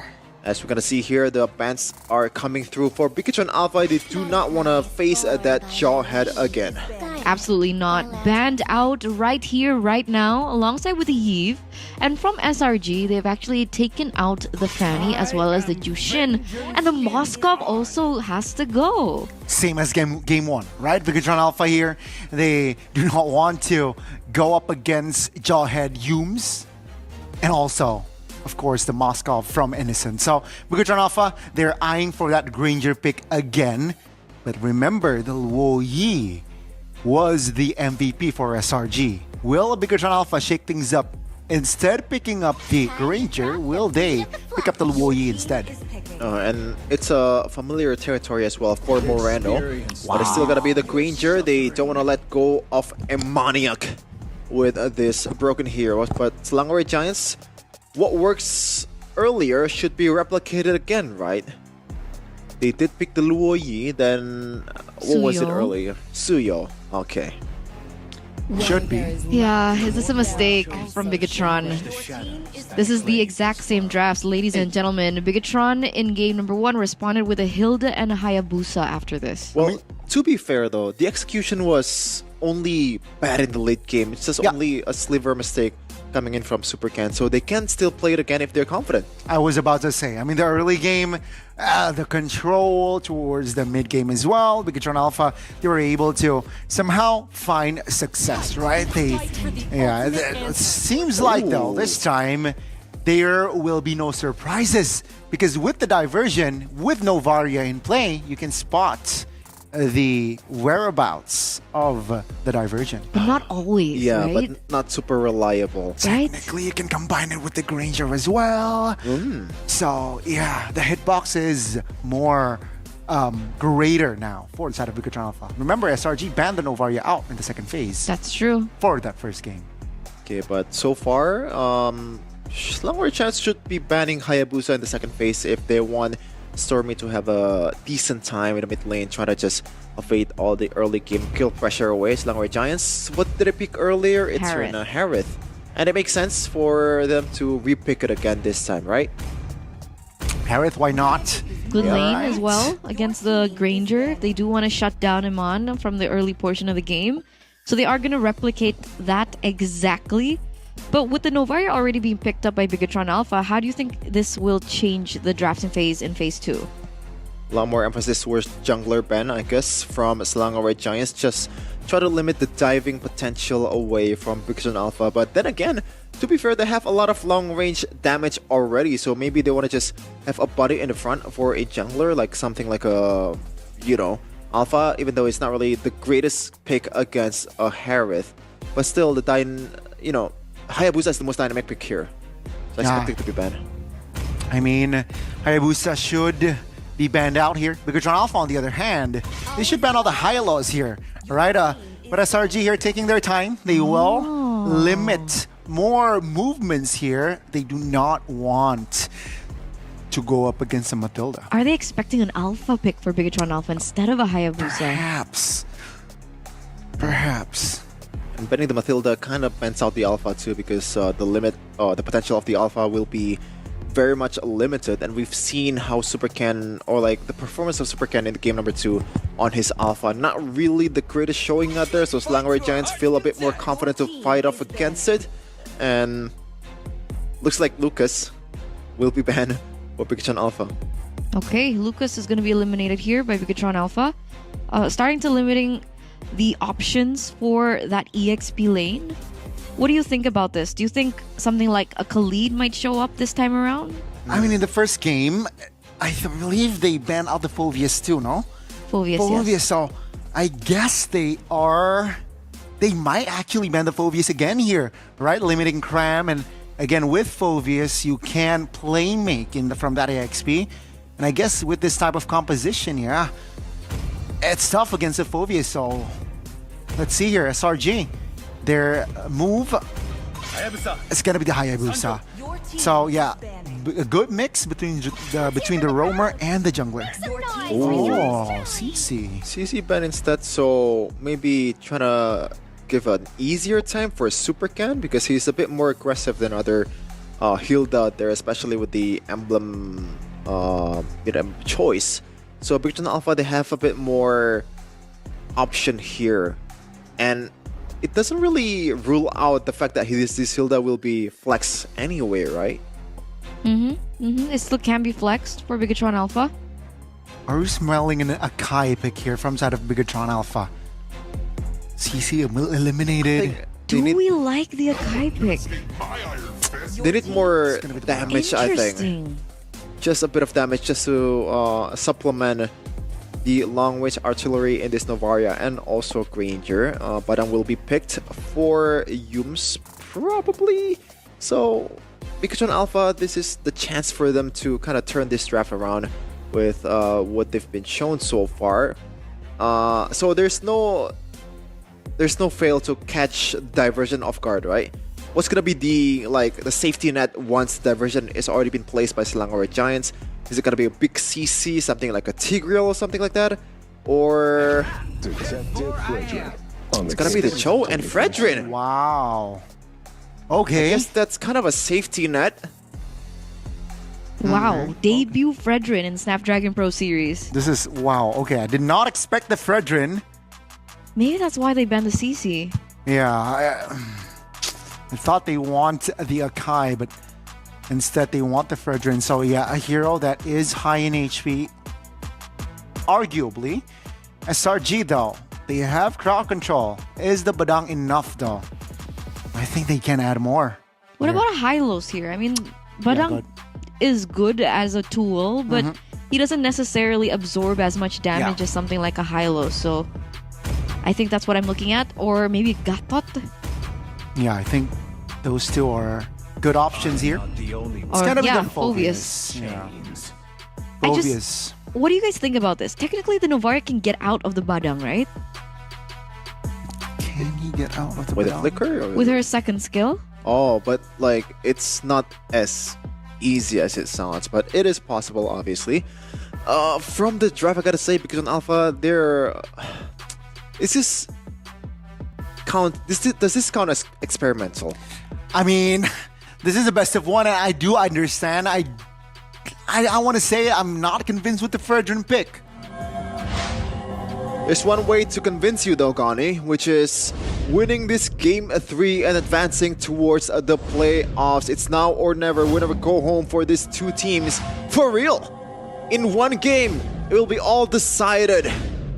It is Selangor Red Giants, the Malaysian representative, the only rep from the home country of Malaysia against the Red Robots of Indonesia in Bigatron Alpha. Ladies and gentlemen, one last game. Who will move on to the playoffs of SPS? Indonesia versus Malaysia.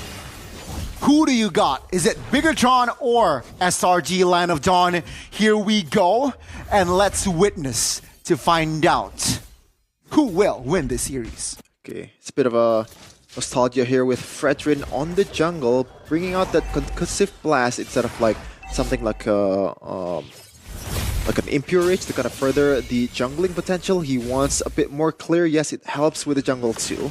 So a lot more emphasis towards a bit of a extra burst because of the HP buff from the item and also the levels from Supercan. Let's see though, in the top lane, Luke might be the target here. Yeah, it's a 2v1, potentially 3v1 Luke now. All good stun, and that's gonna be first blood for SRG. Good setup there, as now Supercan spotted as well. So yeah, he wants to play this carefully here. And it does seem like SRG, they have known the habits, right? Like Super Luke likes to overextend, and they capitalize on that fact. Okay, let's take a look at the emblems that this team have brought out. It's a Thrill for Light, so clearing potential will be high. It's gonna potentially help the clear from Moreno. Just gonna take a look at the top lane here. Supercan is already having a pretty good position as this is gonna be the first fight on the objective for these two junglers. Ken versus Sekai's, but Cram is already doing jumping jacks. Yeah, let's say here, Cram trying to zone out for his jungler. Luke on the other side here is actually, I think they will concede the first turtle here. So Bigatron Alpha says, you know what? It's too tight, let's not risk it. And that's going to be the first neutral objective heading towards Selangor Red Giants. Yeah, but the worst, it was a disciplined play, but the worst part is you're a Fredrin, you're expected to take the objective battle, but Luke though might be in trouble again. Oh my goodness, that's the second time? So yeah, I mean SRG, they're able to sniff Luke's habit and they will punish him for the second time this game.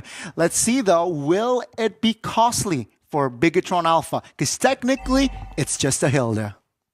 Name's Luke, but he's not looking at the surroundings that much so far in this game. Already punished 2 times. Ken though, getting pounced on by Sekai's, but not much damage being brought out to this Fredrin. And back to my point earlier, Fredrin, you're expected to go for the turtle, to take the objective away from the fighters and the assassins. And the worst part too is the fact that Fredrin, aside, not like the assassin, you can really just, you know, have a consolation prize in that purple buff take, or maybe a orange buff take from the opposing side. Because you have limited movement speed and doesn't really have that farming potential that a lot of assassins have. Both teams here, Bigatron Alpha here, just resetting. I mean, despite Luke taken down twice, he is still at the same level with Cram here, his head-to-head. So I guess in that department, he isn't really too behind. And Bigatron Alpha, they are still looking for compensation. They lost the neutral objective. They lost the 2 kills. They haven't really found, or they haven't really looked for a good fight here. SRG again, they're setting up in the top lane. Luke is their target here, seems like, and that will be Luke again being engaged. That's the sprint committed, and that's going to be Luke just playing and hugging for the turret. That's info again before the turtle SRG. They know what they're doing. Okay, diversion to where? The mid, good spot there by Novaria. That's going to be, again, Cram just opening things up. Light with the Way of Dragon. No follow-up, though, on towards Sekai's. But now it's going to be Innocent actually in the fray, and Innocent will claim a body. Again, Bigatron Alpha here catching strays. It is smooth sailing for Selangor Red Giants so far. 0 kills for Bigatron Alpha, and they've been getting all the red trees and all the turtles away from Bigatron. This is the start that Bigatron Alpha is dreading. They don't want to have this kind of momentum going forward in the mid-game. Dream start here for SRG. 2 objectives, 3 kills. Now though, Luke again is eyeing on towards Sekai's here. He wants to give pressure. Oh my goodness. Luke, my goodness. Sit down, Sakai, says Luke. Man, it is 0-2, but it's not done just yet. He still has a lot of gas in the tank and try to get some kills. Meanwhile though, might be a Wave of the Dragon towards Light. Yeah, that's already done and dusted. Right again, Bigatron Alpha showing signs of life here. Minute number 5. Mid-turret actually goes down here for SRG. So that perfect start, that dream start, is actually going away. Right, Bigatron Alpha recovering here, minute 5. For sure, and it all started with the solo plays coming in from Mr. Luke. That's already 0-2 before that. And thanks to that, even Ken actually got a... Oh, gotta watch out for that. Yeah, diversion again committed on towards the EXP laner Calm. Luke just pressed the sprint button and he is safe. That's info for Eman. Now he has all the avenues in the world, all the room in the world to take this bottom tier turret. It's gonna be a trade either way for Selangor Red Giants, but in terms of map control, Bigatron Alpha is definitely having this one despite being down 1 kill. Even in gold department too, they're still leading by about almost 1k here. Yep, ladies and gentlemen, here in minute number 6, that's a good taunt. Stormy isolated. Oh my goodness, Bigatron Alpha. They are looking for more here as a Light. Okay, no opening just yet. So Bigatron Alpha here, they are actually shifting their gears, right? They want more, and that's going to be Cram here with the stun. Is this a mistake by Bigatron? Because reinforcements from the side of SRG is coming, but it does seem like the turtle will be Bigatron's priority. For sure, and now Eman is on the crew. Taking the flicker! Eman will finish the job and find Yooms in the crossfire, in his crossfire, and that will be the perfect turtle denied. Jonathan just said go. Luke still very, very brave in the front line. Luke, no chance. This time, a little bit too aggressive. All right. Sargi says, hey, Luke, you got to calm your horses. Diversion play. Spots Eman. Good sniff there by Eman. And SRG, again, still on the back foot. Okay, now ETR has some kind of... Oh, Light does not want to commit on towards that. A good block there from Yooms, but might get taken down by Eman. No. Oh, that's the damage there already. This is minute 7. Sheffin, quite disgusting already. The damage from Eman. Now, it's still just SRG being on the back foot. All tier 1s from their side has been taken down. You can see here, Eman already collecting gold more than everybody else. Okay, now the fact that Super Ken is on a utility jungler means that this is going to be a protective President gameplay by Bigatron Alpha. Gonna protect Eman all the way through, but Light getting caught up in a bad situation. Yeah, out of position there from Eman. And SRG, they're able to capitalize, at least kill the roamer. Diversion. Oh, Eman and Moreno, quite vulnerable. Good flicker there. Timing-wise, but SRG, they want to apply pressure in the mid. Luke from the flanks now, looking for Stormy, force him to use that flicker. Now the damage will come through still for Eman. He claims the double, looking for triple. Good taunt, and that is going to be Yooms looking, eyeing for that Iron Fist. Eman claiming the triple, getting the Maniac again. He did this once, and he will look for more. As take a look at Sakai's positioning, he is out of position, but Eman, he smells blood, he finds a shutdown, and Eman collects the Savage. This Filipinos and the Granger Savages, man, it happened again. 2 days in a row, Eman got the Savage with this exact hero. You can always count on him, the Mr. Old Reliable Eman doing work for Bigatron Alpha.